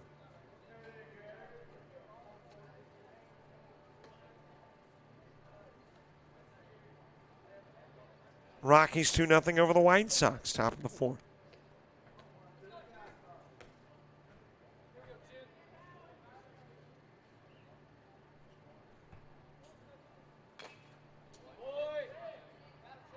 Fouled away by Chin.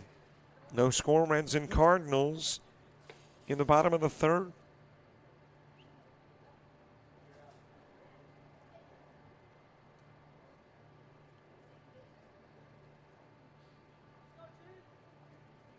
$18 Major League Baseball teams currently playing. That is out of the strike zone to Chin. And 1, 2, 3, 4, 5, 6, 7, 8, 9 of the 18 haven't scored a run today.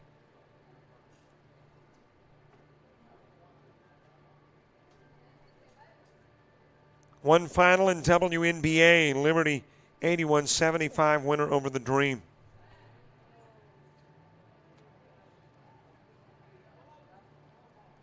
Well, I think Grace thought he had committed a ball. That's what the body language would suggest.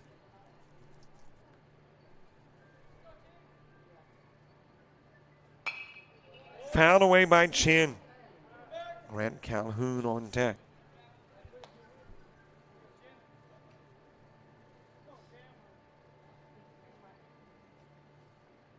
Still to come in the WNBA, a couple of 2 p.m. tips. Lynx and Sky, Fever and Mercury.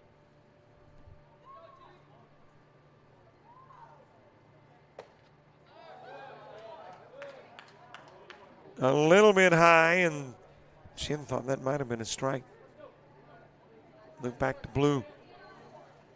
He said nope. And the at-bat for Chin will continue with a payoff pitch coming. And caught is Eshelman between third and home, and he'll be tagged out.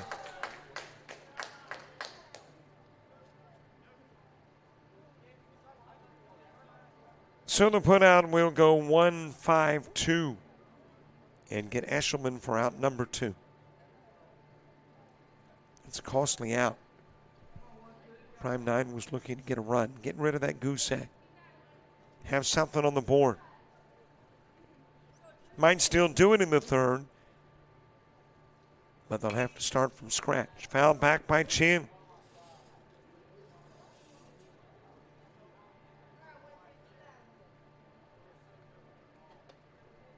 Grant Calhoun on deck.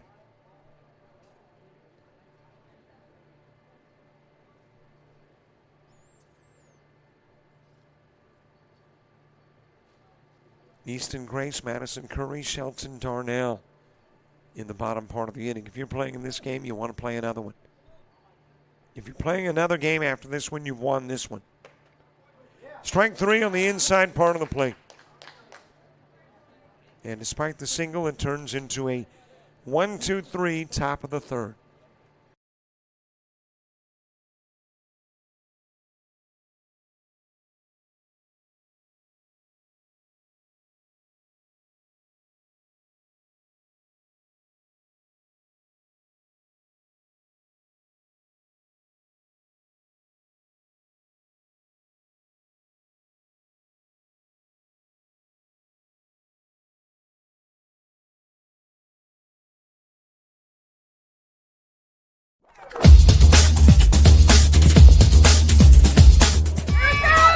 Just about all white. Jones County diving catch at shortstop. Gross.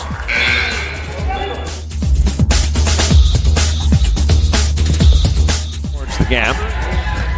Diving catch in center field by Ben Aklinski. There is a shot towards deep short. Kraft's got it. Long throw over, and he got it.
We head to the bottom of the third. Easton Grace will start in. Madison Curry and Shelton Darnell due up in the inning, too.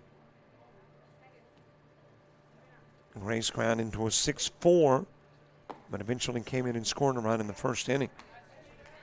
This game has not had a non-two-out run. Everything, those 5 runs from Florida-Bama Scout, came with 2 gone in the first. So thus, every run as a leadoff single belongs to Grace has been after 2 are gone. 4th hit of the game for Florida-Bama. And a runner coming in for Grace. That will be Blake Roberts. What a job Blake Roberts did yesterday for Florida-Bama. 5 innings and 10 strikeouts. Dominant performance by Roberts.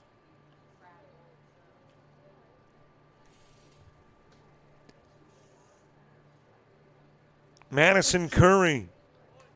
Strike delivered on the outside part of the plate. Singled in the first. Shelton Darnell on deck.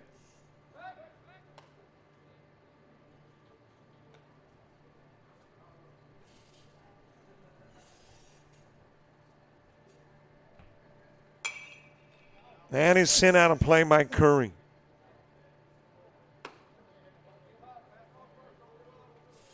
Troy University, home to the Trojans, a ballpark that underwent some renovations.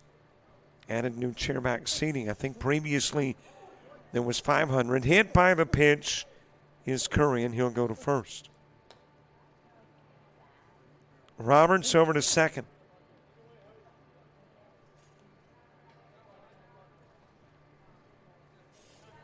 Now I think there is 2,500 chairback seats. But the biggest addition to the ballpark here, to the press box area, it was a very small press box, now a very large one, luxury boxes and more.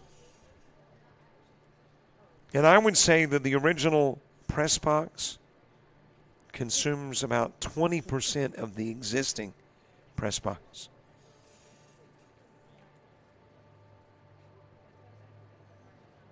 A runner coming in for Curry.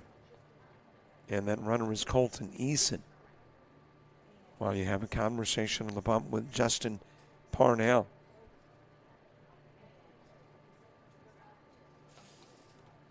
And now, too, you've got coaches' offices They moved over from the area above the third base dugout.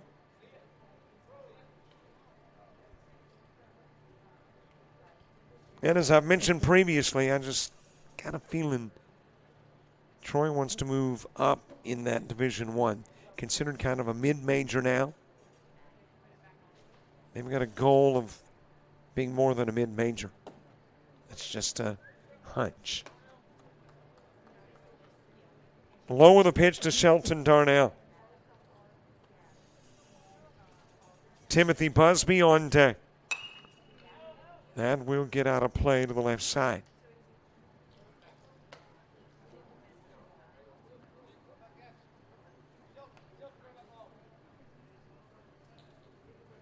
Almost right back where it began.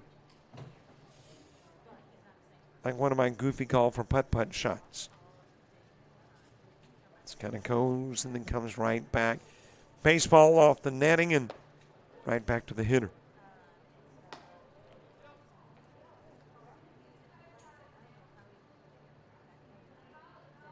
Two and one the count on Darnell. Timothy Busby on deck. Couple of base runners aboard in a 5-zip game. And a 2-strike count on Darnell.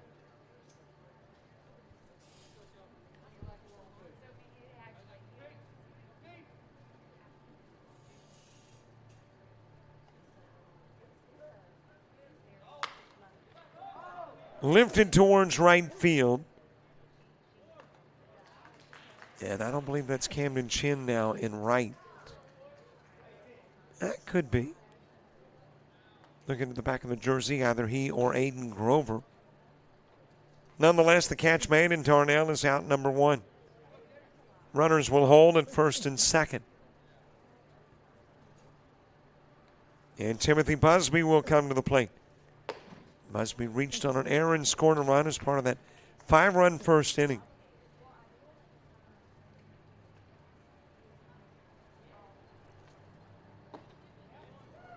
On the inside part of the plate to Busby.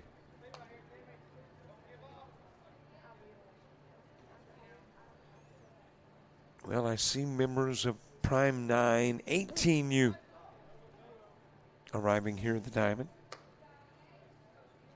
And in the 19U championship, they will take on the Dothan Expos, who won earlier today, 11-3 over the Wiregrass Indians. Got the double steal. Grace's runner Roberts will go to third, and Curry's runner Eason will go to second.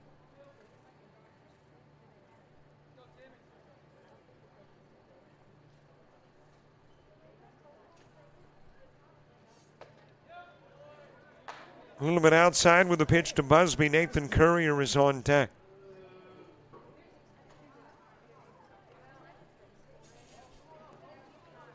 Count even in 2 each.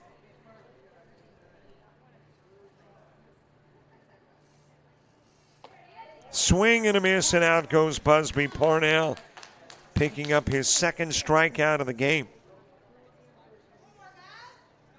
And there's 2 away for Nathan Courier.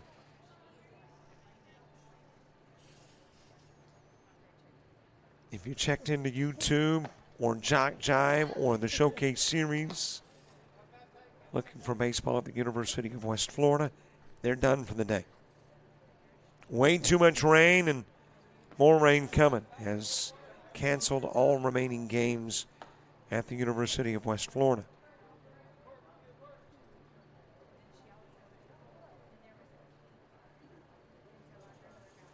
Courier with a double his last at-bat, trying to hold up his swing, and apparently did.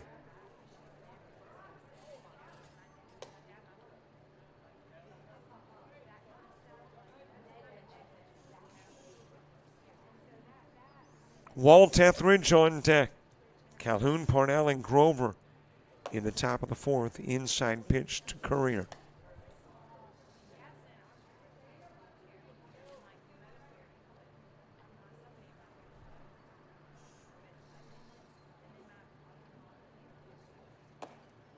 That'll get the outside part of the plate. Count runs full, 3-2.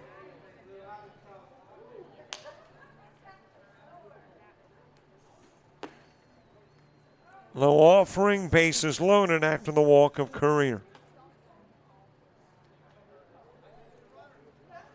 And that's got Walt Etheridge coming to the plate. Courier, the catcher, likely gets a runner as a courtesy. And let's see who will make his way onto the diamond to run. Looks like it is going to be Shelton Darnell.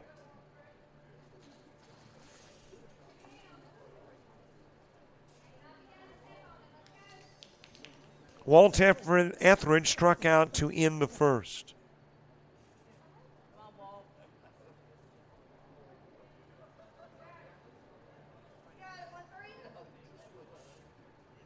Coming to the plate with the bases loaded here in the bottom of the third, 2 gone. Parnell trying to get the out. Etheridge trying to bring in the runners. Aiden Bramlin would be next. Creeping up on that 1 hour mark. Leaving about 40. To be exact, at the moment, 43. According to my unofficial clock, 43 minutes left in our 1 hour, 40-minute time limit.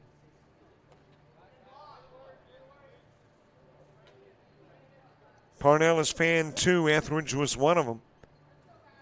Busby 2 at-bats ago the other.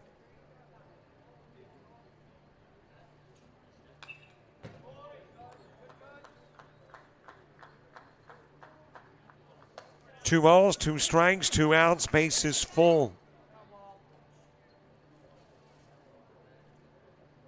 Bottom of the third in the game that decides the other participant in that 16U championship. And there is the ground out to second by Etheridge.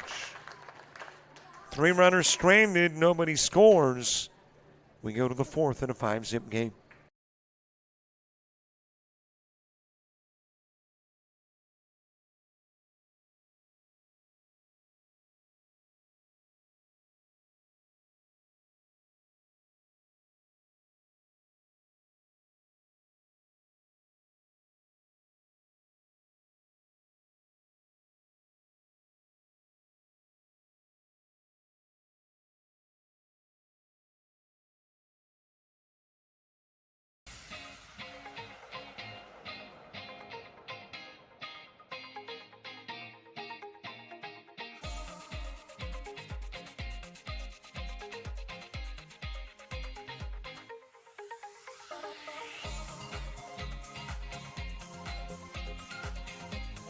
Here's the 7 guy.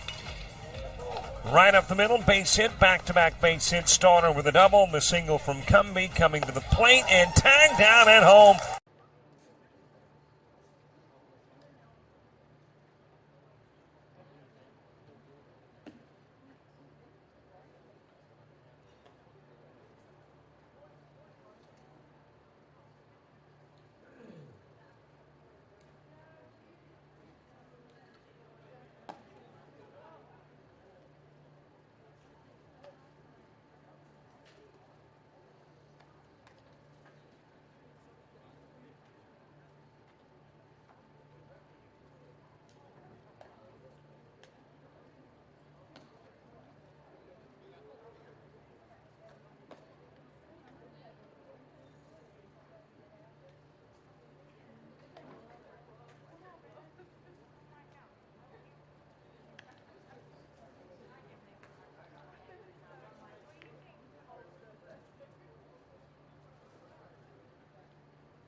Top of the fourth gets underway. Grant Calhoun will start it. Justin Parnell and Aiden Grover due up in the inning, too. Calhoun 0 for 1 in the game. Popped out to left field.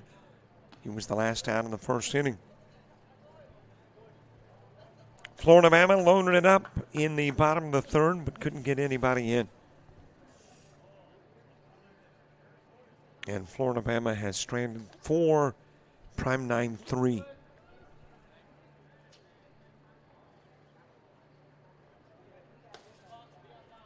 And we are exactly an hour into the game, which means not quite exactly, but nearly 40 minutes left. High pitch to Calhoun.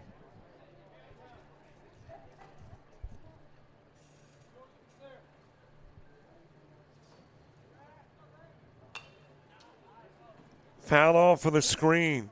Troy University, thank you very much to Skylar Mead, the head coach at Troy, and all the folks here for the opportunity to be here and stream here.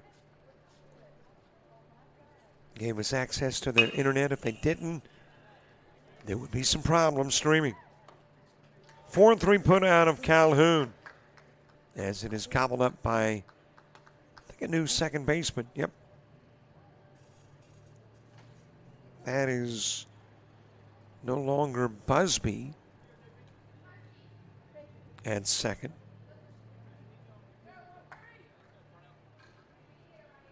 And I'm cross-referencing all these screenshots. And maybe Colton Ashmore.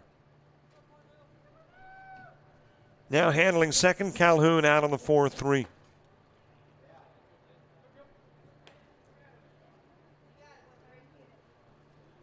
One out for Justin Parnell.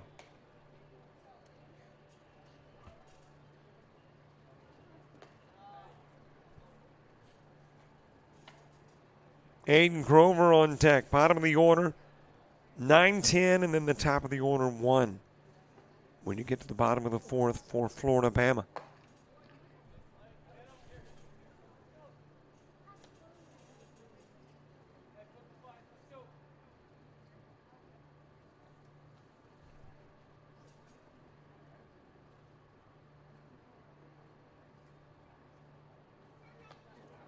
Hit by the pitch is Parnell. And that'll be the third prime 9 hitter hit by Grace. Twice it's been Parnell.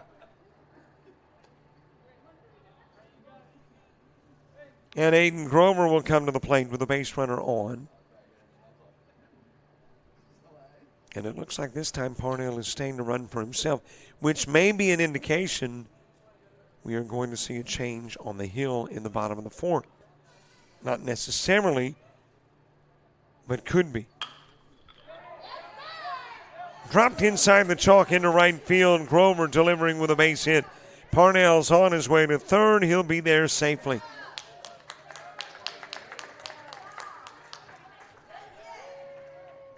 Couple of runners aboard here in the top of the fourth. And Hoke Harkrider coming to the plate.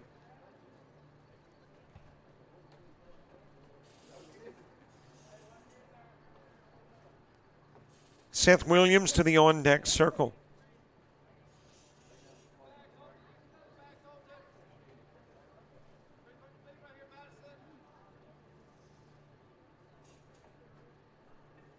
Looking at the fans, all of them have wisely sought the shade. And the few that have not sought the Troy-produced shade, the roof is part of the construction here. They wanted a closer view. They brought their own. Got a few umbrellaed viewers of the game. And no, I do not know if umbrellaed is a word. Just thought I would use it. A little low with the pitch to Harkrider. What we have not seen this weekend, a home run ball. We've seen an inside the park home run, and we've seen 2 leave the park on a ground rule double. But nothing has left the park on the fly.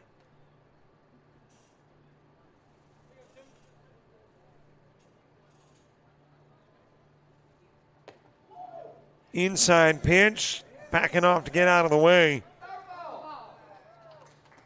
That's not Harkrider anymore, by the way, as you've got the run coming in from third, Parnell, to make it a 5-1 game.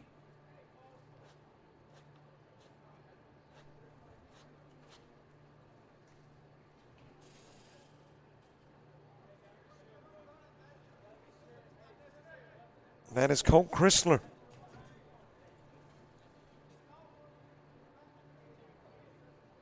So Chrysler hitting with a base runner in second in now a 5-1 game. Couple of strikes on Chrysler. Count even at 2.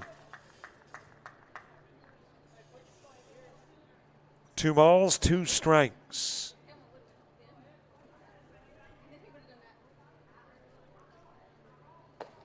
On the outside part of the plate, and Chrysler will strike out looking. And for Easton Grace, that is K number 1, 2, 3, 4, 5 in the game. 2 gone for Seth Williams.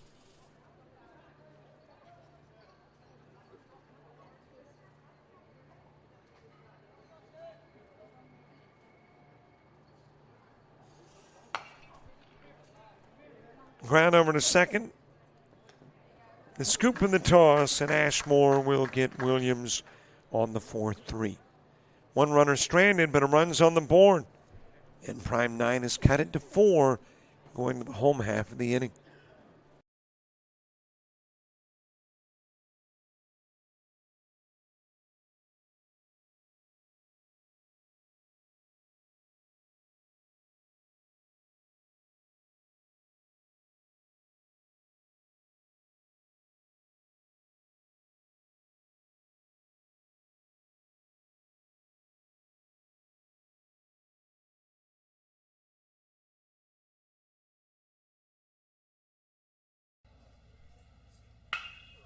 Drives that in the direction of right field. That is going to sail. I'm really not sure why I quote it. It's so frequently wrong. That is hit well towards left field.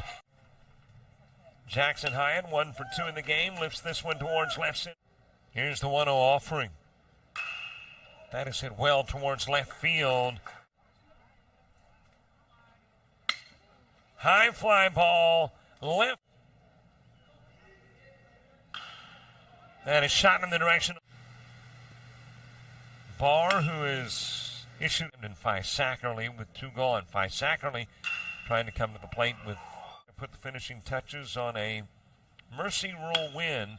That's hit well, though, towards left field, and it'll be wrapped up around 8 o'clock. That is shot in the direction of right field. Lyles. 2-1 offering. That is shot towards the gap.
As anticipated, got a new guy on the bump. It is Dylan Davis, who will relieve Justin Parnell.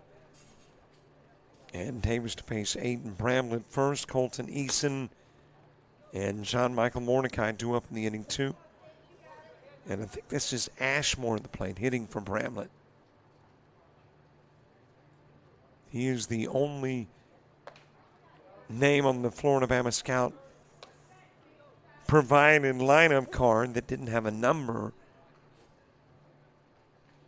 And nobody else had a 5. So you see my deductive reasoning? And he'll get a free pass down to first.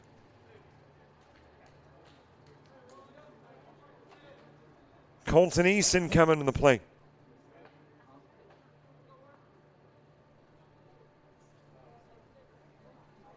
Top of the order, John Michael Mordecai to the on-deck circle. Justin Parnell worked 3 innings on the hill. Faced 18, struck out 2, walked 3, gave up 4 hits, 5 runs, and hit 2 in his 3 innings of work.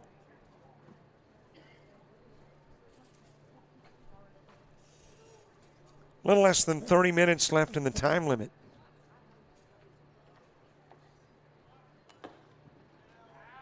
As it is bunted foul by Eason. Eason with a fly out to center field.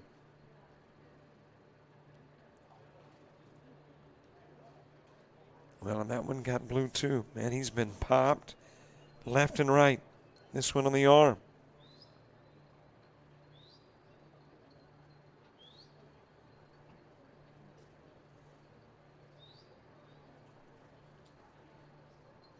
I am sure, well, not sure. I actually think we will one day not have umpires. That electronics and technology will take over, and they will call the balls and strikes and let you know who is safe in a bag. It'll all be computerized. But in the event we don't go that route, then you got to believe eventually something is on the arms, near the hands. Everything that gets popped, broken, it's currently not protected, will get protected at some point for the umpire behind the plate.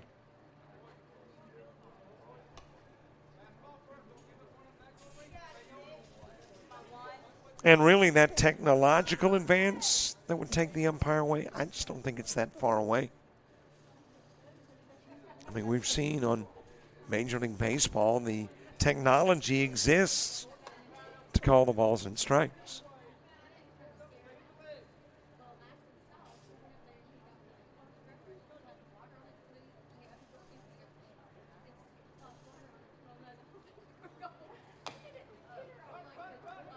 That will roll foul, and back to the plate will come Eason. Back to first will go Ashmore.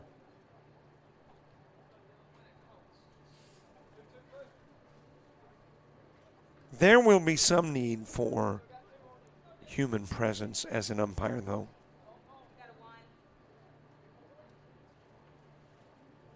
I don't think technology can do it all. A little bit inside with the pitch to Eason. He'll be given a walk and a couple of base runners on after back-to-back Davis walks.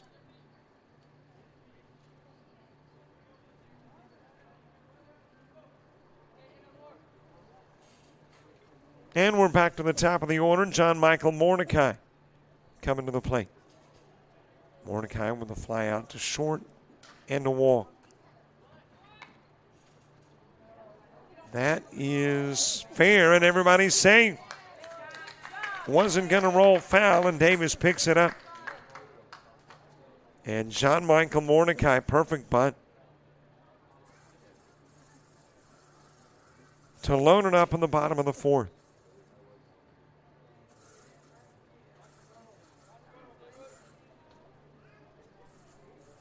And it's loaded with nobody gone. So a bases loaded with nobody gone scenario, you like your odds at getting at least one out of it. Prime 9 trying to beat those odds. High and away with the pitch to Hayden Jones.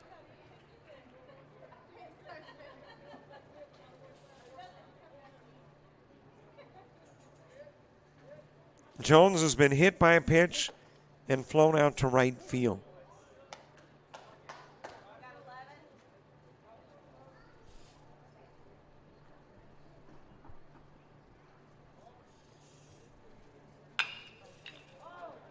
Sent well towards center field. Backtracking is Eshelman. He'll reach up and pluck it. What a catch by Eshelman. Run coming in from third is Ashmore on the sacrifice, but Eshelman covering a lot of ground and able to reach up and snag what initially appeared to be a shot over his head.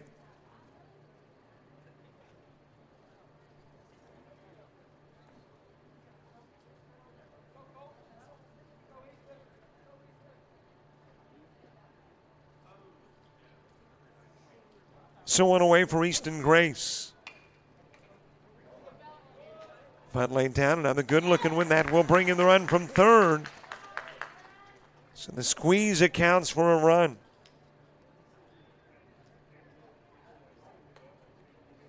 And it goes 2-3.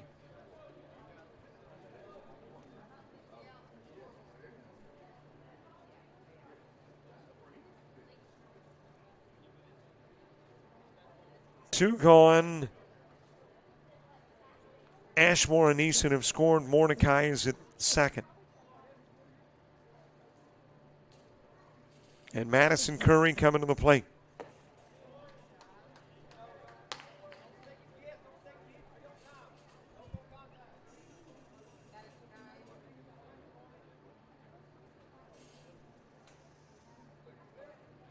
Curry a single and got hit by a pitch. Both times while Parnell was pitching. Now facing Davis.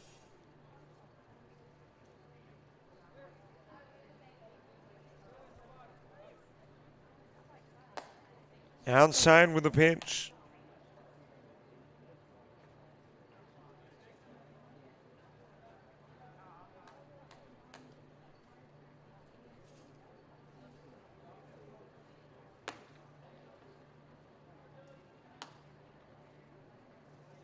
Madison Curry a single in the first and scored a run, hit by a pitch, and was left at second in the third.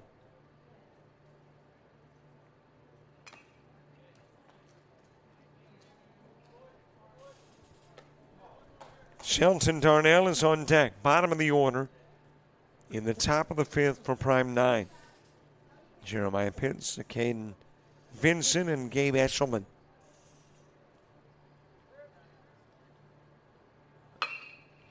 That is shoved in the direction of right field and will drop in as a base hit.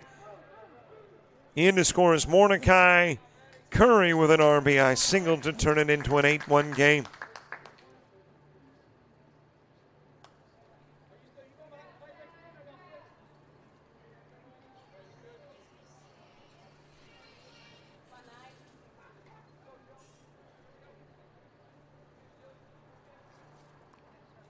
Shelton Darnell coming to the plate. Darnell 1 for 2. Then Curry base hit the 6th of the ball game for Florida-Bama. As you get near the end of a tournament, you start thinking about highs. Most hits, one team, I believe 12 here at Troy. Most strikeouts, one pitcher, 10. That is floated to third, and the catch made by Parkrider. Darnell with a fly out, one runner stranded, 3 runs are in as we head to the 5th.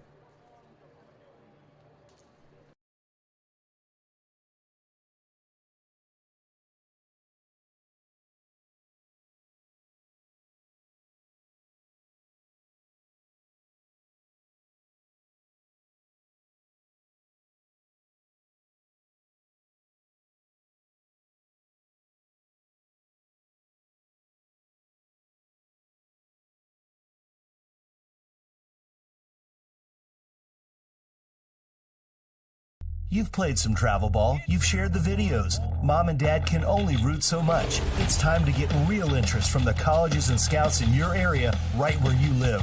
That's why the Showcase Series is different. We're not just another tournament. We're an advancement event where you get real-time exposure with live TV coverage of our games that get you seen directly by the coaches you want to impress from anywhere in the world. Register for events at showcaseseries.org. It's your turn at bat.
Top of the fifth gets underway. Jeremiah Pitts will start it.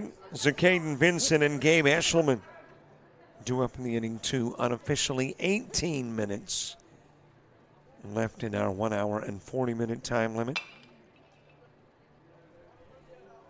Fouled away by Pitts, so I am thinking the fifth could be it. And if that be the case, Prime 9 wants to get at least 7 runs in the top of the inning, and preferably more.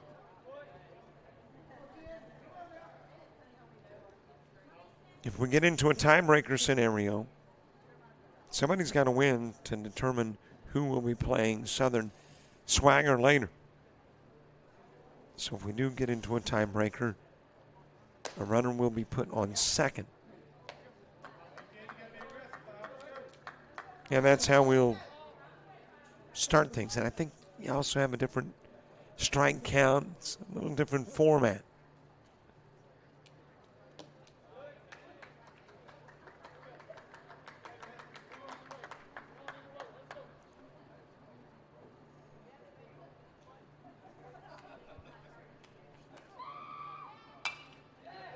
Fouled away by Pitts. Pitts hit by a pitch in the second.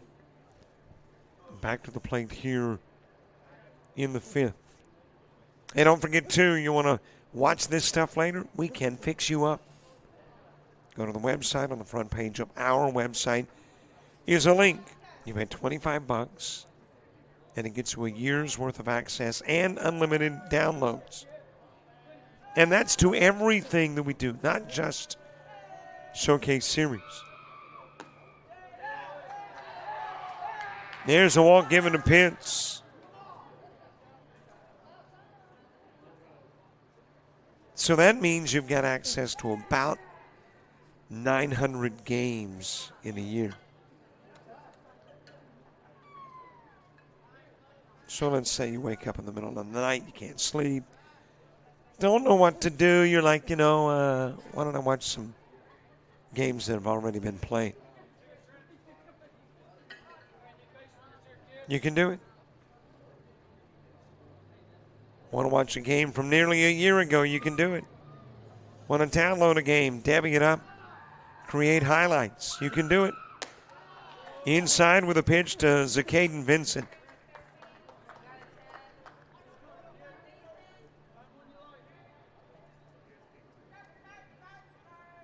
Gabe Eshelman on deck.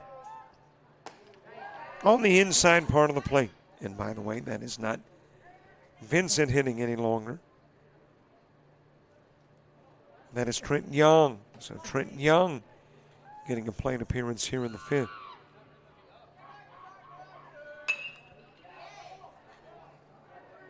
That is fouled away to the right side and out of play.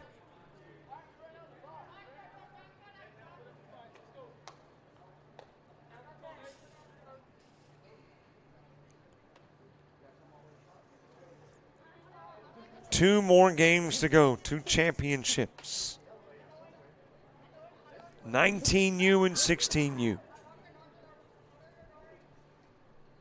And then we will call it a day and a weekend.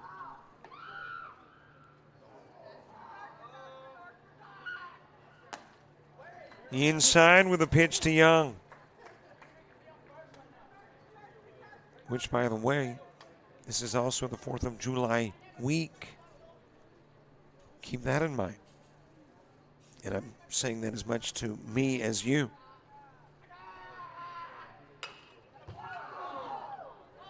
Because the baseball we'll cover next week at the University of Louisiana Lafayette will require me to leave on the 4th. So I probably need to go ahead and start looking for hotel rooms.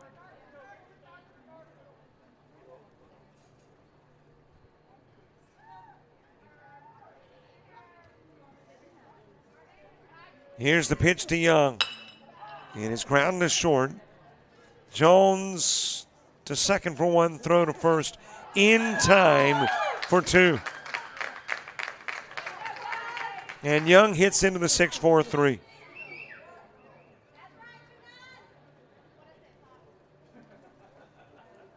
Two gone for Gabe Eshelman.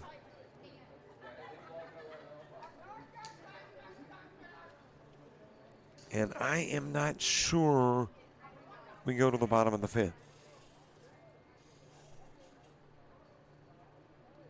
Right now, you've got unofficially 13 minutes left in the time limit. But you're going to the half of the inning from the team that's got the lead. Factors that will likely be considered. And 2, typically my clock, a little bit behind the official clock. Jones getting Eshelman on the 6-3. All right, are we headed to the bottom of the inning? No is your answer. So this ball game is wrapped up after 4.5. Taking a look at the numbers for Prime 9. They will get a single run in the 4th inning off a couple of base hits, 2 errors committed, leaving 4 on. And Florida Bama Scout 16, 6 hits, an error, 5 stranded, 5 runs in the first, 3 runs in the 4th, and we now know the rest of the day. 19U, the championship will be between the Dothan Expos and Prime 9 18U. 16U championship game somewhere around 5. It is between Florida Bama Scout 16 and Southern Swagger. Next game is a little better than 20 minutes away. So I think we've got time to squeeze it in. You're expecting it, right? The conversation with James Gamble and Nick Singleton of the Showcase. Great to have with us James Gamble and Nick Singleton with the Showcase Series. And, of course, we've chatted with both who are part of United Baseball and the Global Scouting Bureau. Today, our discussion is on the Showcase Series, which Showcase is a great name because it showcases some great talent and also allows this talent to get even better as they play skilled talent as well. James and Nick, thanks for being with us. Thanks, Robert. Good to be on. All right, James, I got to ask you first. It used to be referenced as the Southeast Showcase Series. Now, Showcase Series, which to me is indicative of an expansion, that you're looking at the growth of the Showcase Series beyond just the Southeast. Am I reading too much into it? No, I think you're on the right page. Our goal was when we started off with Southeast Showcase, we were a very small, doing maybe 8 events during the summer. Now we do close to 50 during the summer. And it goes from Texas to Florida and everywhere in between. So as we're continuing to grow, we wanted to be able to accommodate without referencing one particular region. And we made that move probably 2 years ago, and I think we're going to continue to expand. Well, my first question is, how do you do it, by the way? Because sometimes you are playing baseball on a given weekend at about 12, 15 different fields. Man, that is just from a logistic standpoint, a big endeavor to undertake.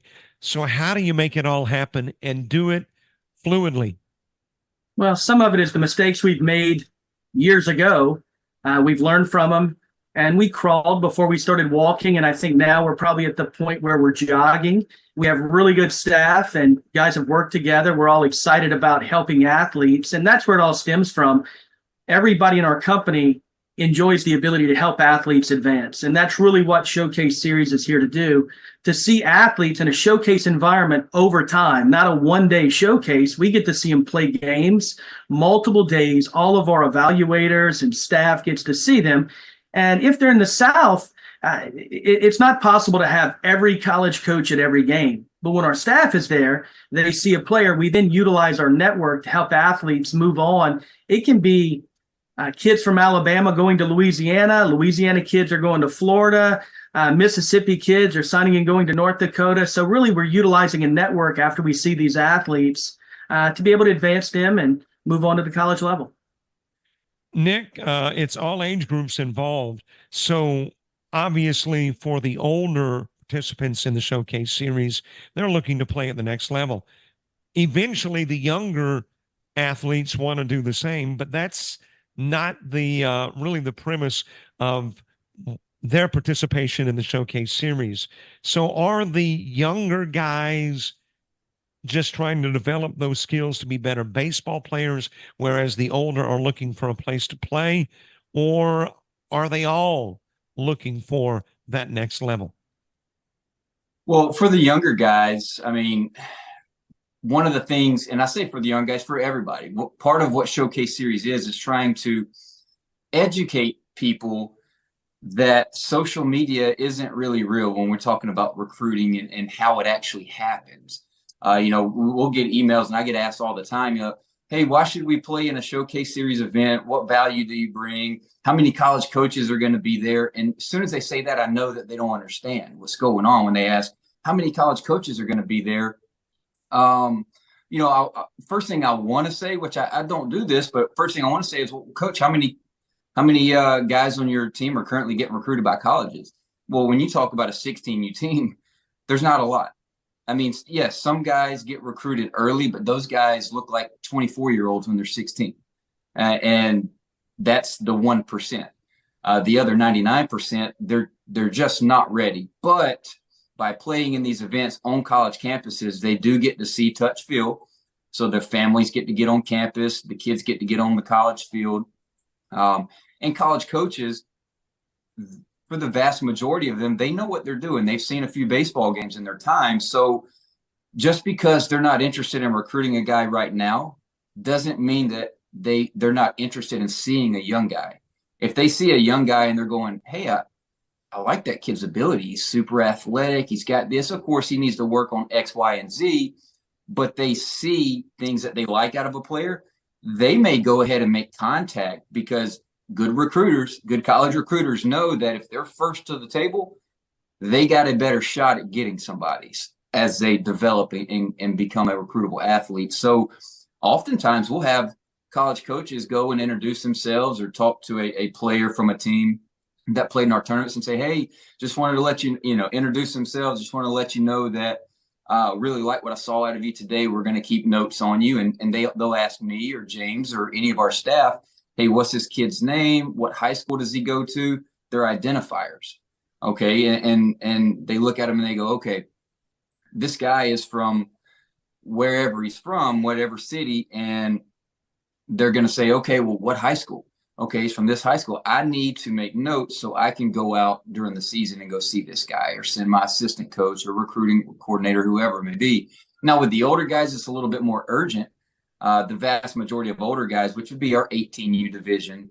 Now we actually have 19U division due to the fact of all the transfer portals, people jumping into the transfer portal, and college is essentially being a one-year program now everywhere. So there's a lot of movement during the summer. It really picks up. James, you can correct me if I'm wrong, but the transfer portal opened up May 31st of this year.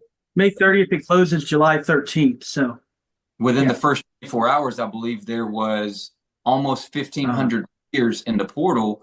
And as of yesterday, there were over 4,000. Yeah.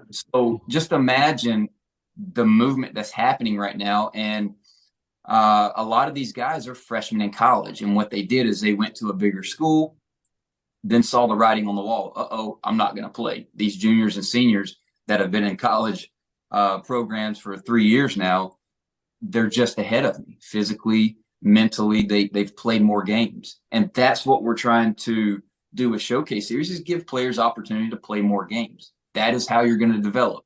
Social media may tell you to go see Teacher Man or whoever it is that, reinventing the wheel and getting your pull down so you're 94 off the, throwing into a net, but then you get on the mound and you're 84. That's a problem. And that's a problem in today's world. So in regards to recruiting and sports, but Showcase Series is meant to be an opportunity for players to stay within their recruiting region, enter tournaments, because we have multiple in regions throughout Texas, Mississippi, Louisiana, Alabama, Florida. We have multiple opportunities for these teams to come in and go play at a coastal Alabama if you're from Alabama, or a Pensacola State, or University of West Florida, or University of Houston, Glenn Community College, who just won a national championship. We have a tournament at their place this weekend. So it's meant to give opportunities. United Baseball, underneath the Global Scouting Bureau umbrella, it is responsible in large part for the teams that are part of the Showcase Series, but not exclusively so. So how do you get teams that are not underneath that umbrella? I mean, do you go recruiting? Do they come looking for you? I think it's a little bit of both, because from a Showcase Series, we're very open to seeing more players. A lot of players, they have teams that they play with. We know their coaches. And the thing where we're a little bit different is our network with Global Scouting Bureau is simply bigger and stronger than any one person's or one team's. And I know that may offend some people, but myself, James Gamble, I have a certain network of people, but when I add Nick Singleton to it, we've grown by his network. Well, we're very large as a company, so our network spans not only throughout the United States, but about 23 countries around the world.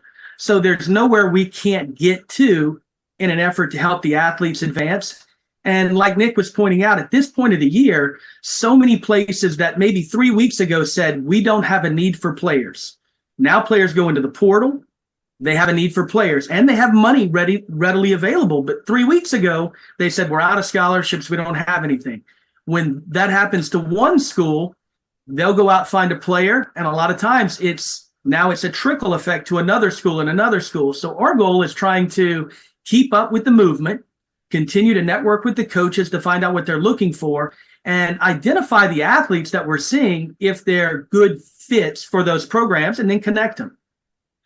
Let me say hats off to you, by the way, in that you find some of the best venues in this country to have these Showcase Series. And granted, if it was all about the money, then you could just find some rinky-dink park and bring the kids there and collect cash. It's not about the money. It's about getting them in an environment where they get a feel already for big league baseball in some of these venues. And I'm talking about Texas A&M. I know in years past, LSU, and you name it, La Tech.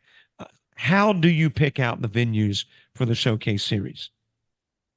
Well, I think we're very open to working with a lot of the coaches. And, this year we're going into East Central, which a lot of people don't know of it. When we work with the schools, our goal is to get the athletes, open their mind, because they only know what they've seen.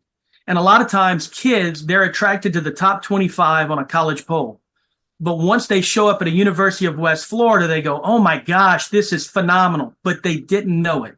So we try to have a variety of schools from Division 1, 2, 3, NAIA, junior college. And as the players go on a circuit from week to week, it opens their mind and their family's mind. Could they see themselves playing here? And when they're young, we want them to have that dream, to see it, so that when it becomes time to make decisions, they can remember the city they were in, the campus they were on. What was the field like? Do you know of the coaches? Have you followed that program? So a big thing that Nick touched on is we're really big on educating people. versus the cliff notes of social media that they're getting, which doesn't always accurately help the family in advancement. Nick, the teams that participate in the various showcases, how do you determine what team goes where?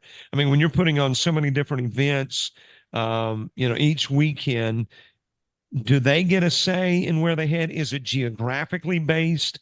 How do you decide who goes where? Communication is key, and that's just in life in general, but especially with this, because summer baseball tournaments, regardless if it's us or national events or any other tournaments, can become chaotic very quickly. All it takes is a little bit of rain and movement happens, and all of a sudden, 400 people are asking the same question. And where are we playing next? Our game just got rain delayed and we're moving to it can get chaotic very quick. So communication is very, very key, but communication prior to a team even playing our events is key as well, because we want to have the conversation. If it's a new group that's never played with us, I personally, or our staff wants to personally have the conversation of, hey, coach, tell me a little bit about your team. What's the age group? What caliber players do you have? Because and this is a personal thing for me. When I used to coach college baseball, I would run tournaments. Other tournament companies would host events at our park. And I'm thinking, this is a great opportunity to recruit. But a lot of tournament companies, what they do is they just bring a lot of teams in, and then they just match them up based off age groups. And that's it. And so what ends up happening is you see a 16U team with a bunch of guys that are just finished their sophomore year, going into their junior year, playing against a team with freshmen, rising freshmen, rising sophomores. That's probably going to be a one-sided game, and nobody gets anything out of that. Now, you can't control everything. Just because a team looks good on paper doesn't mean they're going to perform well. That's just based on an individual player. So we try to have the conversations with all the teams prior to a tournament starting and saying, Coach, what kind of players do you have? Well, from there, we'll try to guide them. Well, I tell you what, I know you said you wanted to be in this tournament, but I think this one may be a little bit better for you based on the caliber of teams you have. Or, we'll have the conversation of, okay, you have these caliber players, and this is where you want to play. Great. So now we know, we're able to communicate with our scheduling team and let the schedulers know, like, hey, listen, what we want to do is, here's some of the younger 16U teams, and here's some of the older 16U teams. Let's match those guys up early, so it's a competitive baseball game where not only do the players get an opportunity to play, more innings, play against similar caliber teams, so it becomes competitive. And we all know a 2-1 game is exciting versus a 15-1 game. That's not very exciting, and it's unrecruitable, because if you have a 15-1 game, what happened is one pitcher or a couple pitchers dominated a team that did not have high enough caliber athletes to compete with that. And so not only did that pitcher not have to struggle, me as a college coach, if I'm watching this, which I'm no longer a college coach, but as a college coach, if I'm watching this, I go, well, I didn't see anything other than I could have just watched this guy throw a bullpen. I need to see him compete against stronger teams. And so communication is key. And, me, James Gamble, Jerry Martinez, Daniel Ballard, anybody who is directing a tournament on site, boots on the ground, anything like that, we are communicating with teams beforehand so we can try to match up to the best of our abilities. We're going to miss. To the best of our abilities, give teams opportunities to compete. Not only do we know about the teams and being able to match them up, but now if I know a team's got a 16-year-old kid that's throwing 86, 87, I have college coaches asking for younger arms. Hey, we're recruiting the 27 class. We're looking for some arms. Well, I tell you what, there's a team that's got a guy that's coming. And so we can logistically line up things based on, you need to come over to UL or University of Houston or University of West Florida, wherever we're going to be. Hey, you guys need to come over to the stadium and watch this play. And that is how it begins. It all starts with communication. And speaking of communication, a great communicator, if that is such a word, tool, is the series app. It has got some great information in reference to the series, the score, the standing, alerts, you name it, it is all there. wonderful resource you can find anywhere that you download your app, whether it's Google Play, Apple, name it. One last question for you, James. That is, you've got fall ball as well. Is the purpose of fall ball in downsized version identical to summer or different? I think it's a little bit different just because of the fall they play on Saturdays and Sundays. They're not playing baseball every day, so it's a lighter. Our goal for a lot of athletes are to develop. So that take care is let's fall, let's get better, preparing for the school season, then the summer. But it's also personable with coaches at around that's laid back. So there's and minus. I guess I would say that is it competitive? No, but a lot of your athletes are playing football or sports. Baseball only guys that love provides them the opportunity to continue to get some rest, get some, and if you're a pitcher, develop that third pitch. You're ready for the thing. As go out to colleges, see them, still get a little bit of case feel. Emil Nixon with Showcase. Thanks for this. And while I got you on the line, thank you for the opportunity to stream Showcase Series baseball. I think we've been about 4 years now. Enjoyed every of it.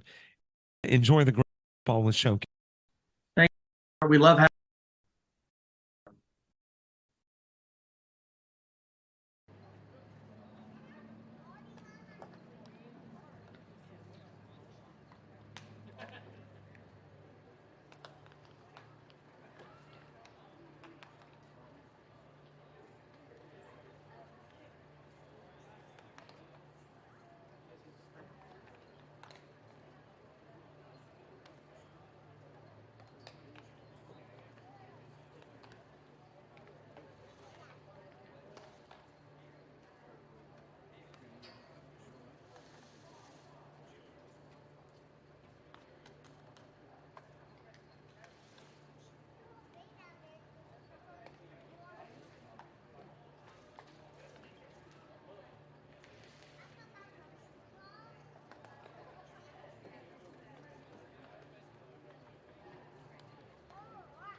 Hi, everybody. Welcome in. It is the 19U championship game. Dothan Expos, who have already played a game today.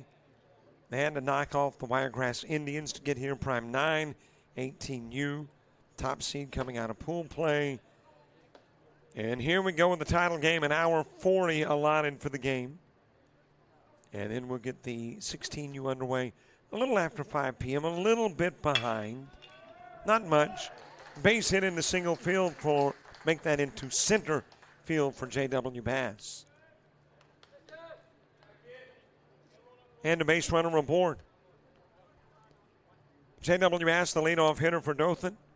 Jackson Legier coming to the plate as the 2 guy. Jake Franklin hitting third. Jackson Sexton fourth. Brady Lewis is the 5 guy. Ashton Trammell in the 6 spot. Cade Smith will bat in that 7 hole, and that is dropped into center field by Legier. Back-to-back base hits, couple of base runners on.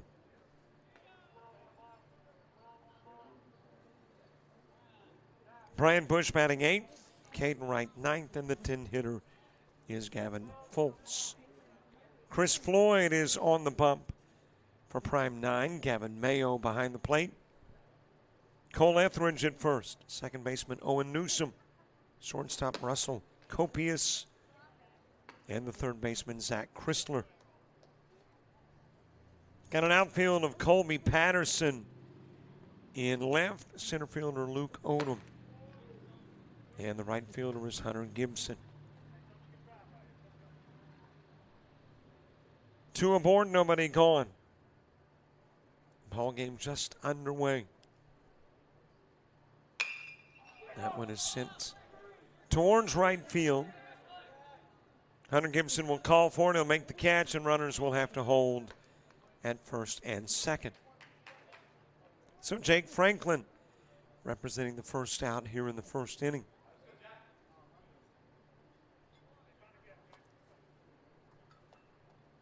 Jackson Sexton to the plate. Brady Lewis moving to the on-deck circle.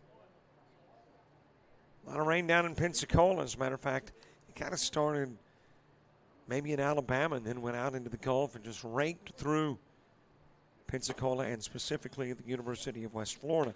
So much rain that they had to cancel the afternoon of baseball. Here, nothing like that. Had a few clouds early, and then tournament director Daniel Ballard came through with some positive comments about clear skies, and indeed it cleared up and has been sunny since.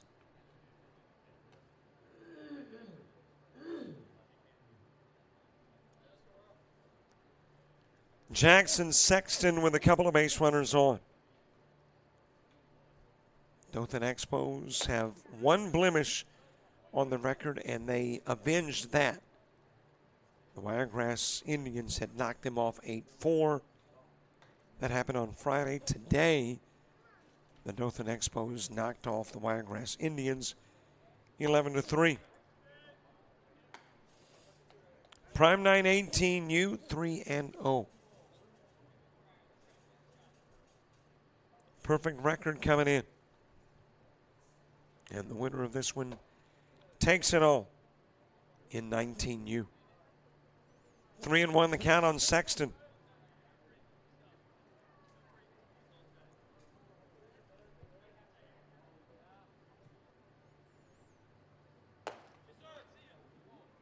A little bit inside with the pitch and the walk given. The bases are loaded. Pass to third, Legier to second. And Sexton, your runner at first. All full for the Expos, who pounded out 12 hits in that win against the Wiregrass Indians, scoring 11 runs. And at least at the moment, looks like they have picked up where they left off. 2 hits already in the inning, and the base is loaded. Shot towards right field, and that will be foul. Gibson gave it a chase, but it is in foul territory and out of reach.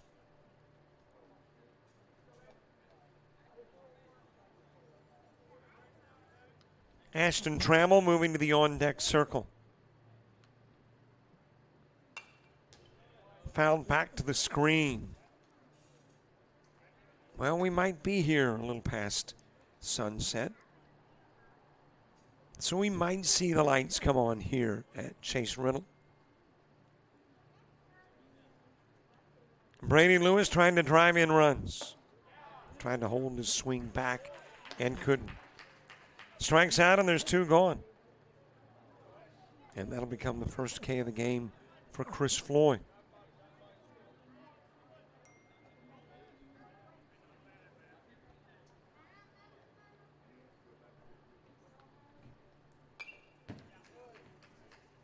Two gone, 3 on. Ashton Trammell to the plate.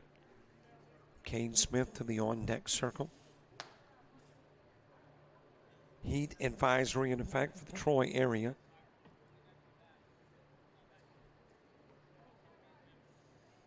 Currently it is 92, might warm to 93. Heat index has dropped a degree. It was 103 in the prior game. Oh, it's cooled off. 102 now. Winds out of the northwest at 7, gusting to 12. UV index 5 and moderate. Air quality 57 and moderate. There is a little shower to our northwest. Let me see what direction that appears to be moving.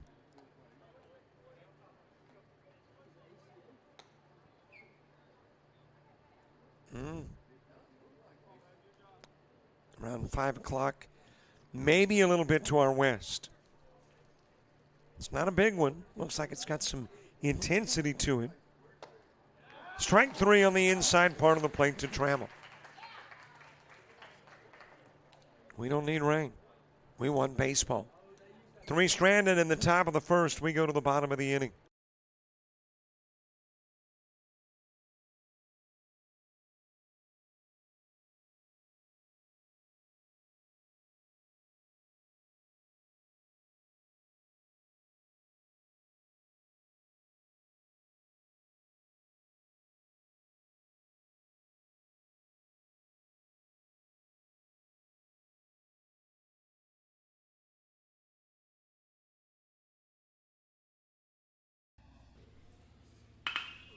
Drives that in the direction of right field. That is going to send. I'm really not sure why I quoted it. It's so frequently wrong. That is hit well towards left field. Jackson Hyde, 1 for 2 in the game. Lifts this one towards left. Here's the 1-0 offering. That is hit well towards left field. High fly ball, left. That is shot in the direction. Barr, who is issued an Sackerly with 2 gone. Sackerly trying to come to the plate with put finishing touches on a mercy rule win. That's hit well towards left field and be wrapped up around 8 o'clock.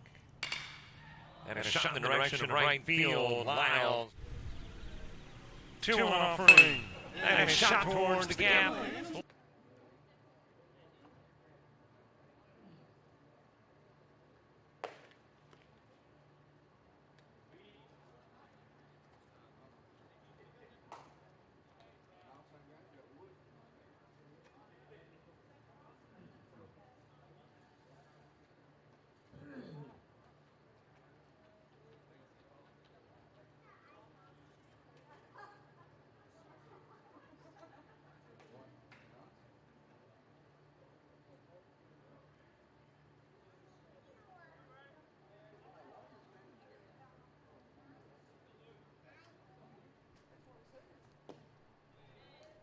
Bottom of the first after a scoreless top part of the inning. 3 are stranded by the Expos.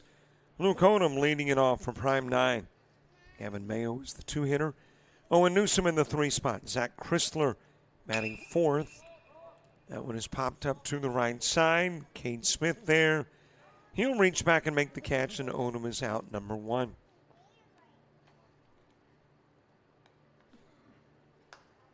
Cole Etheridge in the 5-hole. 6-hitter Russell Copius. Seth Graham hits 7th, Colby Patterson 8th, and Hunter Gibson ninth for Prime 9. Brady Lewis on the bump for the Expos. Behind the plate, Caden Wright. First baseman, Jake Franklin. And second, Jackson Legier. And speaking of second, Legier with an opportunity. Mayo grounding into the 4-3. And there is 2 away. At short, Bryant Bush. And the third baseman is Ashton Trammell. Got an outfield of Jackson Sexton in left. J.W. Bush is in center. And the right fielder is Cade Smith.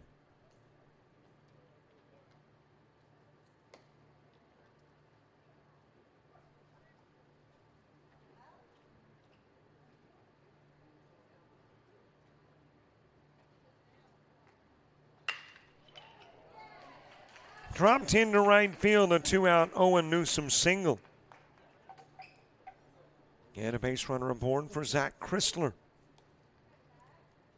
Well, in the prior game, first inning got started for Florida Bama Scout 16 with 5 runs in the first, and they all came with 2 gone.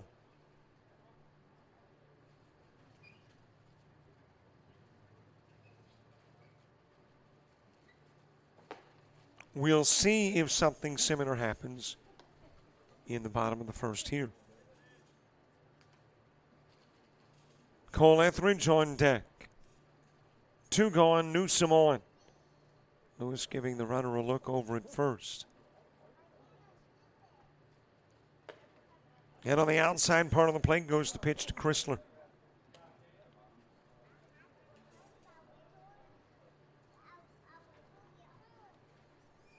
Well, I see members of Florida Bama Scout 16 who just knocked off Prime 9 Navy 16 to advance to the 16U championship in the stands, chowing down and getting ready for their battle with Southern Swagger.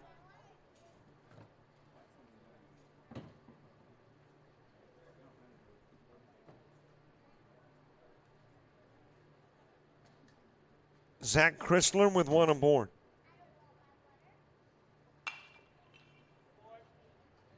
Not saying the 16Us can't knock it out of the ballpark. They probably can. As a matter of fact, I know they can. I've done events here where I've seen 16U send them out of the park. But the most likely would be your 19U championship game. We haven't seen one leave Chase Riddle yet. Will this be the game? 440 to left, 310, but a massive wall to right. 400 to center field. That is popped up in the direction of shallow center field, and in to make the catch is J.W. Bass. 1 runner stranded, nobody scores. We're headed to the second on JockJive.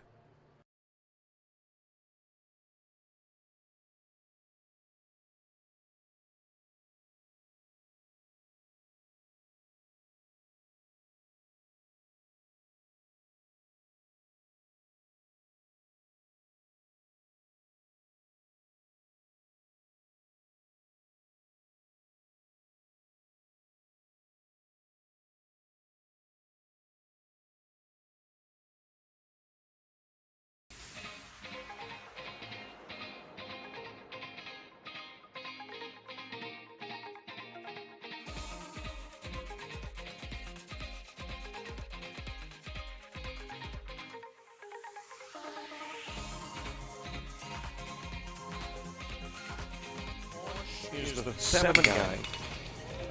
Right up the middle, base hit, back-to-back base hit, starter with a double, the single from Cummey, coming to the plate, and tagged down at home.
Top of the second, Cade Smith starts it. Brian Bush and Caden Wright due up in the inning, too. Line over to first and reaching over near the foul line to snag it is Cole Etheridge, and we're a pitch and an out into the second.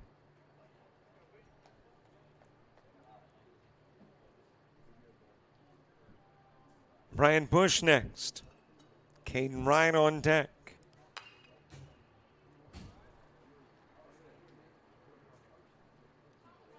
19U title game with a 16U to follow. Major League Baseball has got some finals and got some games in progress. And we'll do the second inning thing. It's kind of the routine. Get you updated on what's happening elsewhere. Finals first. Pirates beat the Braves 4-2. Phillies edge the Marlins 7-6. Red Sox 4-1 over the Padres. Yankees over the Blue Jays 8-1. Rays shut out the Nationals 5-zip. Brewers 7-1 over the Cubs, and the Cards beat the Reds 2-zip. Astros and Mets up in New York in a rain delay, tied at 4. Royals top of the ninth with a 6-2 lead over the Guardians. Bottom of the 11th. Rockies and White Sox tied at 3. There is a runner at second with nobody out in the bottom of the 11th in that game. Giants in the bottom of the third, 3-zip over the Dodgers.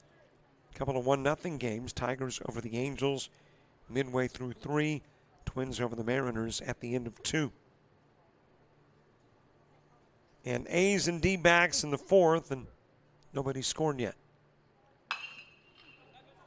Lifted in the direction of left field. That has got Colby Patterson backtracking all the way to the wall, and that will hop over the fence for a Brian Bush ground rule double.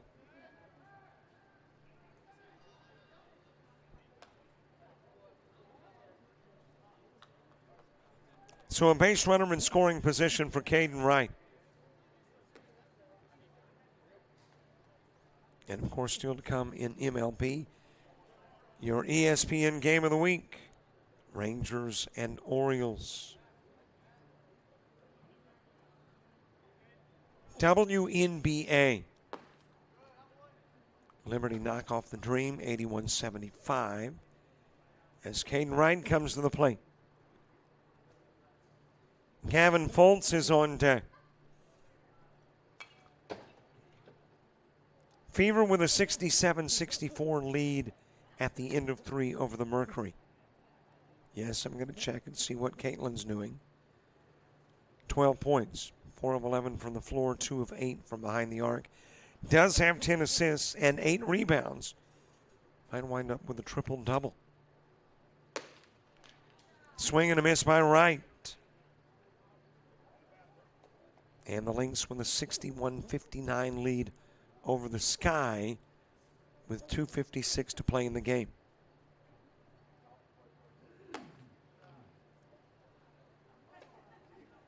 High pitch to Wright.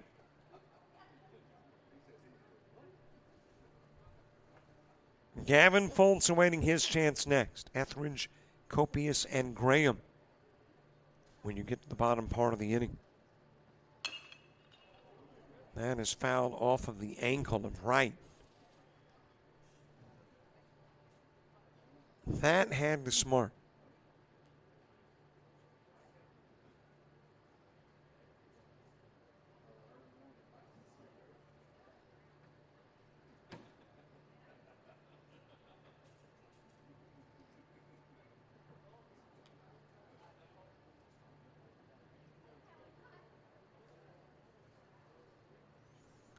Well, it may not have hurt him, but it sure hurt me. Wow. Got the inseam. But Wright says he's okay. Ready to take on another Chris Floyd pitch. High and away with the offering.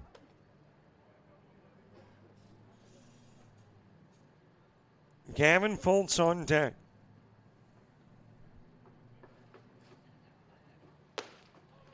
And out will go Wright. Two gone. Gavin Foltz with a base runner at second. Expos have left two in scoring position thus far in the game in an inning, and three total, and now have another runner in scoring position.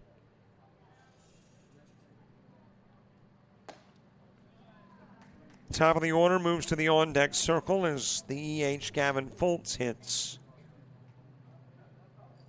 in the top part of the second. 5, 6, and 7 in the prime 9 order coming up.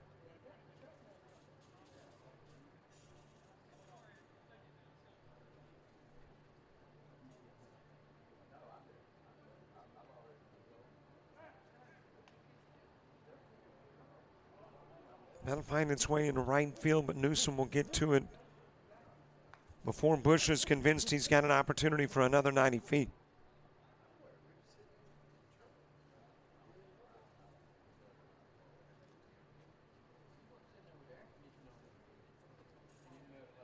Zip ball game.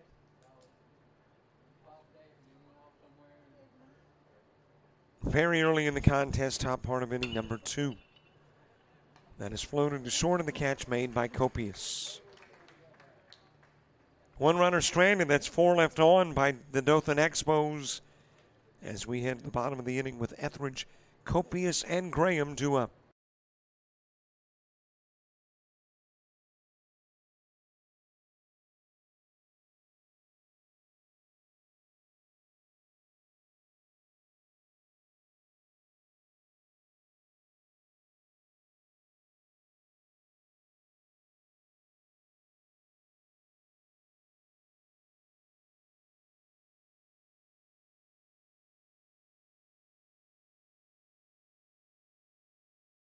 You've played some travel ball. You've shared the videos. Mom and Dad can only root so much. It's time to get real interest from the colleges and scouts in your area, right where you live. That's why the Showcase Series is different. We're not just another tournament. We're an advancement event where you get real-time exposure with live TV coverage of our games that get you seen directly by the coaches you want to impress from anywhere in the world. Register for events at showcaseseries.org. It's your turn at bat.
Bottom of the second, Cole Etheridge will start in. Russell Copius and Seth Graham due up in the inning 2.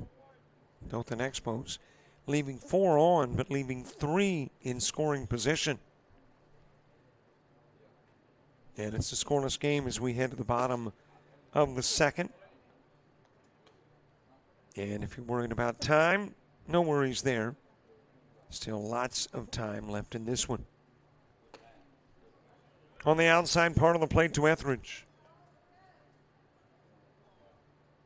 Count goes to 2-1.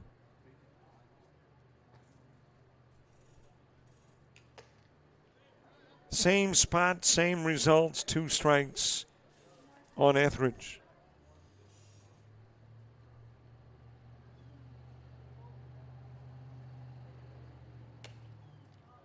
A little bit inside with the offering.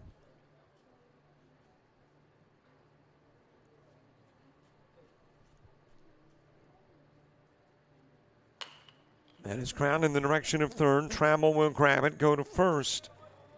And Etheridge is out on the 5-3.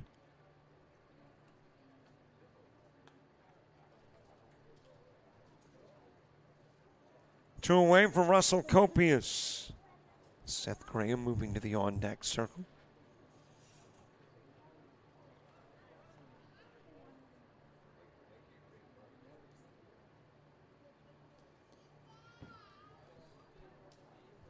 Brady Lewis getting his second inning of work in that first inning. Gave up a hit, no walks, no strikeouts. And most importantly, no runs.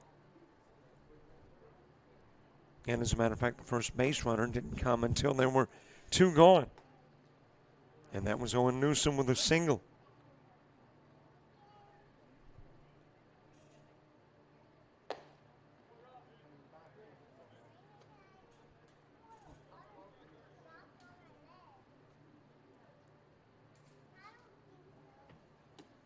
A little bit outside with a pitch, and there is the first walk issued by Lewis. And it is the first pre-2-out runner for Prime 9.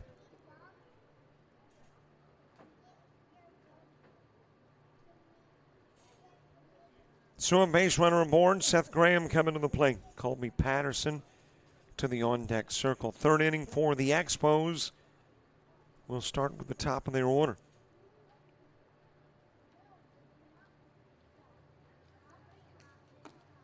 A little bit outside with the offering. We're hoping we stay rain-free. I mentioned a look at the radar indicated there was some stuff a little bit northwest of us moving southeast.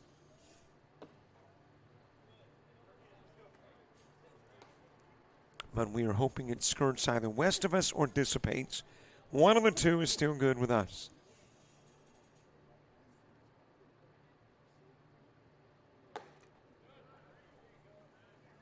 On the outside part of the plate to Graham.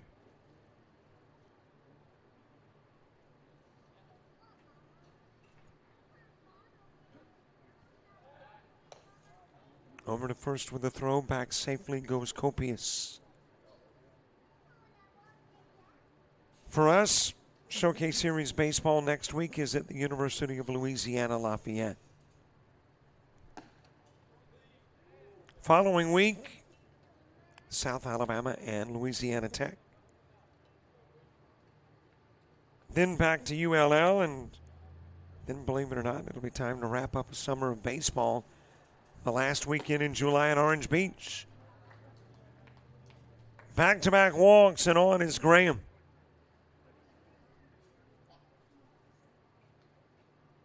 So a couple of base runners aboard with Colby Patterson coming to the plate. And coach going out to the mound to have a conversation with Brady Lewis.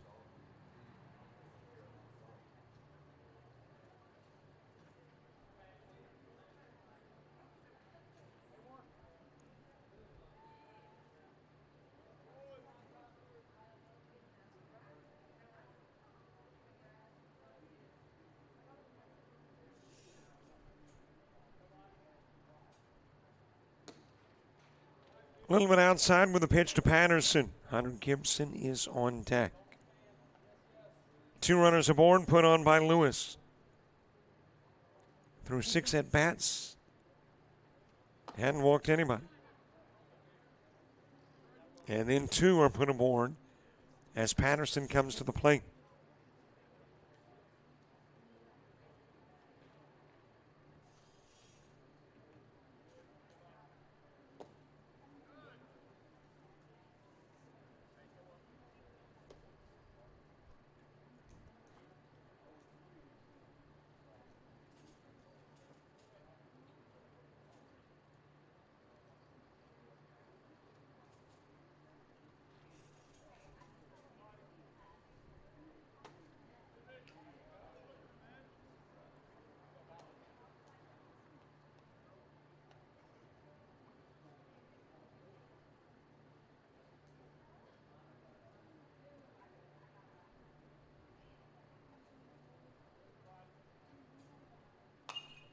And a shot fouled back this direction by Patterson.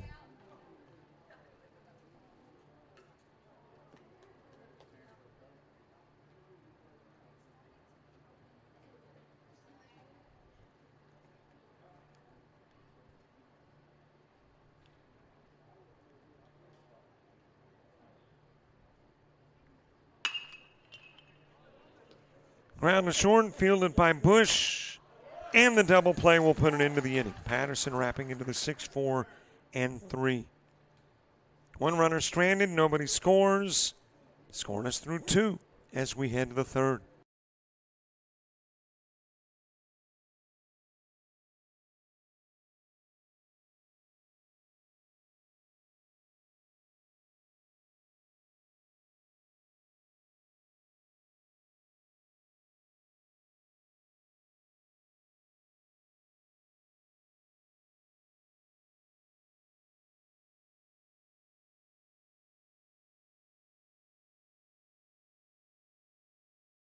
University of Alabama Online, where legends log in.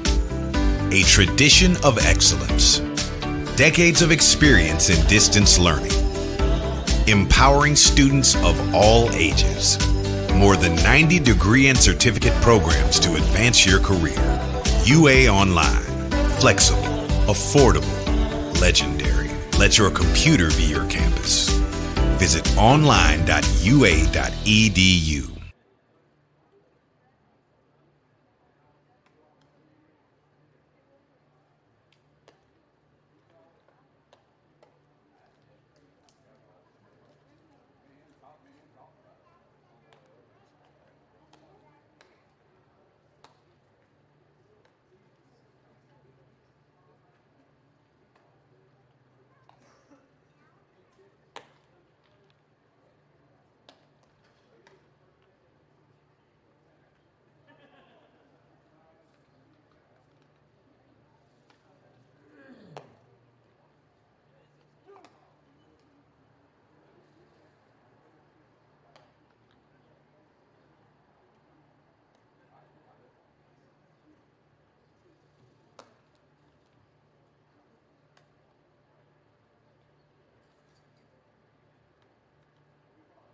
We head to the top of the 3rd. First pitch, J.W. Bass.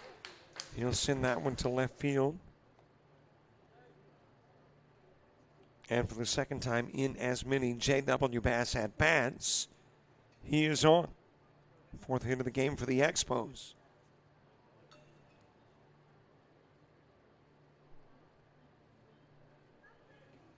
Jackson Legier to the plate.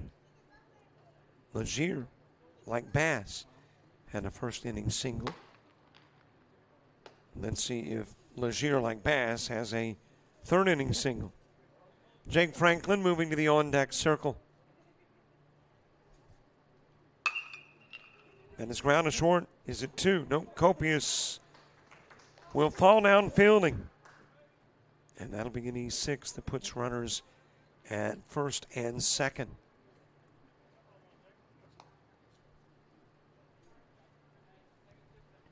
2 on for Jake Franklin. Well, I mentioned next week we are at the University of Louisiana Lafayette.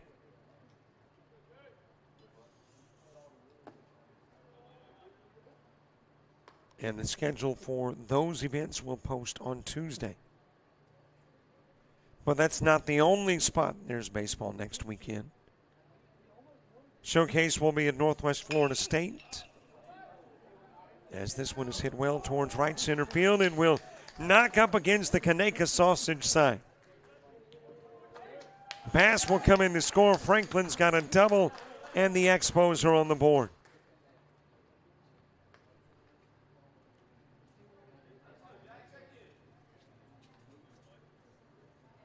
Well, even the baseball likes Kaneka sausage.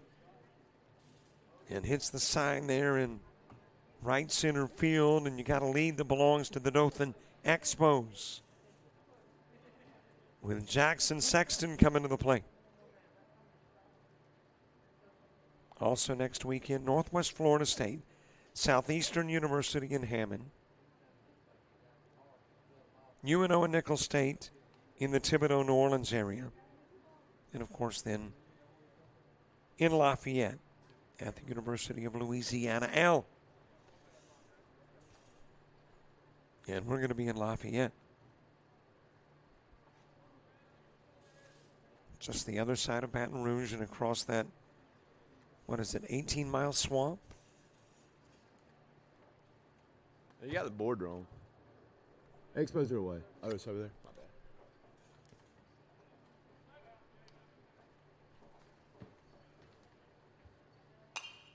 bad. That is lifted out of play by Jackson Sexton.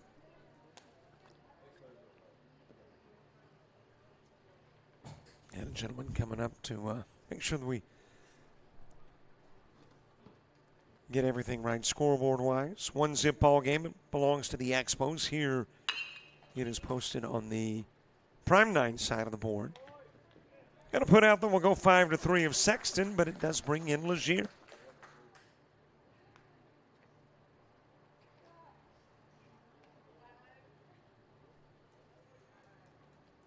Turns it into a 2-zip game.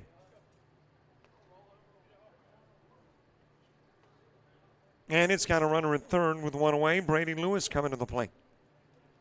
And Sexton with a productive base hit. And there's another productive base hit. Brady Lewis singling in Franklin.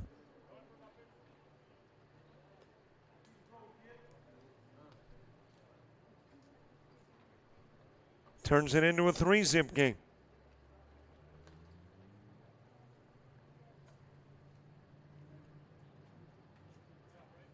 Ashton Trammell coming to the plate.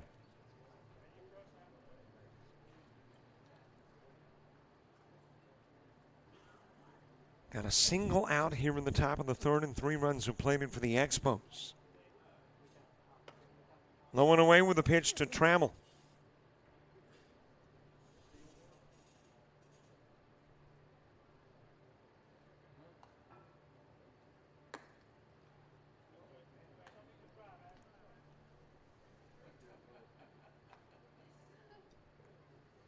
Hunter Gibson, Luke Odom, Gavin Mayo coming to the plate when you get to the bottom of the third. That is lifted in the direction of right field. Hunter Gibson goes over, makes the catch. Lewis will hold at first, and there's 2 gone.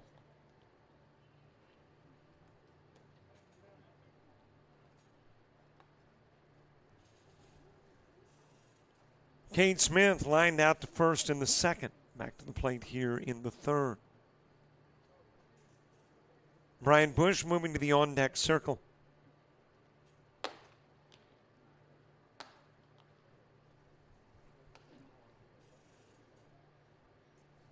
Bass, Legier, and Franklin all coming in to score. And it's ground in the direction of third. Chrysler will grab, whips it to first. Nice dig on the receiving end by Etheridge. 5-3 puts it into it, 1 stranded, but 3 are in. And it's the Expos who take the early lead.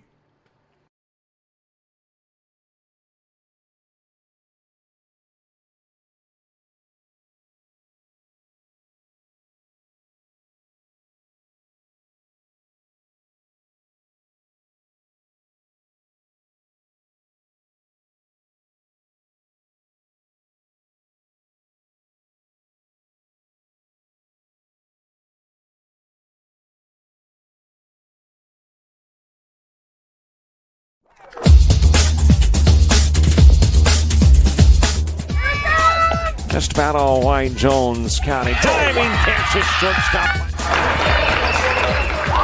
Gross.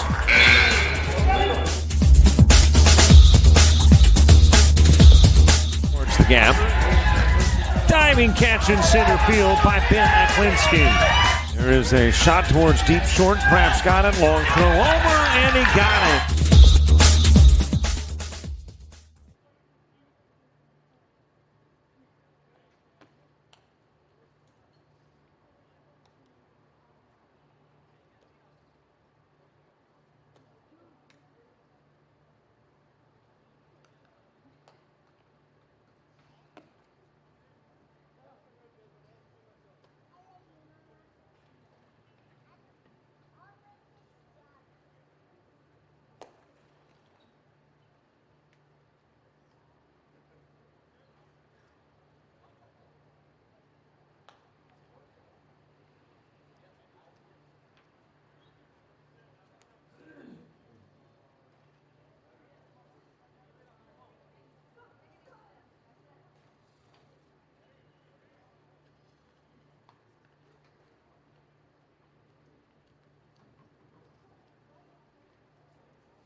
Bottom of the order gets the bottom of the third underway. Hunter Gibson will start it. Luke Odom and Gavin Mayo 2 up in the inning 2. And Gibson is the last of the hitters who had not seen live pitching in this one that now does. And a little activity in the stands because you think you're protected with the netting above, and you are primarily, but there is this little gap between the roof and where the netting is anchored to the roof, maybe about a foot wide, and on occasion, a baseball can sneak through and drop I'd say about 30 feet. And yeah, if that was to bonk you on top of the noggin, I'm thinking that could hurt a little. So the fans were alerting the other fans that was incoming.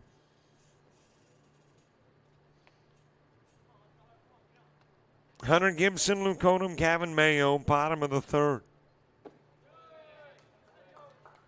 And there's a walk of Gibson, first leadoff hitter to get aboard for prime 9.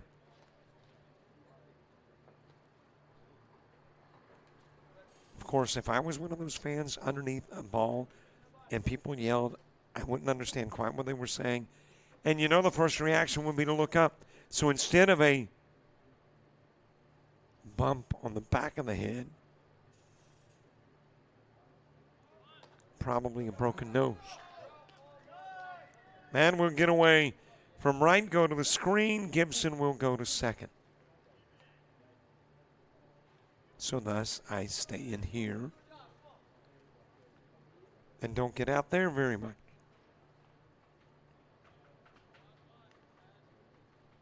Of course, it doesn't mean that some of our gear isn't subject to softballs or baseballs. As a matter of fact, lost a camera about a month ago. Ball came into a press box window that was way distant from the field. I mean, the odds of getting the camera were so remote. But I guess that day pretty good.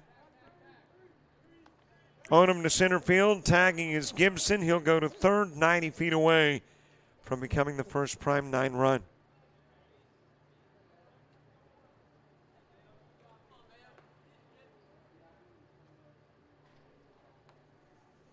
One away for Gavin Mayo. Mayo ground into the 4-3 in the first. Owen Newsom to the on-deck circle.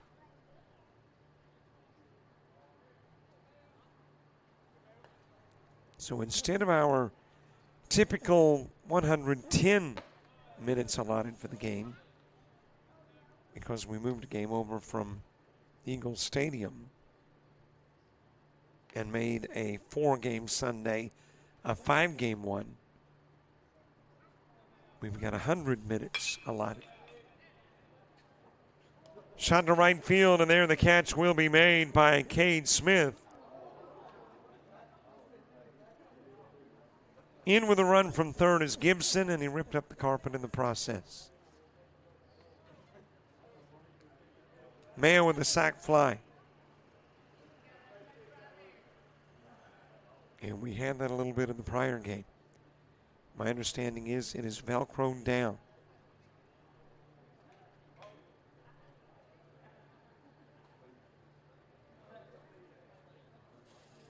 And as I mentioned in the prior game, they need to go and get the Velcro where I get it, which I think is Lowe's maybe. Heck, and maybe Walmart. That stuff doesn't move.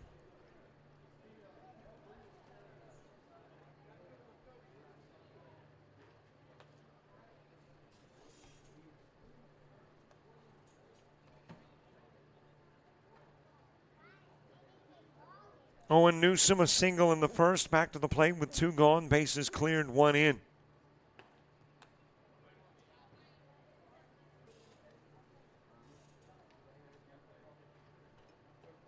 Bush, Ryan, and Fultz when you get to the 4th inning for the Expos.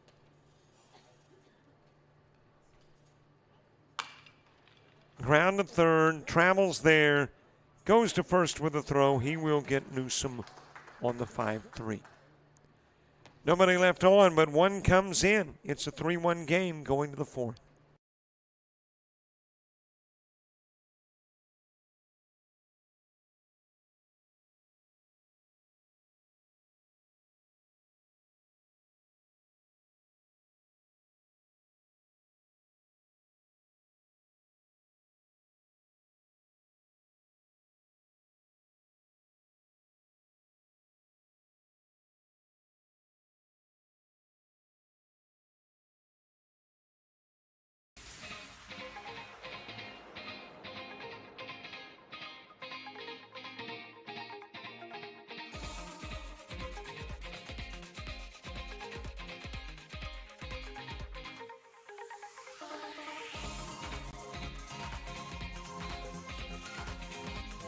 Here's the 7 guy.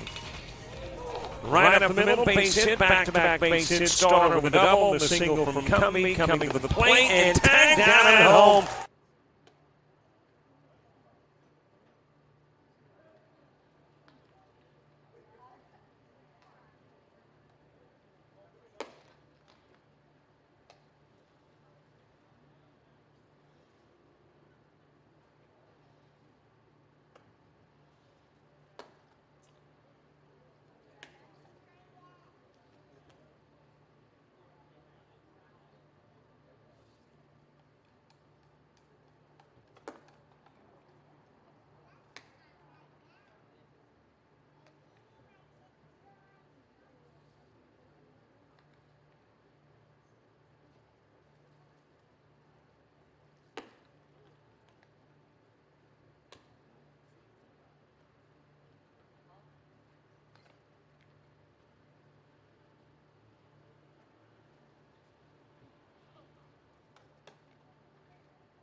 Bottom third of the order, or, well, a little technically less than bottom third of the order when you hit 10.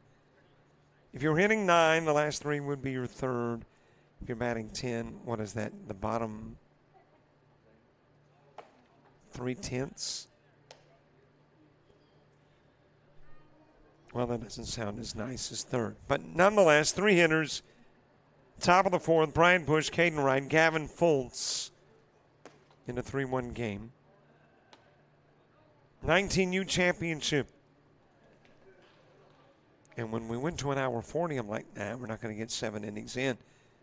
Hey, this game still has a shot at it at the current tempo because we have not hit the 1 hour mark. And we are into the 4th. And as I mentioned, you got 100 minutes. And let's see, are we at the 50? Yep, we're at the 51-minute mark. So a chance to go 7.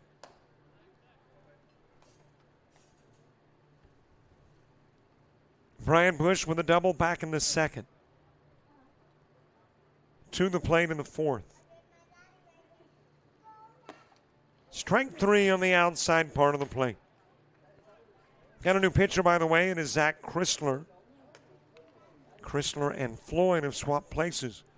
Floyd leaving the bump and Chrysler leaving third.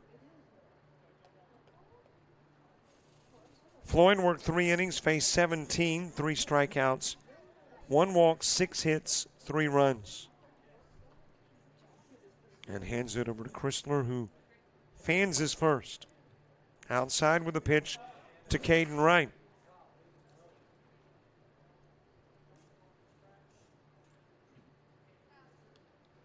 Wright struck out in the 2nd and gets hit by a pitch in the 4th.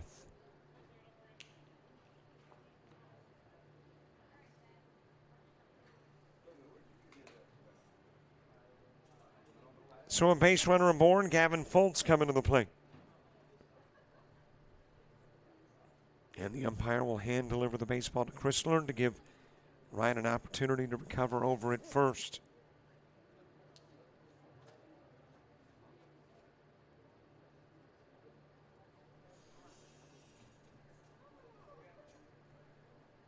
And don't forget to subscribe to our YouTube channel. Let me check the numbers. Have we grown them any today?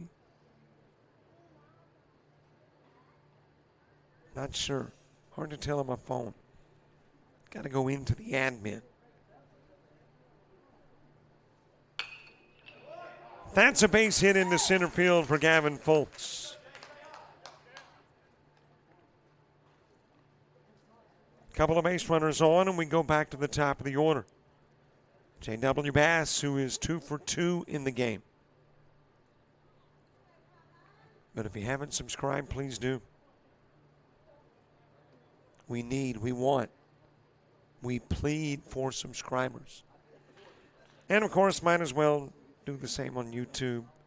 I make that on Twitter, Facebook, Instagram, TikTok, and Threads.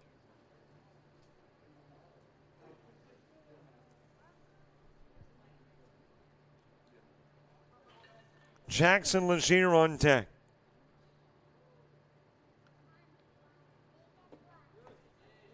Bass 2 for 2 in the ball game. As a matter of fact, today he is 5 for 5 on a hot streak. Went 3 for 3 in the win against the Wiregrass Indians with 4 RBIs and 3 runs scored. On the inside part of the plate. And in this one, 2 for 2 with a run score. That is not a bad day. 5 of 5, 4 singles, 1 double.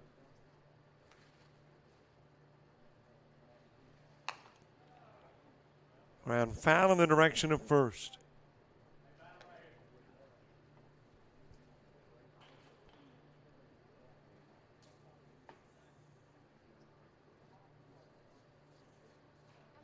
The guy on the bump, Zach Chrysler, will be the guy at the plate when we get to the bottom of the fourth. Cole Etheridge and Russell Copius due up in the inning, too. There is hit number 6 today for J.W. Bass. And it will bring in Wright, getting that run back, given up in the bottom of the third.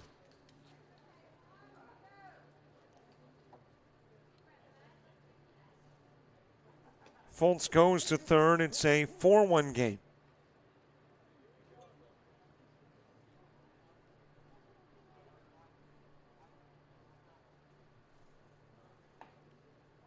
Jackson Legier has singled and reached on an error. Jake Franklin is on deck. That is a slow roller. Won't be 2 because of the speed in which it was rolling. Will be 1. 6-3 goes to put out. Copius got to it. Gets Legier, but Legier will bring in Foltz.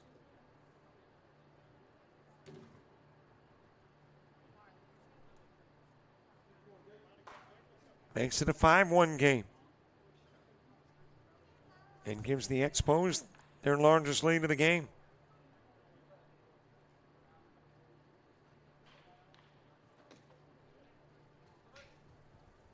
Jake Franklin has flown out to right field and doubled.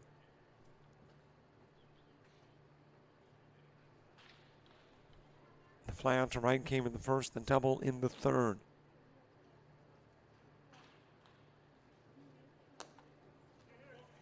Inside with a pitch. Franklin able to sidestep it. Bass will go to third.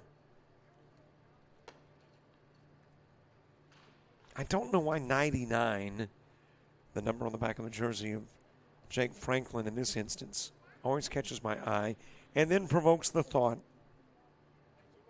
as to why 99. J.J. Watts, Toto, Get Smart. Those would be my 3 choices as to why.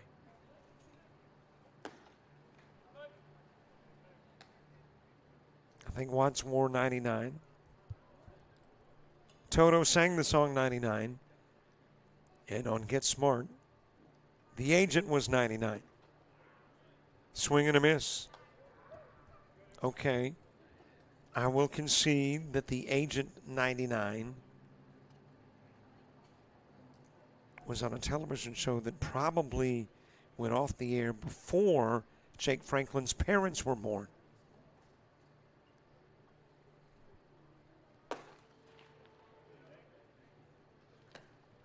But there is a walk given to 99.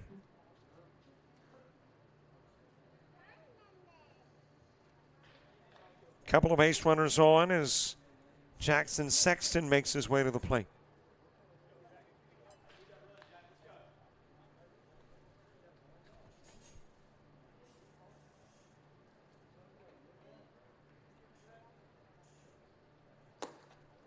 A little bit inside with a pitch to Sexton. He walked and ground out to third.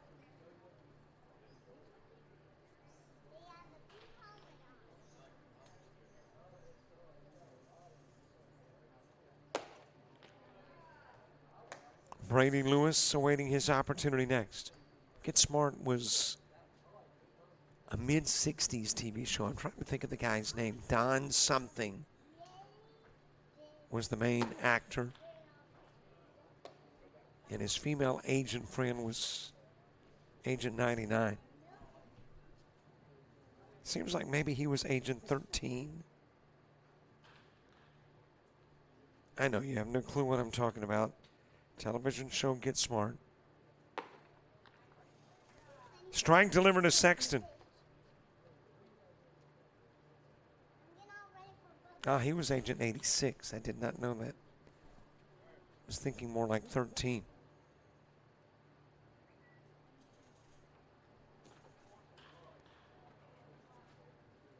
Barbara Feldon played the part of Agent 99.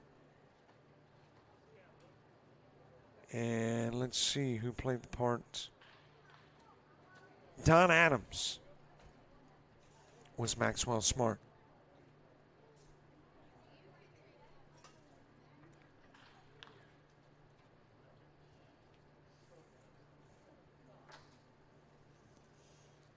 First episode in 1965. I do not know. I'm not sure how I got from baseball to a mid-60s sitcom. Back-to-back walks.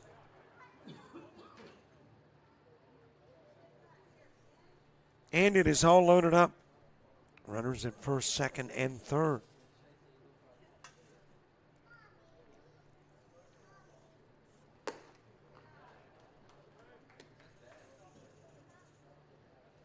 Brady Lewis 1 for 2 in the game with an RBI. It came on a single in the third.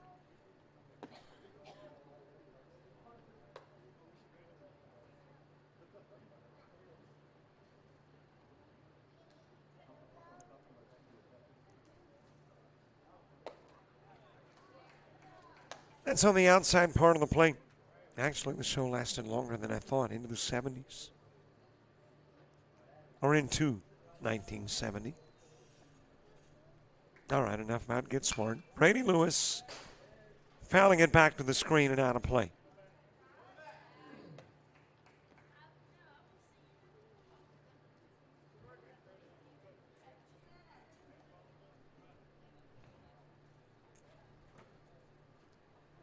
Lewis struck out on the first, singled in the third. The sky is beginning to get a little dark, which is not particularly good news.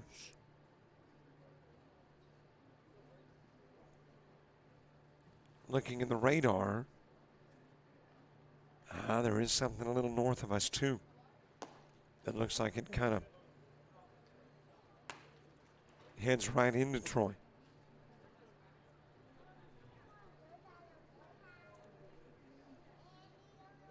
And we got some stuff to the west and east of us that is heading south.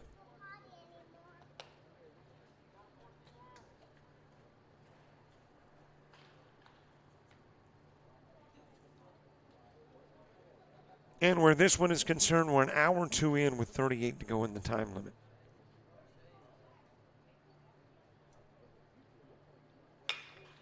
Shot towards center field. That will drop in as a base hit. Passes in. Heading home too is Franklin. Sexton will go to third and Lewis to second. 2 RBIs on the Lewis single.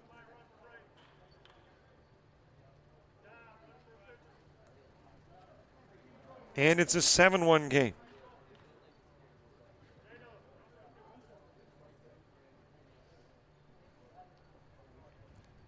Well, let me check out the hourly forecast and see if there's a prediction. Uh-oh, there is. 5 o'clock, 95% chance.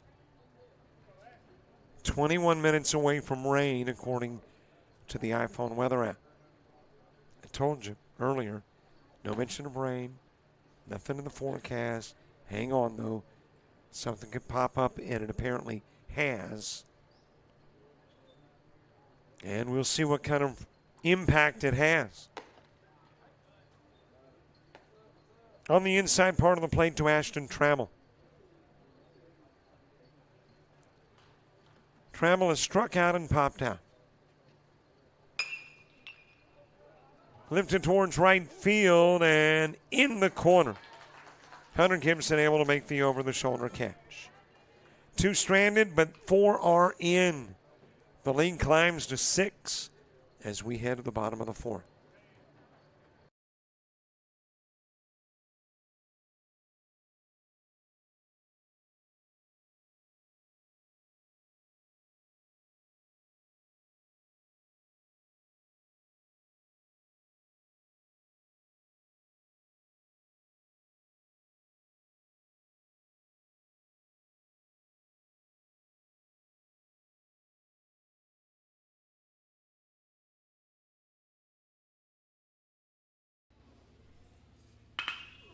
Drives that in the direction of right field. That is going to say, I'm really not sure why I quoted it. It's so frequently wrong. That is hit well towards left field.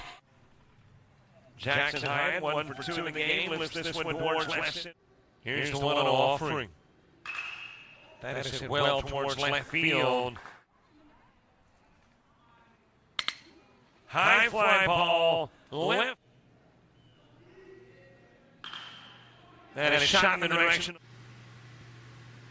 Barr, who is shooting in Sackerly with 2 gone. Sackerly trying to come to the plate with put finishing touches on a mercy rule win. That's hit well towards left field and be wrapped up around 8 o'clock. And a shot in the direction of right field. Lyles. 2 offering. And a shot towards the gap.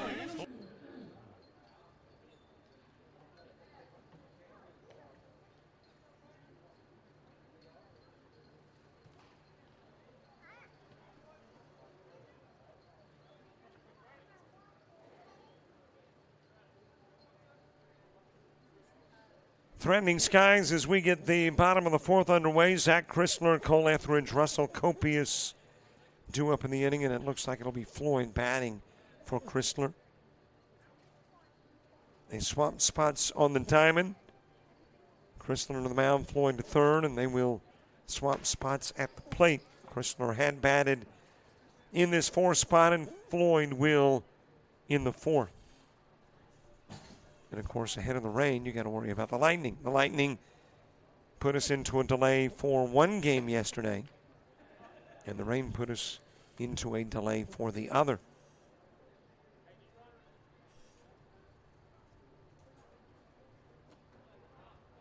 Walk given to Floyd. He'll go down to first. And a base runner aboard with Cole Etheridge coming to the plate.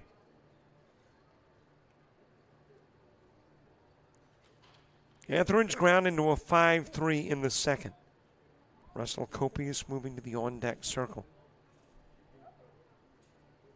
Expos came here to hit the baseball today. Right now, 21 hits in their 2 games. And that first game was a 4-inning game. And they've got the 9 hits in this one through 4.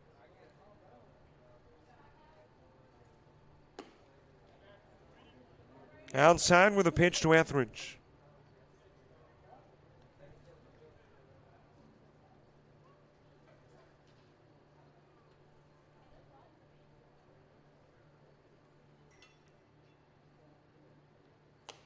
Way outside with the offering.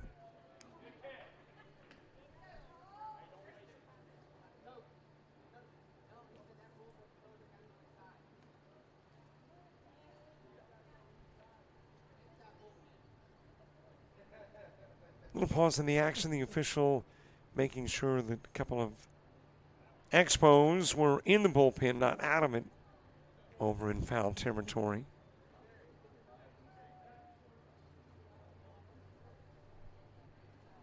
That matter taken care of. Back up onto the mound, Lewis to the plate. Etheridge at first, Floyd.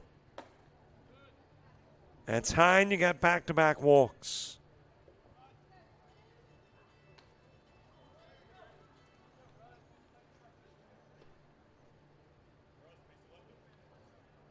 So a couple of base runners on for Russell Copius. Copius with a walk in the second.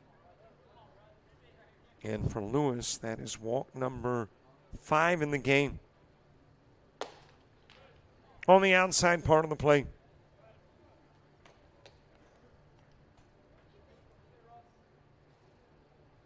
Time-wise, we are about an hour 10 in.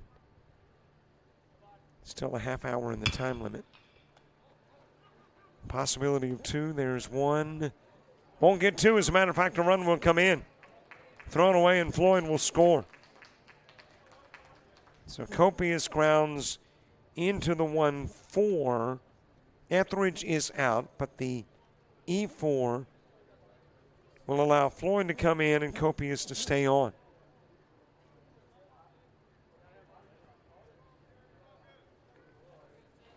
And it's a 7-2 game.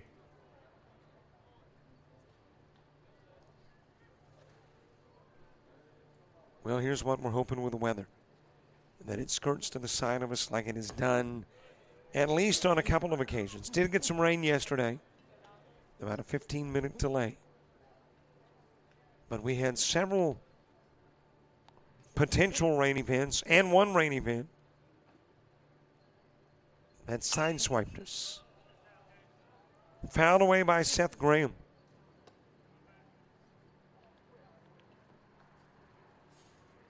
And as I mentioned, I think it was Friday, maybe? I mean, you know when you think about it that there's a beginning point of the rain somewhere where you can be standing dry and maybe almost reach a hand out and capture some rain. Well, we got an example of that. I think it was on Friday when it was raining on the other side of the left field wall, but not raining on the diamond.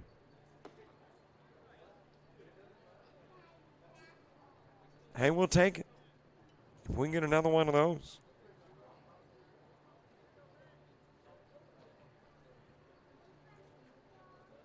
Seth Graham, 1 away, 1 aboard, 1 in. That is fouled away. Colby Patterson on deck. iPhone says rain 13 minutes away.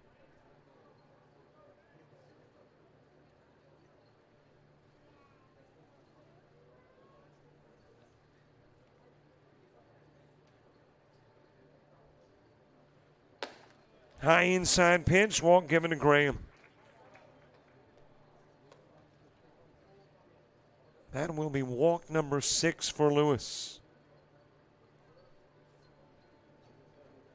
Couple of base runners on for Colby Patterson.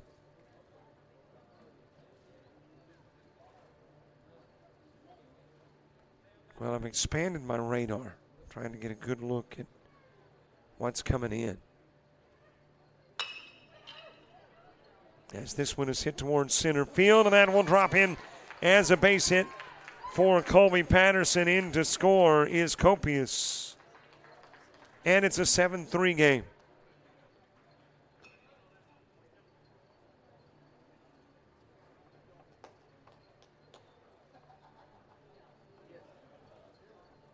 Hunter Gibson to the plate. Well, and zooming in on the radar, it's not like that swath of heavy rain is just going to cut right over Troy. As you got a fly out by Gibson to left field, catch made by Sexton.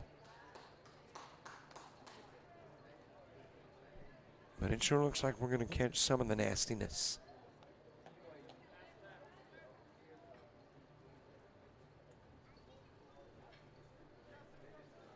And then behind it, a little more nastiness.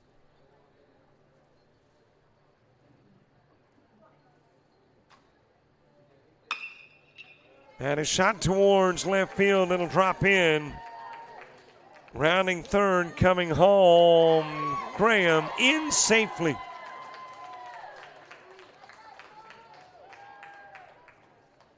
And Luke Odom with an RBI single turned into 2 in the throw to the plate.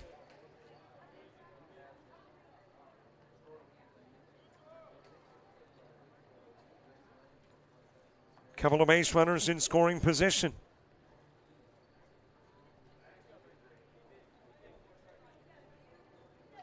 Gavin Mayo to the plate. Mayo 0 for 1 in the game with an RBI on a sac fly to right field.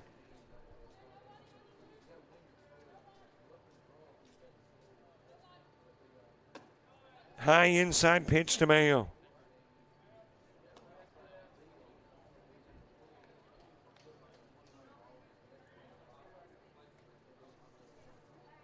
Three runs have played and 2 runners are on. Into the dirt with a pitch.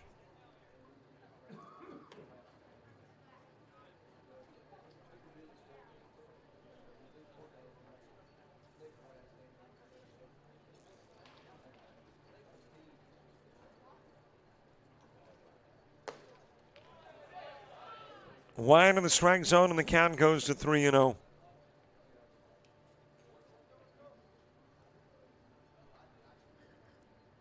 Owen Newsom is on deck. And there is a walk handed to Mayo. And that's got Coach coming out of the dugout to pay a visit to his starting pitcher, and it looks like we're about to get a pitching change. And can we get the change in before the rain? Currently says we are about 10 minutes away from rain. And according now to the forecast, 90% chance of rain at 5, 95 at 6. So when it gets here, it might stay a while.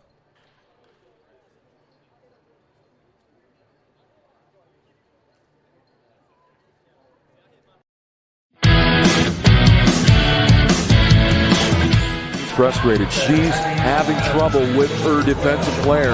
Look at this sweet pass behind the back for 2 on the assist. And that one is hit on a rope to center field. Watch that one. And it is, oh, what a great diving catch by the center field. And in that game, it was basically a running back by committee. I mean, you had a lot of guys carrying the football. Is that the protocol for the upcoming season for the backfield of Jackson State? It's a really nice pitch to get the ground ball double play. Second one. 6-5 is your final. East Georgia advances to the championship game.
The new pitcher is Cade Smith.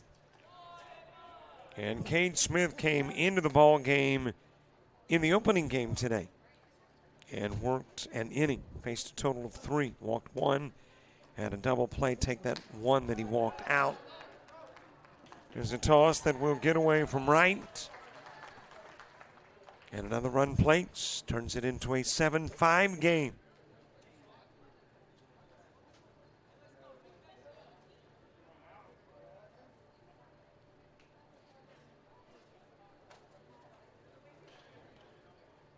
Brady Lewis, 3 2/3 innings of work. 20 faced, no strikeouts, 7 walks, 3 hits. And thus far has allowed 5. He is responsible for the 2 that are on.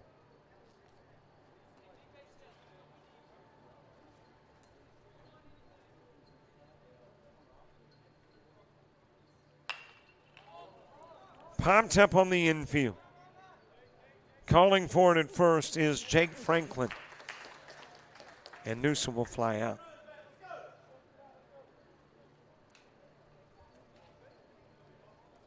Five runs are in. We're headed to the 5th in a 7-5 game.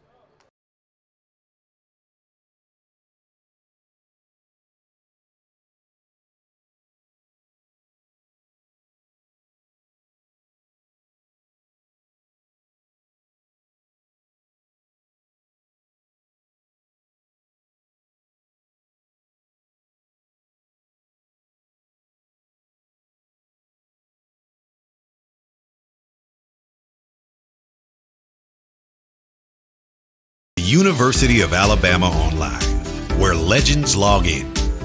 A tradition of excellence. Decades of experience in distance learning. Empowering students of all ages.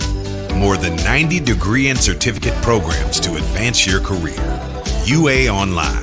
Flexible, affordable, legendary. Let your computer be your campus. Visit online.ua.edu.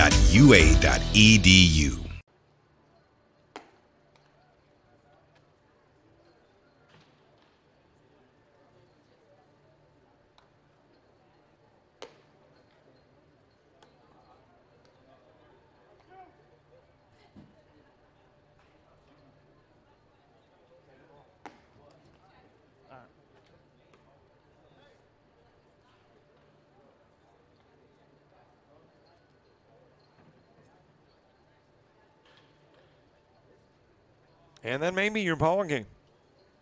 I think Daniel Bowder, the tournament director, has come out with phone in hand looking at weather radar. There's some really nasty looking stuff north of us. And I don't know if it is the ball game or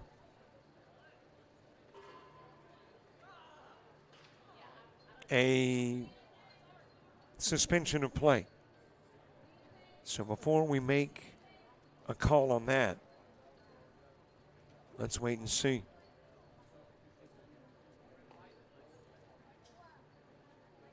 Right there at home plate, Daniel Bowder, the tournament director, meeting with both coaches for the Expos and for Prime 9. And part of this discussion might be, listen, guys, I mean, we can call it now after 4 innings. Or if you want to sit through a potential 2-hour rain delay. And obviously they are bringing the tarp onto the field to cover the mound. So it's going to be one or the other. Game has either been called at 7-5 or the coaches are deciding whether they want to come back after a nasty downpour. Well, we're hoping it's not nasty, but if you look at the radar, it's going to be, if it is accurate. And it is certainly looking nastier. And now a 100% chance of rain at 5, so it is about to start raining. And a 90% chance at 6. So you're looking at an extended delay, and that's probably, I'm assuming, part of the conversation that is going on right now with Daniel Bowder. Letting the coaches play a role in the decision. You want your guys to hang around for 2 hours, come back, or do you want to call it a ball game? They're shaking hands That would indicate ball game. I think Daniel Bowden kind of threw up the hands briefly to indicate that this one is over.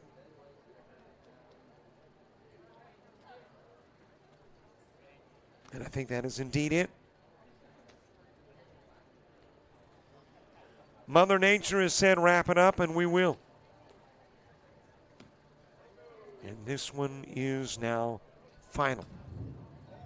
And the Dothan Expos have won the 19U age division and will meet at high and low 5 with the Crash of Thunder. And there's a look at your final numbers. 3 hits, 4 stranded, 1 error committed by Prime 9. They get a run in the third and 4 runs in the fourth. For the Dothan Expos, 7 are stranded, 1 error committed, 9 hits. And they got 3 in the third and 4 runs in the fourth. And now the question becomes the 16U championship.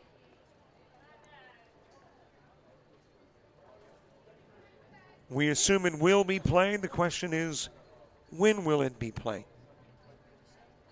As nasty weather is on its way. We obviously will keep you posted here.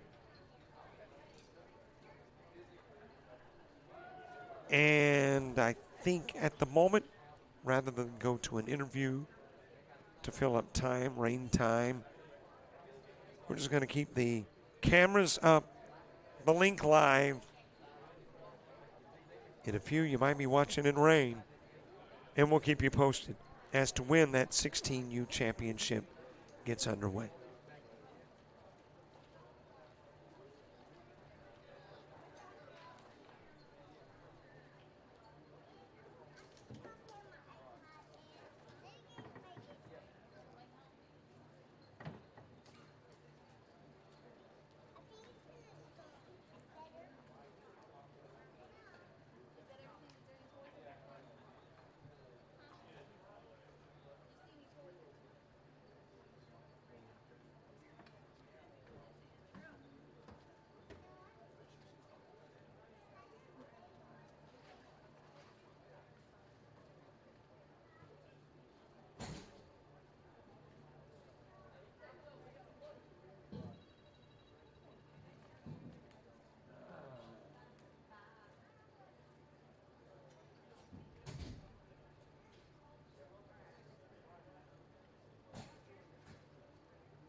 Hi, everybody. Welcome back. It appeared at moments that maybe we wouldn't get this game underway, but the rains have cleared. And Mama Nature said, you know what? I'm going to give you a window. Maybe a little bigger than a window.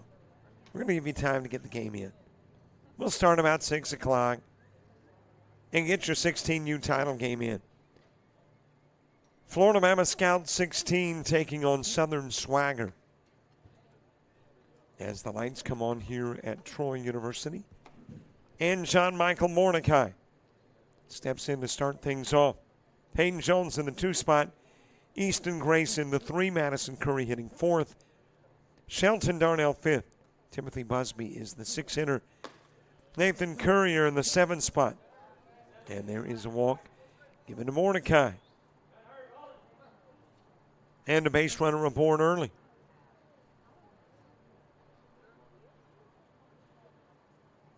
Walt Etheridge, the 8 hitter. Blake Roberts batting 9th. Colton Ashmore will hit 10th. Caden Hutchings getting the start on the hill for Southern Swagger. And there is a toss that goes to the screen and gets Mordecai to second.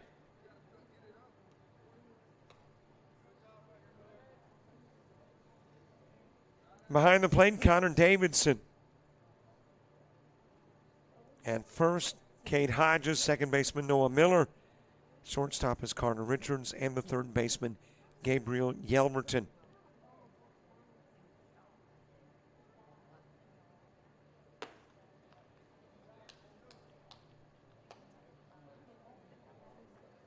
And I am just noticing that the lineup card has a couple of center fielders.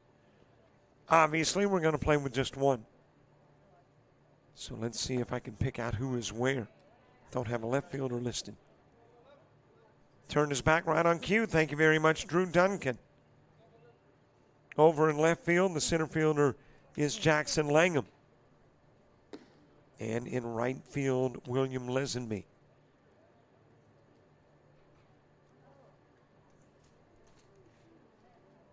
And we got your game underway. I do not know. I have not had an opportunity to speak yet with Tournament Director Daniel Ballard. As you got a pitch outside and another wall. As to whether this is a 1 hour, 40-minute time limit. Or maybe shorter, maybe longer, go the full 7. I would lean towards the 140 is probably still in play. But I do not know that for a fact. So I will verify. Easton Grace stepping in, taking a pitch outside of the strike zone. And Caden Hutchings struggling a bit early. Back-to-back walks and a 1-0 count on Easton Grace.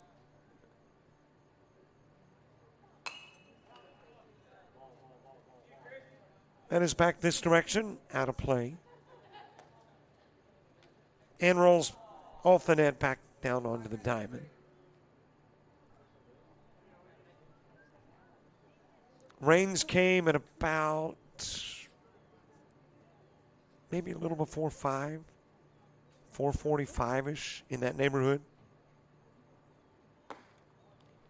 Never had any lightning, but did have some heavy downpours.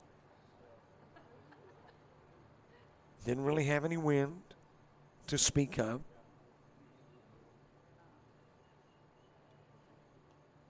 And now the umpire going out and have a conversation with Hutchings.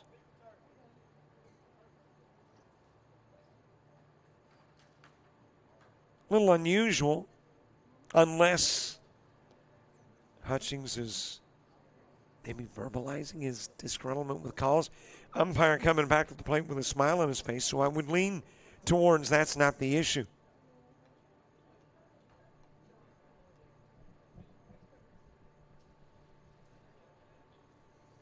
Count even in 1 on Easton Grace.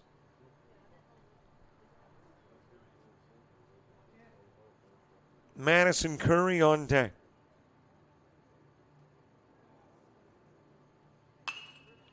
And a shot towards right field.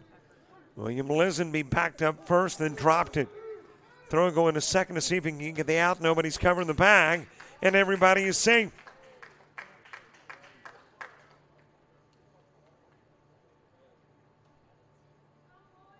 So it is full. That is an E9. Good run over to get to it. Lesenby really kind of almost created the own error in that most people would not have given that a shot. He tried to make the catch and got there, dropped it, and you got the bases full. Madison Curry to the plate, Shelton Darnell on deck.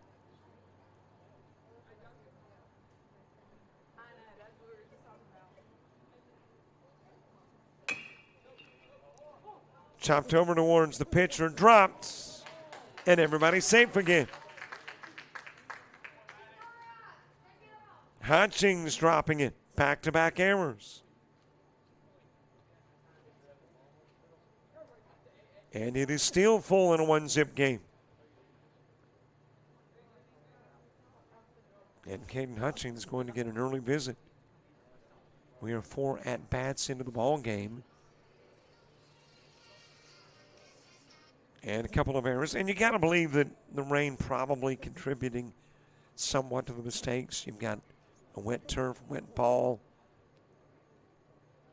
But the drop in right and the drop by the pitcher.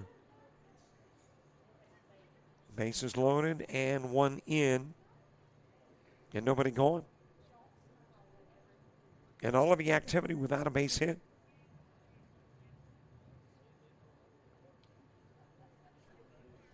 Looks like in the championship we're working with 3 umpires versus the 2 that we've been using over the course of 4 games today and 10 games on the 2 days prior.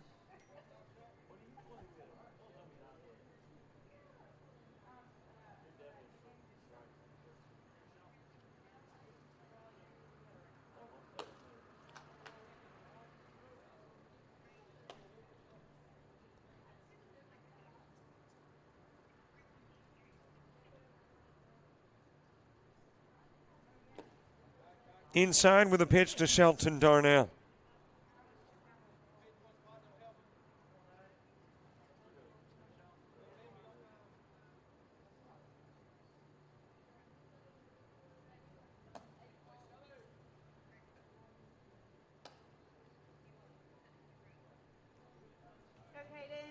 Timothy Busby moving to the on-deck circle.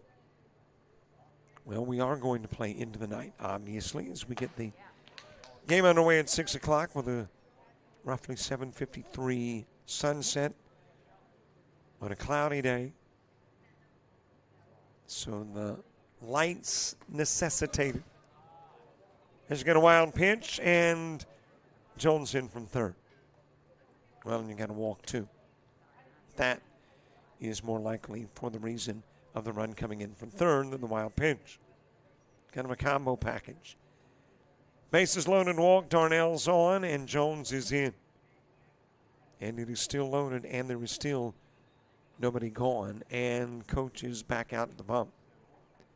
And Caden Hutchings is going to face 5 and leave. Got a new pitcher coming in the top of the first. Frustrated. She's having trouble with her defensive player. Look at this sweet pass behind the back for 2 on the assist. And that one is hit on a rope to center field. Watch that one. And it is, oh, what a great diving catch by the center field. And in that game, it was basically a running back by committee. I mean, you had a lot of guys carrying the football. Is that the protocol for the upcoming season for the backfield of Jackson State? It's a really nice pitch to get the ground ball double play. Second one. 6-5 is your final. East Georgia advances to the championship game.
The new pitcher is Jackson Langham.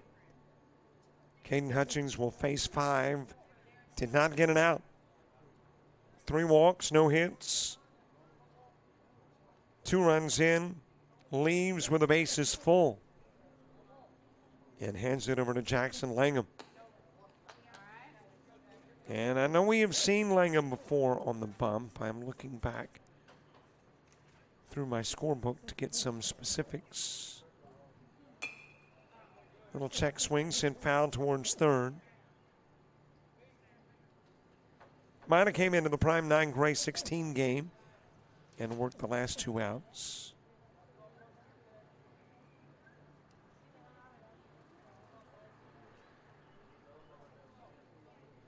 Pitching with the bases loaded. That'll go to the screen, and here comes Grace from third.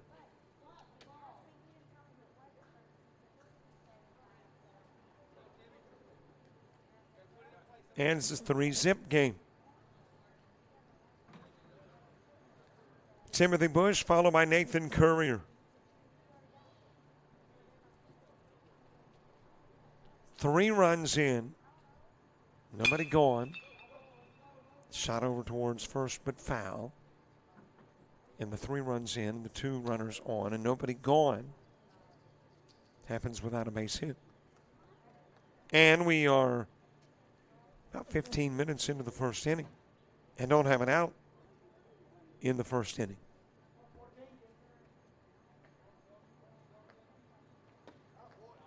Low and away with a pitch to Busby. But here is the good news for Southern Swagger. There is plenty of game left.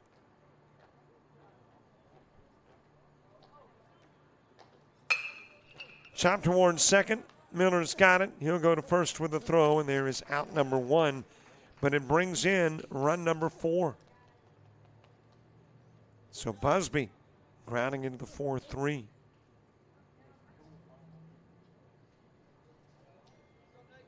Darnell will move to third.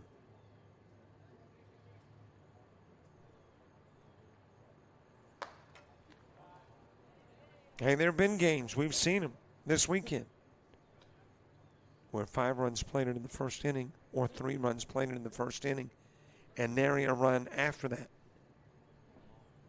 Baseball's a funny game in certain ways. I bring it up often. ACCC game 8-10 years ago. At the end of 3, it was 11-zip one team. At the end of 8, of course we're not going 8, but at the end of 8, it was 18 each. A lot of things can happen between now and the last out of the game. High with the offering to Nathan Courier. Walt Etheridge on deck.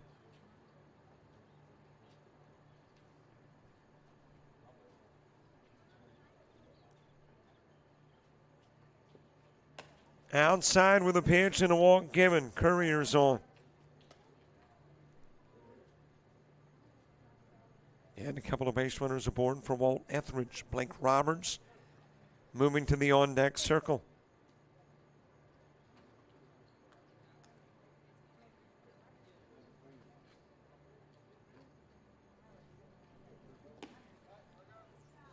Outside with the offering to Etheridge. 1 away, the 4-3 put out of Busby. 4 runners in, 2 runners on. Here in the top part of inning number 1.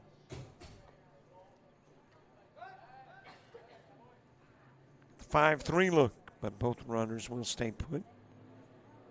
Darnell in third and Courier over at first.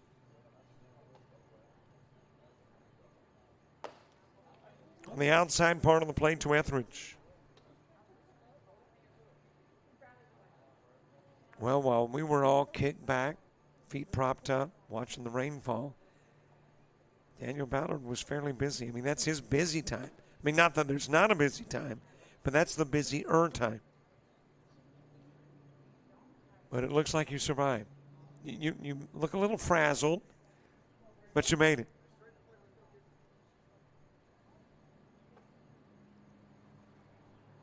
Pitch to Etheridge. It is upstairs.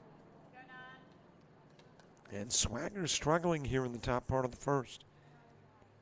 They have allowed more runs, or as many runs, in the first inning of this one as all of the other 3 games combined. And there's a pitch outside to Etheridge. Given the walk and goes down to first. They had allowed 4 runs in 3 games. And they have allowed 4 runs in the first inning and have the bases loaded. With 1 away, and Blake Roberts coming to the plate.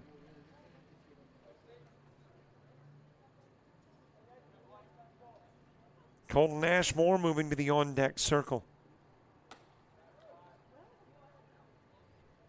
Another high toss, able to bring it in is Davidson.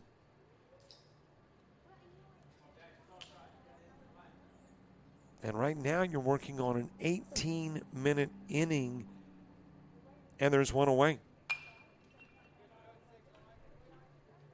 If it takes 18 minutes for every out, let's see, the first inning is going to go, what would that be, 2 hours nearly?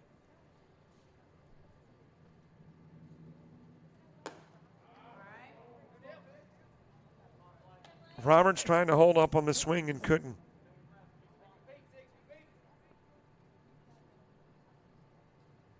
One ball, couple of strikes.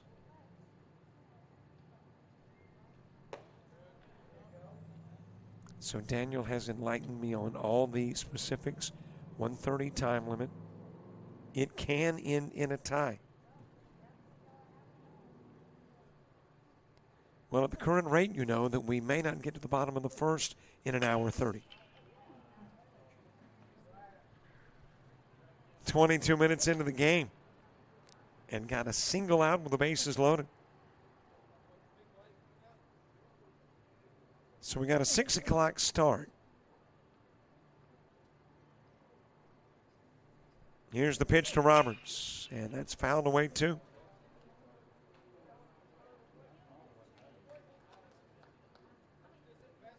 So if it ends in a tie, co-champs, I would assume. A couple of unbeaten teams. The better mark belongs to Florida-Bama, but that's because they had a play-in game. There's a high pitch, and Roberts is walked.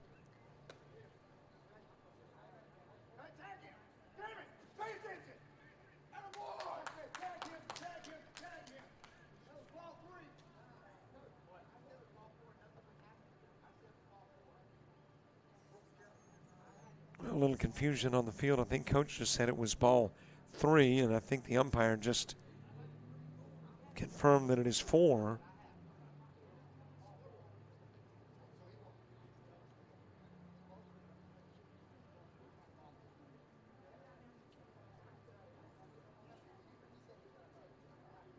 And I think Coach says, okay, my bad.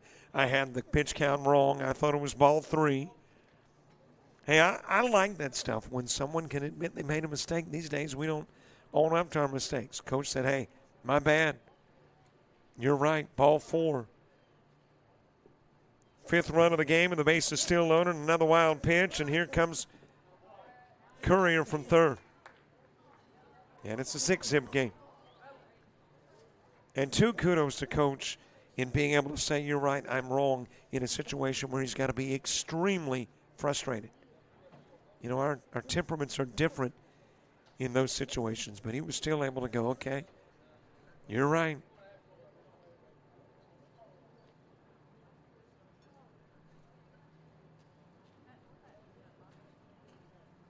Colton Ashmore, and then the top of the order, John Michael Mordecai. Another wild toss. And another run in as Etheridge will score, and Roberts will go to third.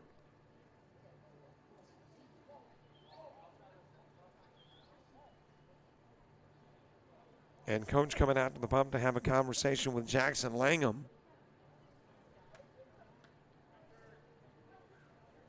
And I got a feeling part of the conversation may be, what in the heck is going on? This is a very good Southern Swagger team. Allowed a total of 4 runs. It was an old John Denver song that once said, some days are diamond and some days are stone. And right now just struggling a little bit with one of those stone innings, if you will.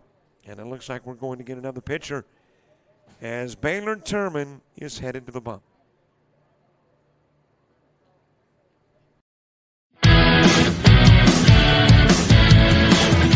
Frustrated. She's having trouble with her defensive player. Look at this sweet pass behind the back for 2 on the assist. And that one is hit on a rope to center field. Watch that one. And it is, oh, what a great diving catch by the center field. And in that game, it was basically a running back by committee. I mean, you had a lot of guys carrying the football. Is that the protocol for the upcoming season for the backfield of Jackson State? It's a really nice pitch to get the ground ball double play. Second one. 6-5 is your final. East Georgia advances to the championship game.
High pitch from Baylor Turman to Colton Ashmore. As we resume play in the top part of the first, Jackson Langham worked a third of an inning. And hit by the pitch is Ashmore. He'll go down to first.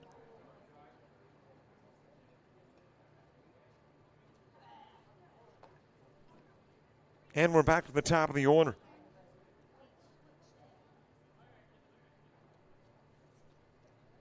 Seven runs are plated, 2 runners are on, and there has not been a base hit for Florida Bama. 10 hitters have come to the plate. And we're back to the top of the order with John Michael Mordecai. That is fouled away. Caden Hutchings got the start. We got the final numbers for Hutchings. He faced 5, did not get it out, walked 3, gave up 5 runs. Then Langham came in, worked a third of an inning, faced 4, walked 3, has allowed 2 runs, is responsible for one of the 2 runners on. So we don't have the run total for Langham. And now Baylor Turman. That is hit to Turman. Turman thought about coming home and then decides to get the sure out on the put out at first. The 1-3 that gets Mordecai. For out number 2, and it brings in Roberts.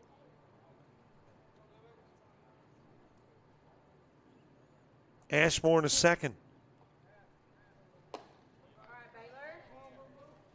And now we can put the finishing touches on Langham's third of an inning. Faced 4, walked 3, no hits, and 3 runs.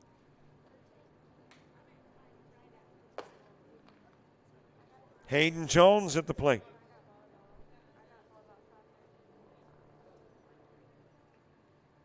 Easton Grace to the on-deck circle.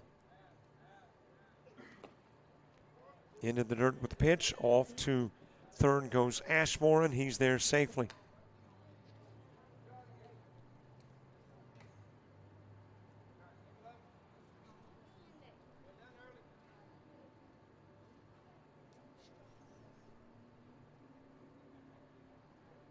At the moment, it has been a 27-minute inning.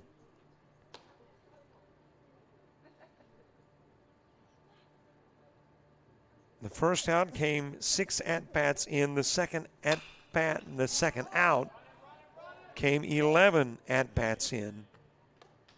And there is the fly out by Jones to first, Hodges with the catch.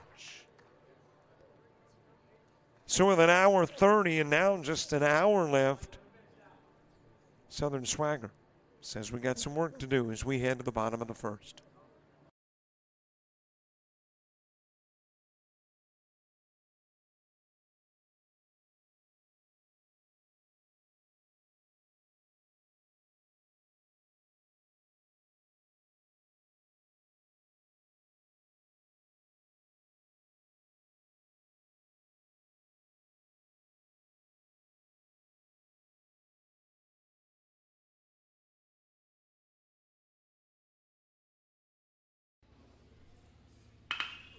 Drives that in the direction of right field. That is going to send. I'm really not sure why I quoted it. It's so frequently wrong. That is hit well towards left field.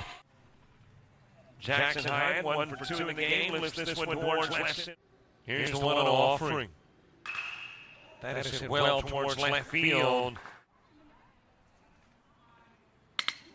High fly ball, left. That is shot in the direction. Barr, who is issued and Sackerly with 2 gone. Sackerly trying to come to the plate with put finishing touches on a Mercy Rule win. That's hit well towards left field and be wrapped up around 8 o'clock. And a shot in the direction of right field. Lyles. 2 offering. And a shot towards the gap.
We get the bottom of the first underway. Carter Richards will start, and Caden Hutchings is the 2-hitter for Southern Swagger. Jackson Langham in the 3 spot. Baylor Turman hitting 4th. Noah Miller 5th. Gabriel Yelverton is the 6-hitter. Cade Hodges in the 7 spot. 8 Guy William Lesby and Drew Duncan will bat 9th. Hayden Jones on the hill for Florida Bama. Ground foul in the direction of 3rd. Behind the plate, Madison Curry, first baseman Easton Grace. Blake Roberts at 2nd, shortstop Colton Ashmore. Timothy Busby at 3rd. Left field, Walt Etheridge, center field. John Michael Mordecai, and the right fielder is Shelton Darnell. Well, if you're a Southern Swagger, you've been told, we can do the same thing. We don't have to. We just need to get on the board. Richards with a flyout.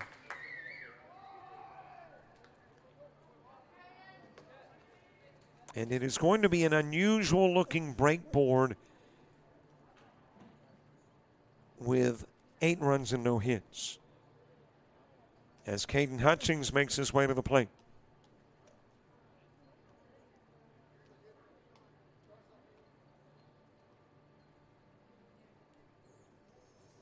Jackson Langham to the on-deck circle.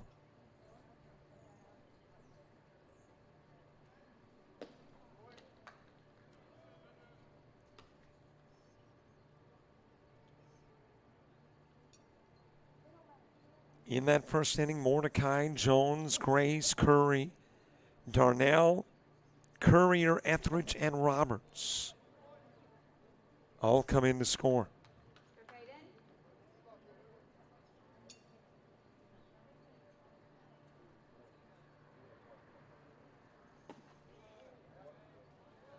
Couple of strikes on Caden Hutchings.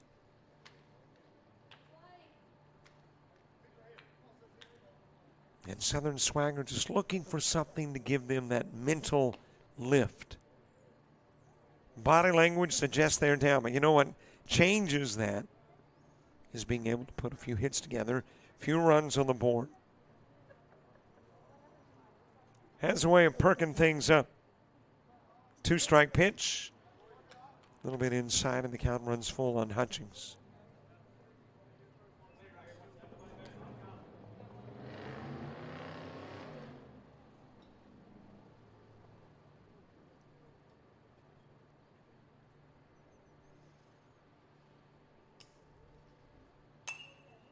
That is sent Fallon out of play.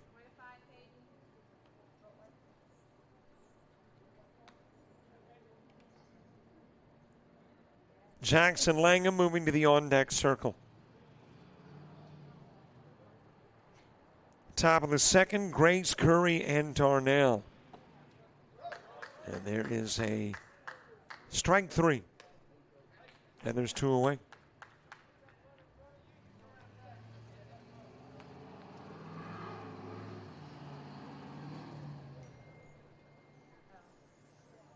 Jackson Langham followed by Baylor Turman.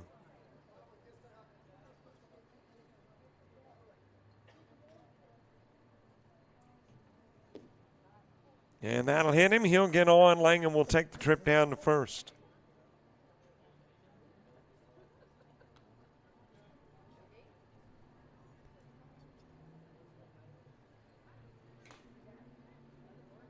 So a base runner aboard, and Baylor Turman, an op product of a Covington County guy. And Turman, a Covington County fella. I wondered when I heard the name Turman if he might be from our neck of the woods.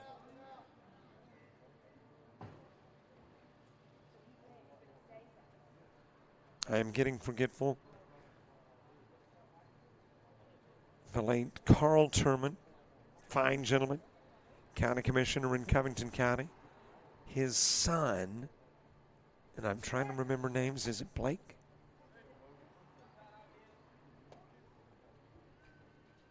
I wonder if there is kinship between Blake and Baylor, if Blake is the right name. And if it's not, forgive me, Mr. Turman. Sometimes I have trouble remembering my name.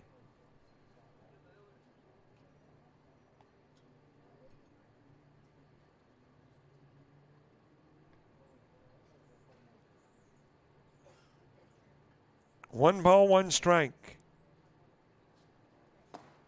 Into the strike zone, it is 1-2 on Turman. Noah Miller to the on-deck circle. Southern Swagger trying to get something in the bottom of the second, even if it's a run. Just something to hang your hat on before going to inning number 2. Swing, foul tipped back into the mid of Curry, and out will go Turman. We're headed to the second in an 8-zip game.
A 38-minute first inning.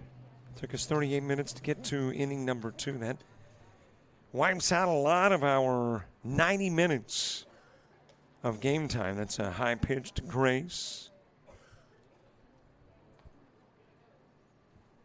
So after 1 inning, help me with the math. I'm not real good at it. 52 minutes left.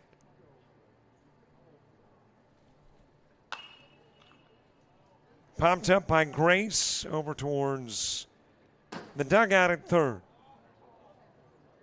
And that may have dropped right into a gutter on top of the dugout. Never saw the ball bounce anywhere.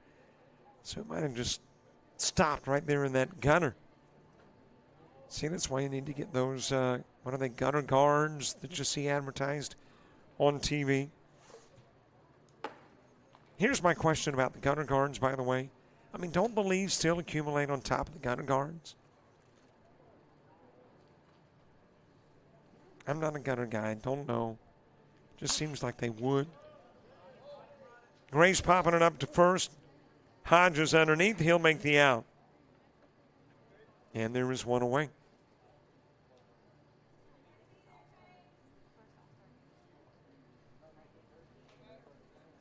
Madison Curry to the plate next. Curry reached on an error and scored a run in the first.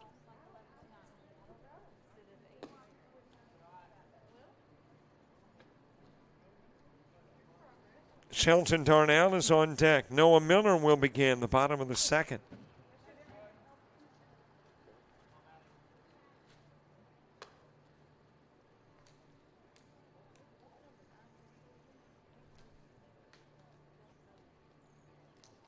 Gabriel Yelverton and Cade Hodges due up in the inning, too.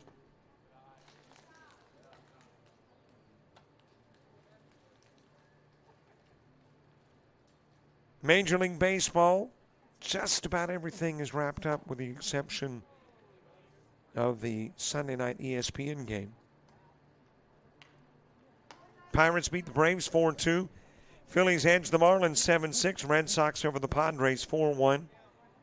Yankees ripped the Blue Jays 8-1. In 11, Astros over the Mets 10-5. Rays shut out the Nationals 5-0. Brewers 7-1 winners over the Cubs. Royals beat the Guardians 6-2. It took 14 innings, but the Rockies finally beat the White Sox 5-4. Cardinals shut out the Reds 2-0. Giants 10-4 winners over the Dodgers. As you got a walk given to Curry. Shelton Darnell to the plate with a base runner on. Tigers over the Angels 7-6. Twins topple the Mariners 5-3. D-backs 5-1 winners over the A's. And that ESPN game, Rangers 2-1 over the Orioles in the top of the third.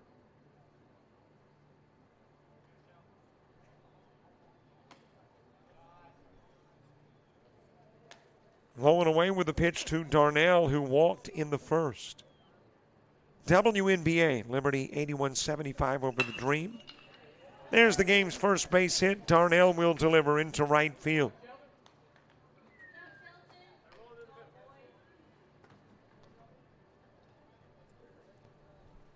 Lynx beat the Sky 70-62. And the Fever over the Mercury 88-82. All right, let's check on the rookies. For the Sky, Reese, 10 points, 16 rebounds. For the Fever, Caitlin Clark, 15 points, 12 assists.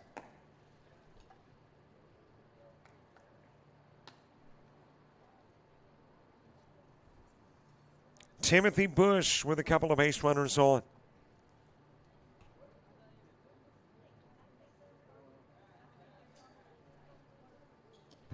That'll go over the head of Busby. Curry will go to third, and Darnell will take second.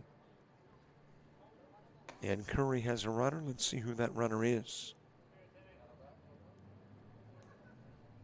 As a courtesy of the catcher in the dugout. And there's another wild pitch.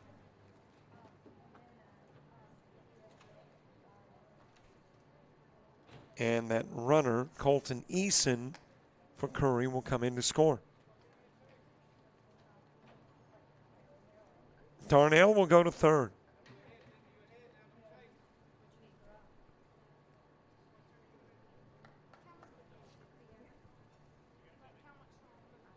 Three-one count on Busby, who grounded into a 4-3. And it was a 4-3 that drove in a run in the first. And there is another wild pitch. And Darnell will score. Busby with a walk goes to first.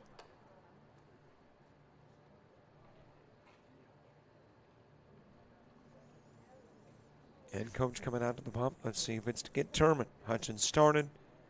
Langham came in. Turman now on the bump. Does he stay? Apparently not. It looks like Noah Miller may be about to take over the bump. Pitcher number 4 for Southern Swagger when we return.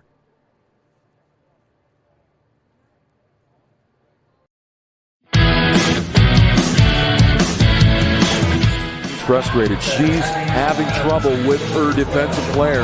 Look at this sweet pass behind the back for 2 on the assist. And that one is hit on a rope to center field. Watch that one. And it is, oh, what a great diving catch by the center field. And in that game, it was basically a running back by committee. I mean, you had a lot of guys carrying the football. Is that the protocol for the upcoming season for the backfield of Jackson State? It's a really nice pitch to get the ground ball double play. Second one. 6-5 is your final. East Georgia advances to the championship game.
The new pitcher is Noah Miller. Baylor Turman will work an inning. Face 7. In with a stolen base is Busby.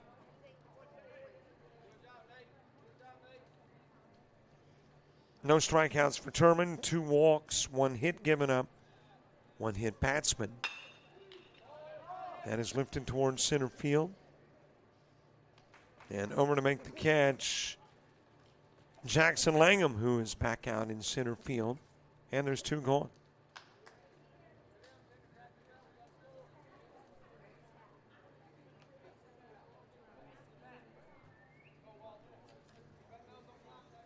Walt Etheridge with a walk and a run scored in the first.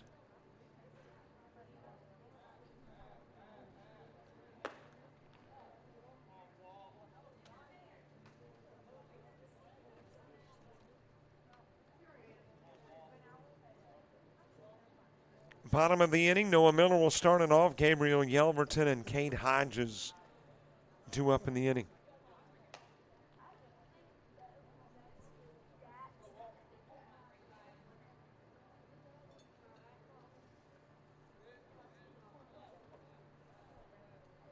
The Noah Miller offering swung on and missed. Couple of strikes. Hutchings, 5 at-bats. Langham faced 4. Turman, 7. And this is the second that Miller has faced. Got Courier to pop out to center. And is running to a 2-strike count on Etheridge. Blake Roberts is on deck. Found back to the screen.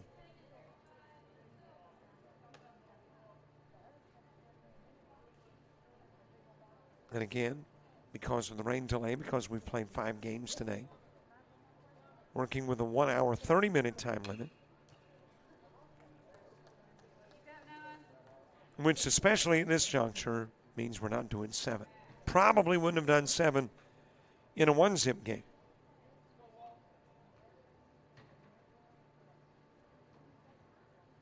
But I think it is safe to say this one will not go 7 as we are in the top of the second. It's a drop strike 3 and Etheridge is on.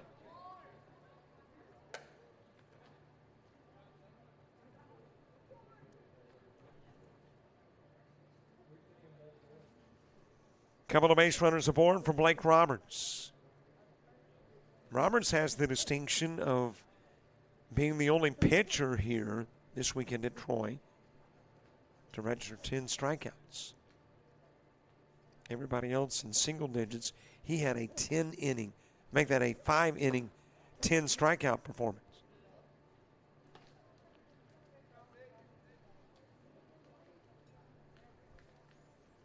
Walked when he came to the plate in the first. On the inside part of the plate, Colton Ashmore moving to the on-deck circle.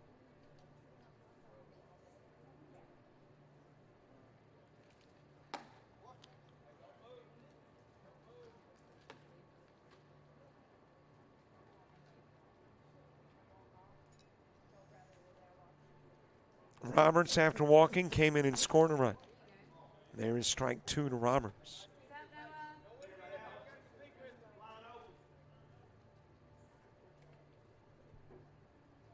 Couple of base runners on, 2 gone. 2 are in the inning. And the pitch a little bit inside to Roberts. And don't forget to subscribe to our YouTube channel. Follow us on Facebook, Twitter, Instagram, TikTok, and Threads. Strike 3 on the outside part of the plate. So Miller comes in, faces 3, gets them all. It sends us to the bottom of the second in a 10-zip game.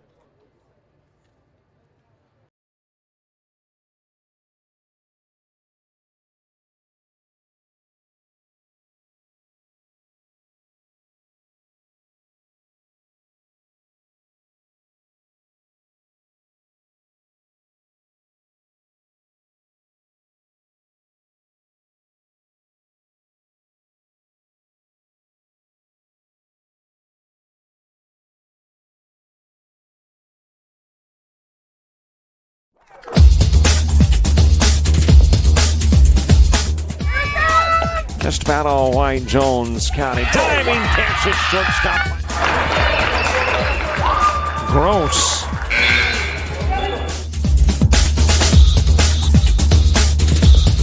Towards the gap.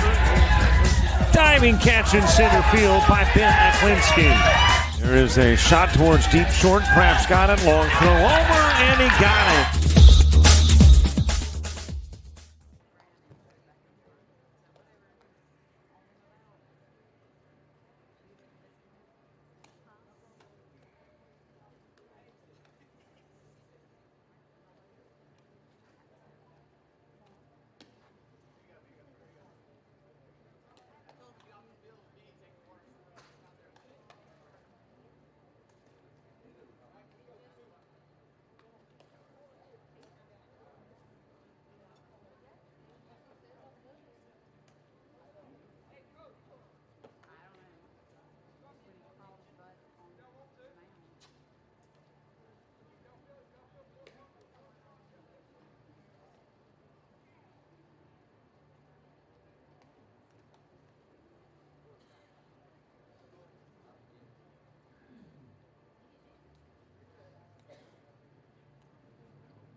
Yep, the showcase is growing. See the spots? It is.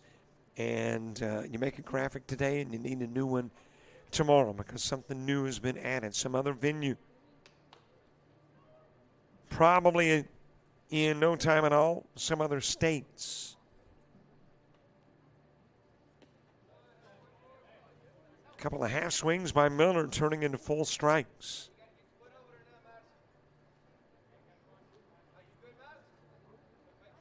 Gabriel Yelverton on deck. Couple of runs played in the second, 8 runs in the first. There's another half swing and an out of Noah Miller.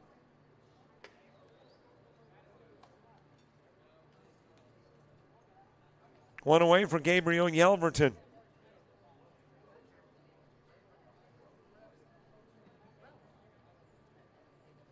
You're going to want to go and check out the showcase. Maybe go to the website. Maybe download their app. That's a great resource for keeping up with everything that is Showcase Series related. Outside with the pitch to Yelverton and the count evens.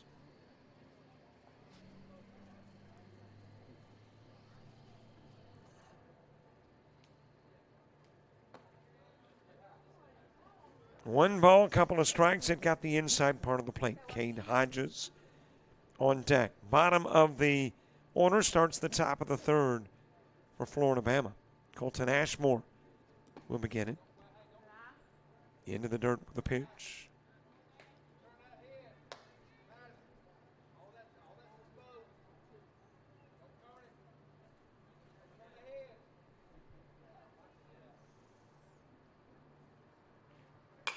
Yelverton driving it over towards third. Busby's got it. And that will skim past Grace.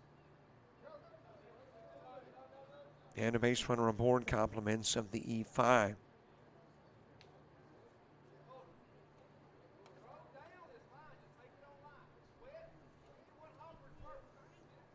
So a base runner aboard. Cade Hodges coming to the plate.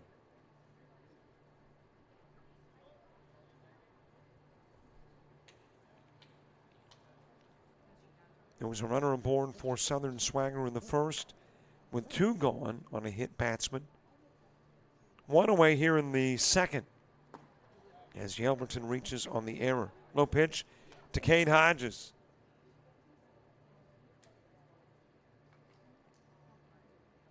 Looking for his second hit this weekend. Earlier in the tournament was in the 1 spot. In this one, batting in the 7 hole.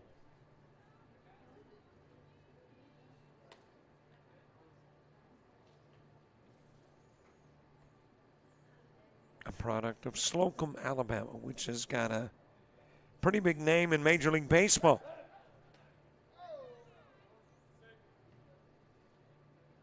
Over to first with the throw and able to get back safely is Yelverton.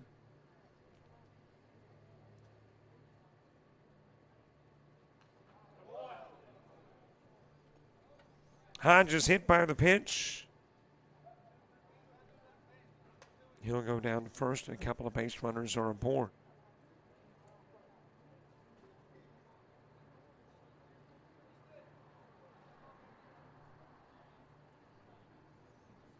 William Lisenby coming to the plate.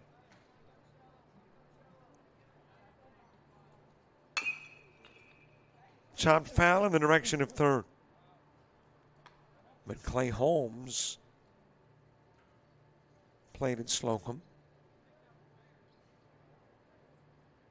Pitching for the Yankees, drafted by the Pirates.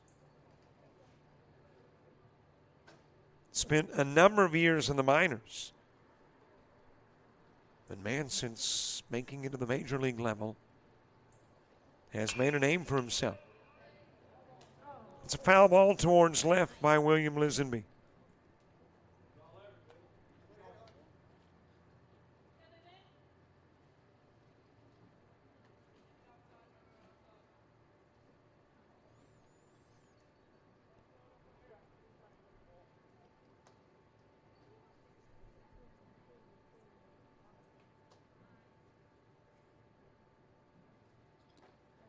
Wild pitch that will move runners up. Yelverton to third and Hodges to second.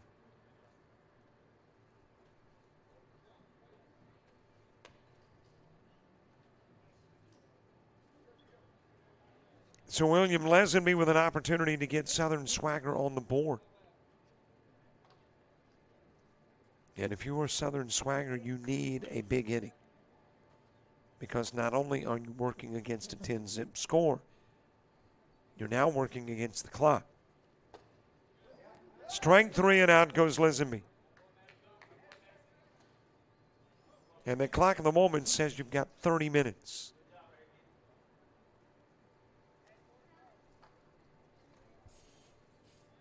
And when the ball game goes to the top of the inning, to the opponent, Florida Bama Scout 16, you can pretty much count on about at least 8 or 10 minutes going by. So now, if you're Southern Swagger, you're looking at the bottom of the second and the bottom of the third, basically, to try to put together that inning that gets you back into the ball game.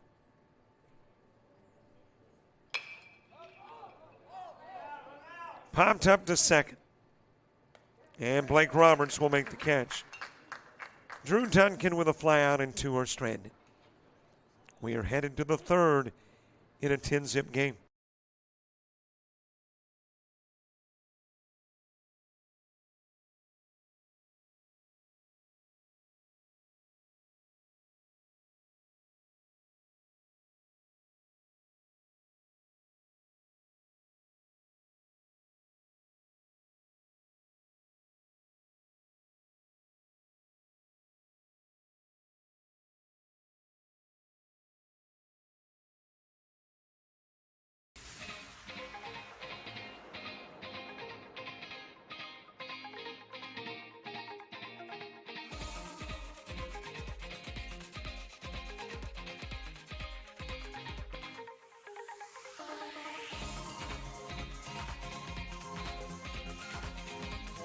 Here's the 7 guy. Right up the middle, base hit, back-to-back base hit. Starter with a double, the single from coming to the plate, and tagged down at home.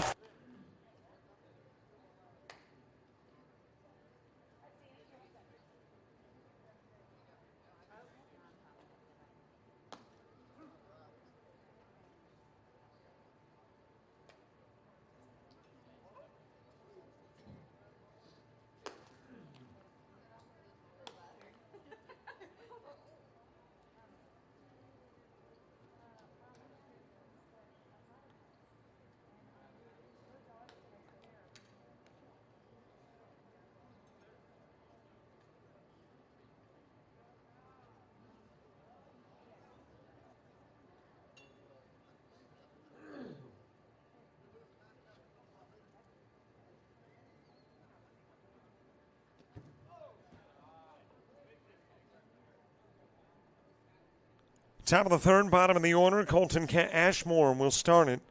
John Michael Mordecai and Hayden Jones due up in the inning, too. Southern Swagger threatened, got a couple of runners on. Yelverton and Hodges left aboard, though. And here we go with the top of the third in a 10-zip game with approximately 28 minutes or so left in your time limit. Low inside pitch.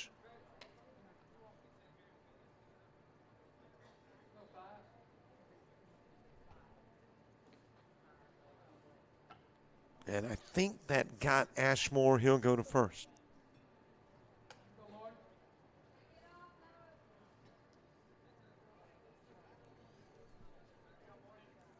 So a base runner aboard, John Michael Mordecai coming to the plate. Mordecai has walked and ground into a 1-3, and both of his plate appearances came in the first. Hayden Jones moving to the on-deck circle. Low and away with the pitch to Mordecai. Top of the order in the bottom of the third for Southern Swagger. Carter Richards, Caden Hutchings, Jackson Langham all due up.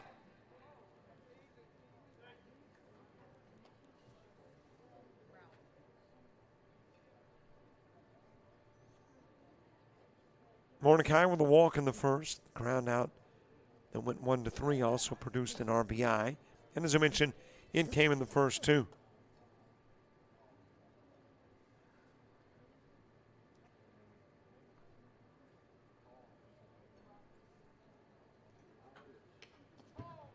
That'll go to the screen, and that will get Ashmore to second.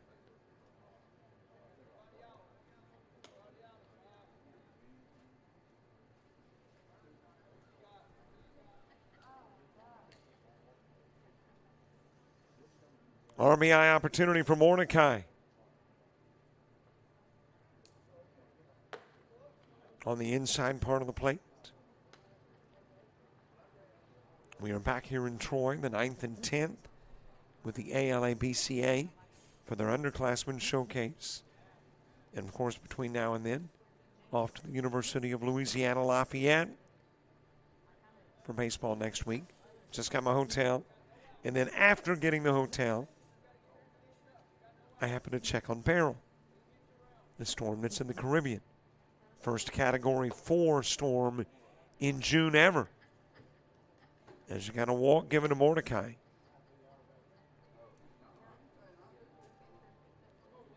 And it's got it moving into the Gulf of Mexico by Friday. Of course, we don't know. These storms are erratic and unpredictable to a degree. Over the head of Hayden Jones.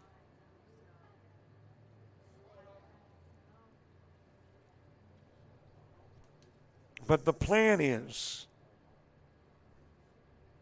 to be in Louisiana next weekend at Lafayette. Over the head of Jones, that'll go to the screen. Ashmore to third, Mordecai to second.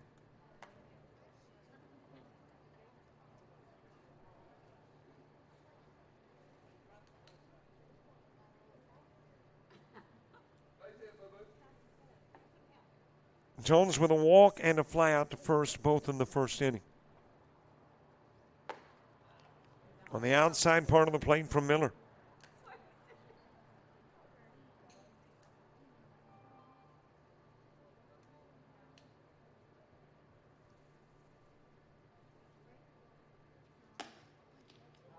Too far inside, Easton Grace on deck.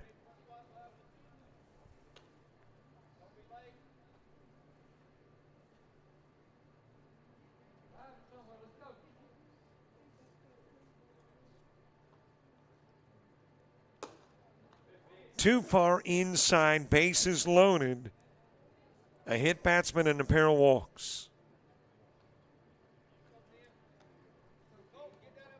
And here's the other problem you've got if you are Southern Swagger. And that is that a 12-run lead after 3. Of course, would go to the bottom half of the inning. But that would activate one of the mercy rules. So if you are Southern Swagger at the moment, you got a lot of things working against you, trying to overcome all the obstacles and defy the odds.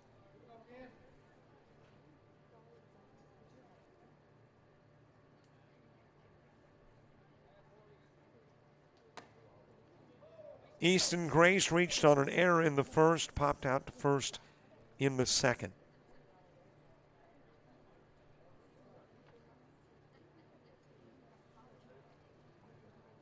Nobody out with the bases loaded. Chopped foul in the direction of third. Big thank you to James Gamble, Nick Singleton, Jerry Martinez, Daniel Ballard, and all the folks affiliated with the showcase for the opportunity to bring you baseball this weekend from not only here at Troy, but a rain-shortened stint at the University of West Florida. That will drop in as a base hit for Grace. Ashmore's in, Mordecai's in. 2 RBIs on the Grace double.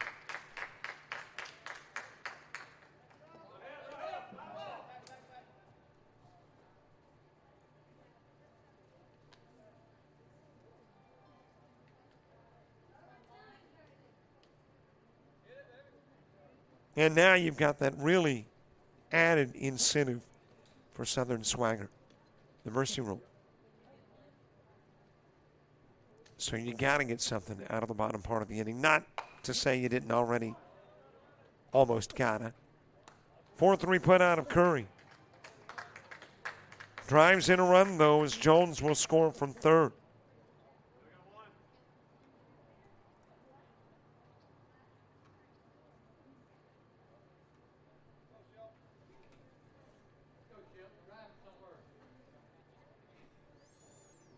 Shelton Darnell has walked and singled. He's got one of the 2 base hits in the ball game, as that one is floated towards right field. William Lisenby will make the catch. Should be deep enough to bring in Grace. Here comes the throw. Grace is in, and the lead is 14.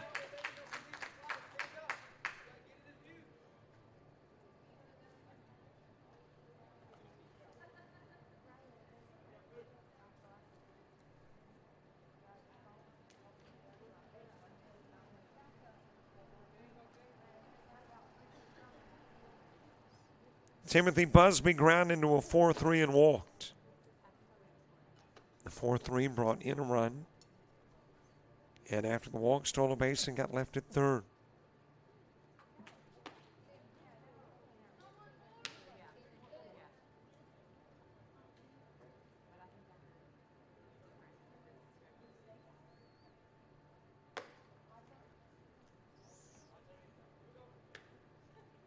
Nathan Courier on deck. Top of the order in the bottom of the third for Southern Swagger. Outside of the strike zone to Busby. He was the first out in the first inning and got a 1-out walk in inning number 2. He was the last guy that Baylor Turman faced. And now walked by Noah Miller.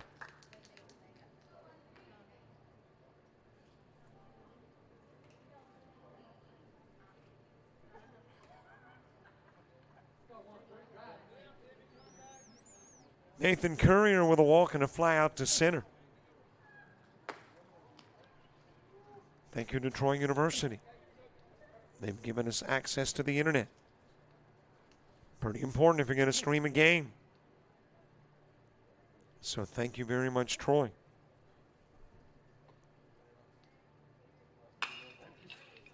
That is dropped into left center field. Busby on his way to third. And it's a 2-out single for Nathan Courier.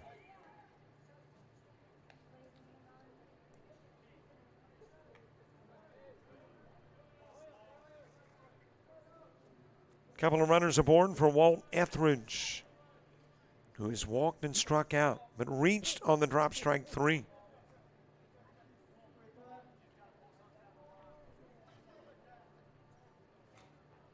And joining a host of Florida-Bama Scout 16ers who have had, on average, a plate appearance per inning. He is the 8th with 3 plate appearances in 3 innings.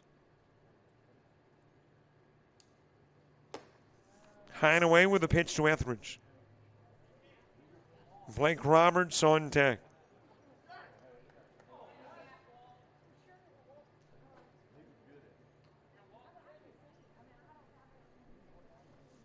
And, of course, most importantly, thank you for watching. If you weren't, no point in me being here. No point in putting up the cameras and running them out for about 25 hours. But you've watched, and we appreciate that. Off and running is Courier. There won't be a throw with a runner at third.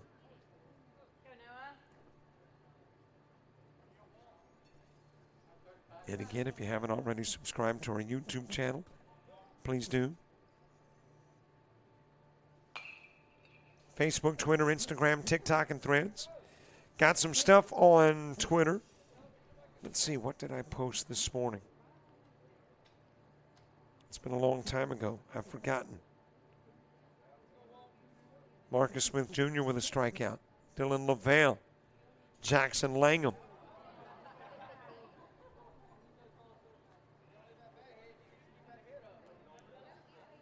And William Lisenby. Got them all. on Twitter. So if you'll find the highlight, like them, love them, retweet them, share them, we'll say thank you very much. A little bit inside with a pitch to Etheridge.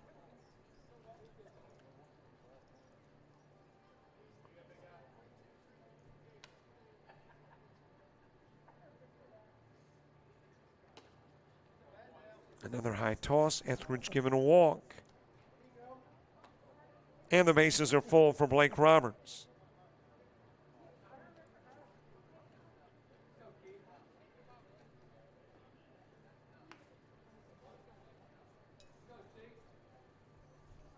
Roberts with a walk and a strikeout. Walked in the first, struck out in the second, back to the plate in the third. Drives it up the middle, base wrap. That'll bring in Busby. And then it's dropped in center field by Langham, and that will bring in Courier.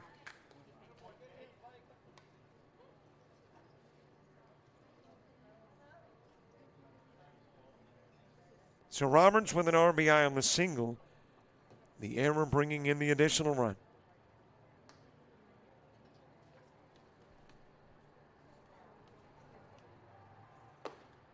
On the outside part of the plate to the guy that led off the inning, Colton Ashmore.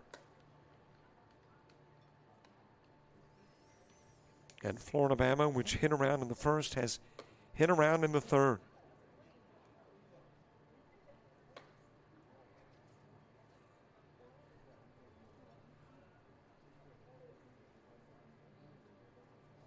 The Miller pitch. That is hit towards left field. High fly ball, and not able to get there is Drew Duncan. Put in an overdrive, trying to catch up with it, couldn't. Etheridge will score, Roberts will score, and Ashmore will be tagged out at third. A double that drives in two. Trying to make it three and tagged out at third. We're going to the bottom part of the inning. And I'm pretty sure the last of the game. Not because the lead is 18, but because the time limit is upon us. So the bottom of the third's it. And Southern Swagger's got to score 19.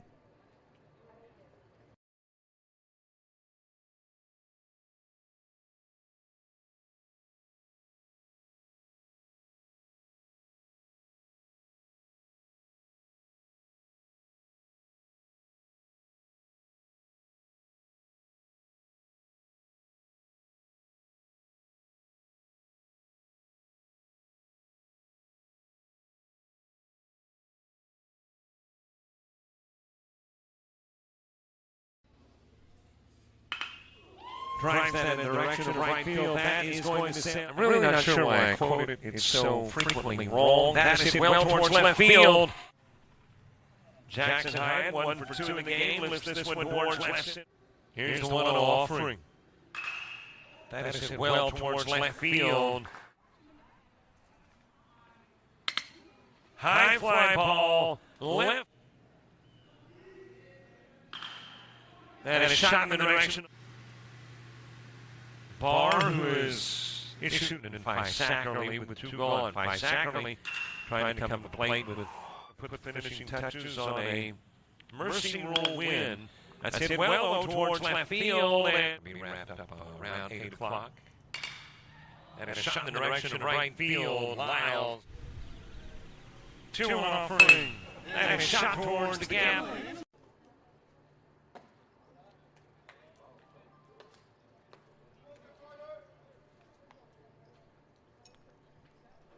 Bottom of the third, Carter Richards coming to the plate.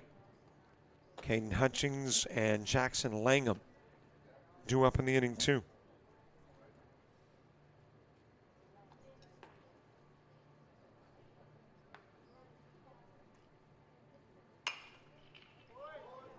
And it's hit towards right field. That's a foul ball from Carter Richards.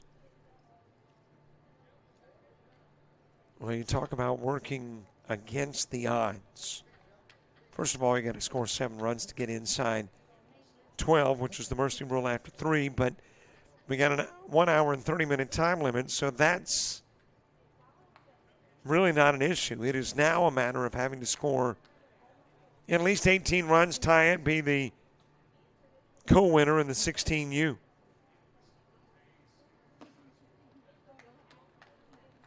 Not saying it hadn't never happened. It just doesn't happen often.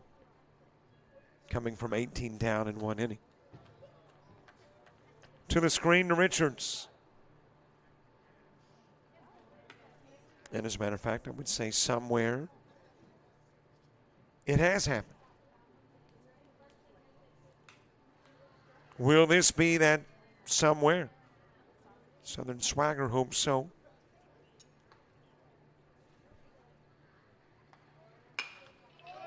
And it started off with a base hit. Carter Richards, well, did he make the snag? He did. It's not a base hit.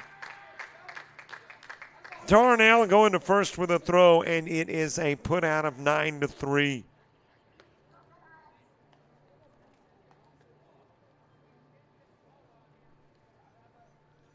Well, that's when you know the day has just not been one of your better ones. Get what appears to be a base hit, and it turns into a 9-3 putout.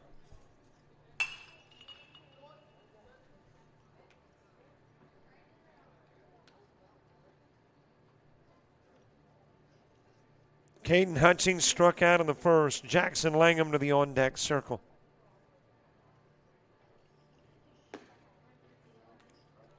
Low and away with the pitch.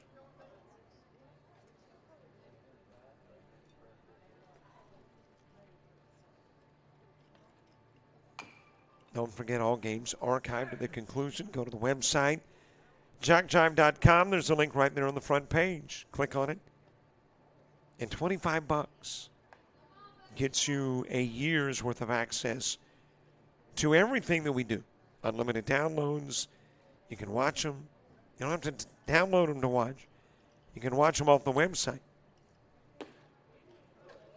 Strikeout of Hutchings. And there's 2 gone.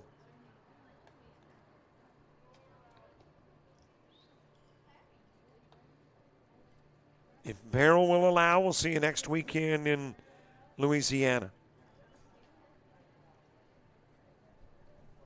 And back here in Troy on the 9th.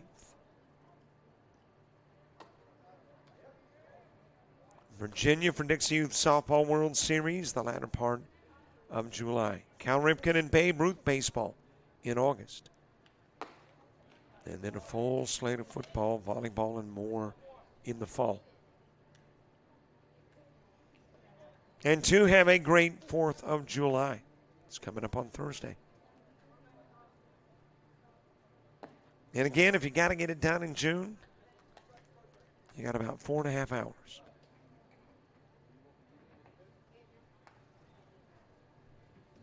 Langham hit by a pitch in the first. Little check swing sends it foul. And a 2-strike count on Langham.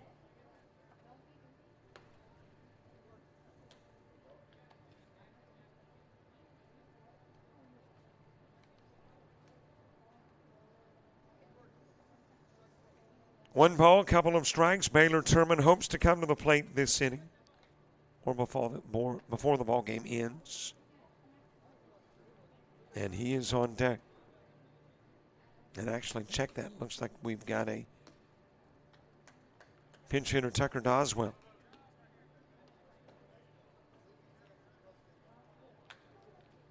So it's Doswell that would like to get an at-bat.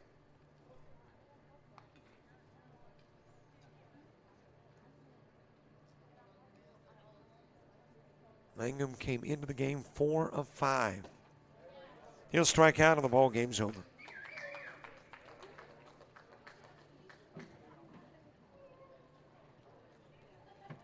No hits, 3 errors, no runs, and a total of 3 stranded by Southern Swagger.